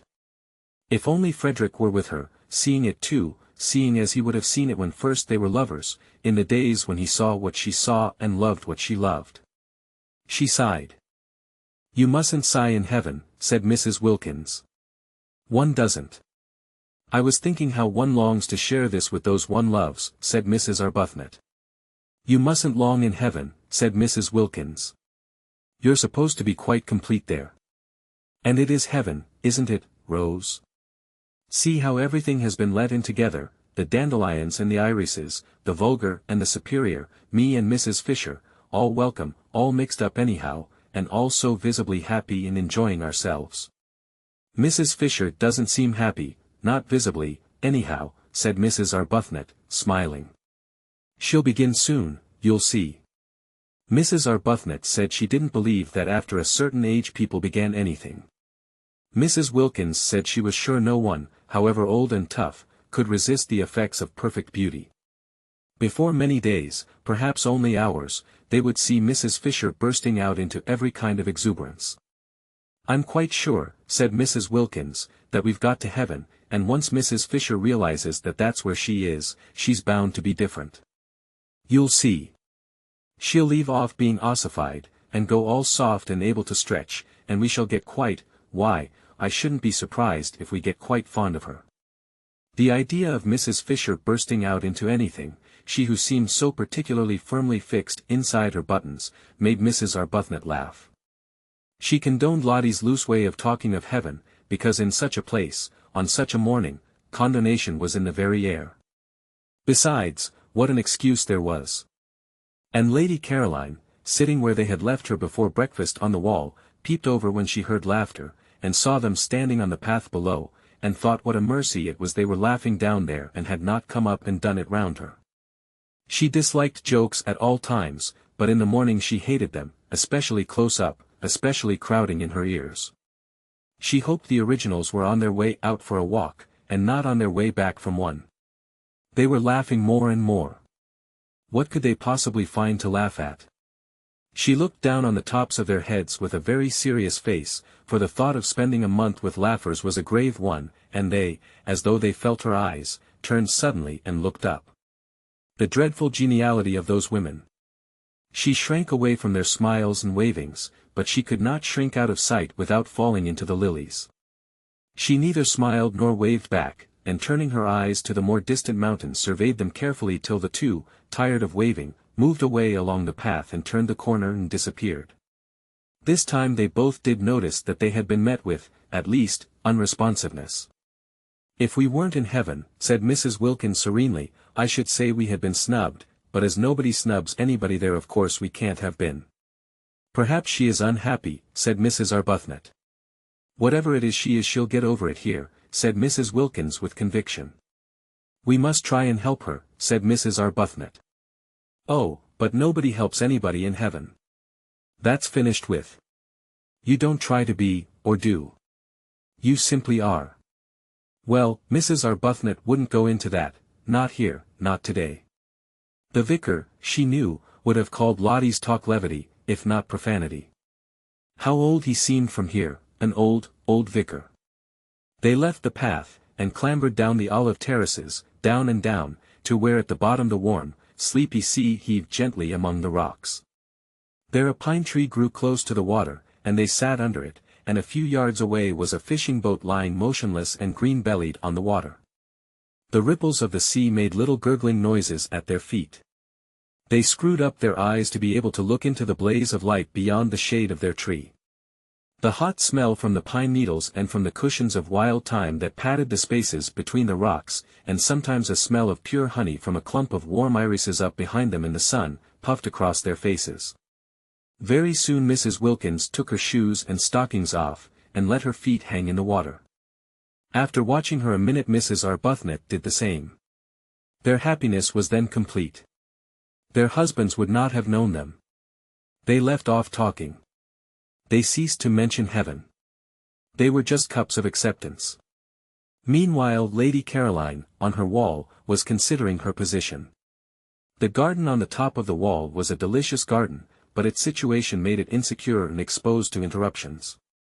At any moment the others might come and want to use it, because both the hall and the dining room had doors opening straight into it. Perhaps, thought Lady Caroline, she could arrange that it should be solely hers. Mrs. Fisher had the battlements, delightful with flowers, and a watchtower all to herself, besides having snatched the one really nice room in the house. There were plenty of places the originals could go to. She had herself seen at least 2 other little gardens, while the hill the castle stood on was itself a garden, with walks and seats. Why should not this one spot be kept exclusively for her? She liked it best of all. It had the Judas tree and an umbrella pine, it had the freesias and the lilies, it had a tamarisk beginning to flush pink, it had the convenient low wall to sit on, it had from each of its 3 sides the most amazing views, to the east the bay and mountains, to the north the village across the tranquil clear green water of the little harbor and the hills dotted with white houses and orange groves, and to the west was the thin thread of land by which San Salvatore was tied to the mainland, and then the open sea and the coastline beyond Genoa reaching away into the blue dimness of France. Yes, she would say she wanted to have this entirely to herself. How obviously sensible if each of them had their own special place to sit in apart. It was essential to her comfort that she should be able to be apart, left alone, not talked to. The others ought to like it best too. Why heard? One had enough of that in England, with one's relations and friends, oh, the numbers of them, pressing on one continually. Having successfully escaped them for 4 weeks, why continue, and with persons having no earthly claim on one, to herd? She lit a cigarette. She began to feel secure. Those 2 had gone for a walk. There was no sign of Mrs. Fisher. How very pleasant this was. Somebody came out through the glass doors, just as she was drawing a deep breath of security. Surely it couldn't be Mrs. Fisher, wanting to sit with her. Mrs. Fisher had her battlements. She ought to stay on them, having snatched them. It would be too tiresome if she wouldn't, and wanted not only to have them in her sitting room but to establish herself in this garden as well. No, it wasn't Mrs. Fisher, it was the cook. She frowned. Was she going to have to go on ordering the food? Surely one or other of those 2 waving women would do that now. The cook, who had been waiting in increasing agitation in the kitchen, watching the clock getting nearer to lunchtime while she still was without knowledge of what lunch was to consist of, had gone at last to Mrs. Fisher, who had immediately waved her away. She then wandered about the house seeking a mistress, any mistress, who would tell her what to cook, and finding none, and at last, directed by Francesca, who always knew where everybody was, came out to Lady Caroline. Domenico had provided this cook. She was Costanza, the sister of that one of his cousins who kept a restaurant down on the piazza. She helped her brother in his cooking when she had no other job, and knew every sort of fat, mysterious Italian dish such as the workmen of Castagneto, who crowded the restaurant at midday, and the inhabitants of Mazago when they came over on Sundays, loved to eat. She was a fleshless spinster of 50, grey-haired, nimble, rich of speech, and thought Lady Caroline more beautiful than anyone she had ever seen, and so did Domenico, and so did the boy Giuseppe who helped Domenico and was, besides, his nephew, and so did the girl Angela who helped Francesca and was, besides, Domenico's niece, and so did Francesca herself. Domenico and Francesca, the only two who had seen them, thought the two ladies who arrived last very beautiful, but compared to the fair young lady who arrived first they were as candles to the electric light that had lately been installed, and as the tin tubs in the bedrooms to the wonderful new bathroom their master had arranged on his last visit. Lady Caroline scowled at the cook. The scowl, as usual, was transformed on the way into what appeared to be an intent and beautiful gravity, and Costanza threw up her hands and took the saints aloud to witness that here was the very picture of the Mother of God. Lady Caroline asked her crossly what she wanted, and Costanza's head went on one side with delight at the sheer music of her voice. She said, after waiting a moment in case the music was going to continue, for she didn't wish to miss any of it, that she wanted orders. She had been to the Signorina's mother, but in vain. "She is not my mother," repudiated Lady Caroline angrily, and her anger sounded like the regretful wail of a melodious orphan. Costanza poured forth pity. She too, she explained, had no mother. Lady Caroline interrupted with the curt information that her mother was alive and in London. Costanza praised God and the saints that the young lady did not yet know what it was like to be without a mother. Quickly enough did misfortunes overtake one, no doubt the young lady already had a husband. "No," said Lady Caroline icily. Worse than jokes in the morning did she hate the idea of husbands. And everybody was always trying to press them on her, all her relations, all her friends, all the evening papers. After all, she could only marry one, anyhow, but you would think from the way everybody talked, and especially those persons who wanted to be husbands, that she could marry at least a dozen. Her soft, pathetic no made Costanza, who was standing close to her, well with sympathy. "Poor little one," said Costanza, moved actually to pat her encouragingly on the shoulder, "take hope. There is still time." "For lunch," said Lady Caroline freezingly, marveling as she spoke that she should be patted, she who had taken so much trouble to come to a place, remote and hidden, where she could be sure that among other things of a like oppressive nature pattings also were not. "We will have." Costanza became businesslike. She interrupted with suggestions, and her suggestions were all admirable and all expensive. Lady Caroline did not know they were expensive, and fell in with them at once. They sounded very nice. Every sort of young vegetables and fruits came into them, and much butter and a great deal of cream and incredible numbers of eggs. Costanza said enthusiastically at the end, as a tribute to this acquiescence, that of the many ladies and gentlemen she had worked for on temporary jobs such as this she preferred the English ladies and gentlemen. She more than preferred them, they roused devotion in her. For they knew what to order, they did not skimp, they refrained from grinding down the faces of the poor. From this Lady Caroline concluded that she had been extravagant, and promptly countermanded the cream. Costanza's face fell, for she had a cousin who had a cow, and the cream was to have come from them both. "And perhaps we had better not have chickens," said Lady Caroline. Costanza's face fell more, for her brother at the restaurant kept chickens in his backyard, and many of them were ready for killing. "Also do not order strawberries till I have consulted with the other ladies," said Lady Caroline, remembering that it was only the 1st of April, and that perhaps people who lived in Hampstead might be poor, indeed, must be poor, or why live in Hampstead? "It is not I who am mistress here." "Is it the old one?" asked Costanza, her face very long. "No," said Lady Caroline. "Which of the other two ladies is it?" "Neither," said Lady Caroline. Then Costanza's smiles returned, for the young lady was having fun with her and making jokes. She told her so, in her friendly Italian way, and was genuinely delighted. "I never make jokes," said Lady Caroline briefly. "You had better go, or lunch will certainly not be ready by 12:30. And these curt words came out sounding so sweet that Costanza felt as if kind compliments were being paid her, and forgot her disappointment about the cream and the chickens, and went away all gratitude and smiles. "This," thought Lady Caroline, "will never do. I haven't come here to housekeep, and I won't." She called Costanza back. Costanza came running. The sound of her name in that voice enchanted her. "I have ordered the lunch for today," said Lady Caroline, with the serious angel face that was hers when she was annoyed, "and I have also ordered the dinner, but from now on you will go to one of the other ladies for orders. I give no more." The idea that she would go on giving orders was too absurd. She never gave orders at home. Nobody there dreamed of asking her to do anything. That such a very tiresome activity should be thrust upon her here, simply because she happened to be able to talk Italian, was ridiculous. Let the originals give orders if Mrs. Fisher refused to.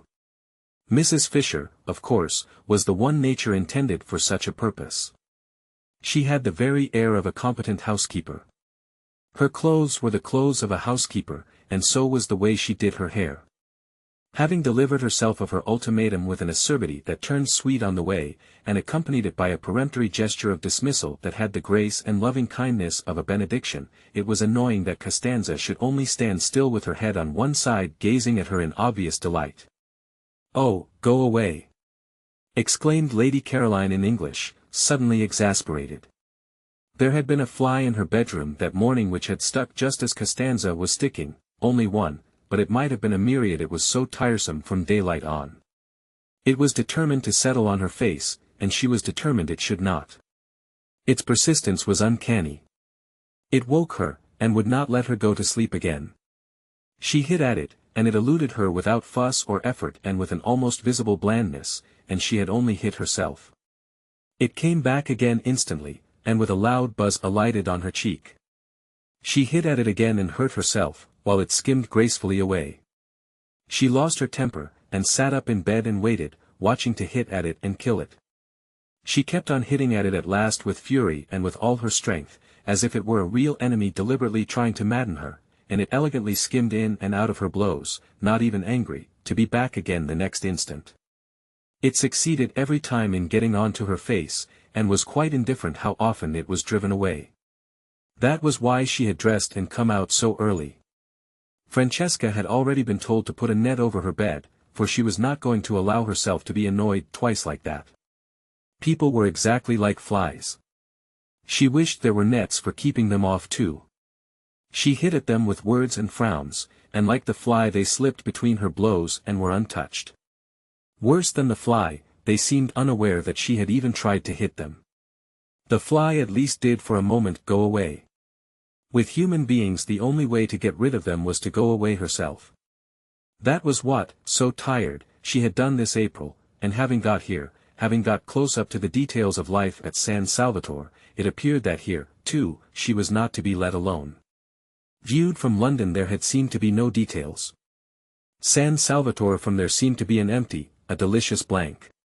Yet, after only 24 hours of it, she was discovering that it was not a blank at all, and that she was having to ward off as actively as ever. Already she had been much stuck to. Mrs. Fisher had stuck nearly the whole of the day before, and this morning there had been no peace, not 10 minutes uninterruptedly alone. Costanza of course had finally to go because she had to cook, but hardly had she gone before Domenico came. He came to water and tie up.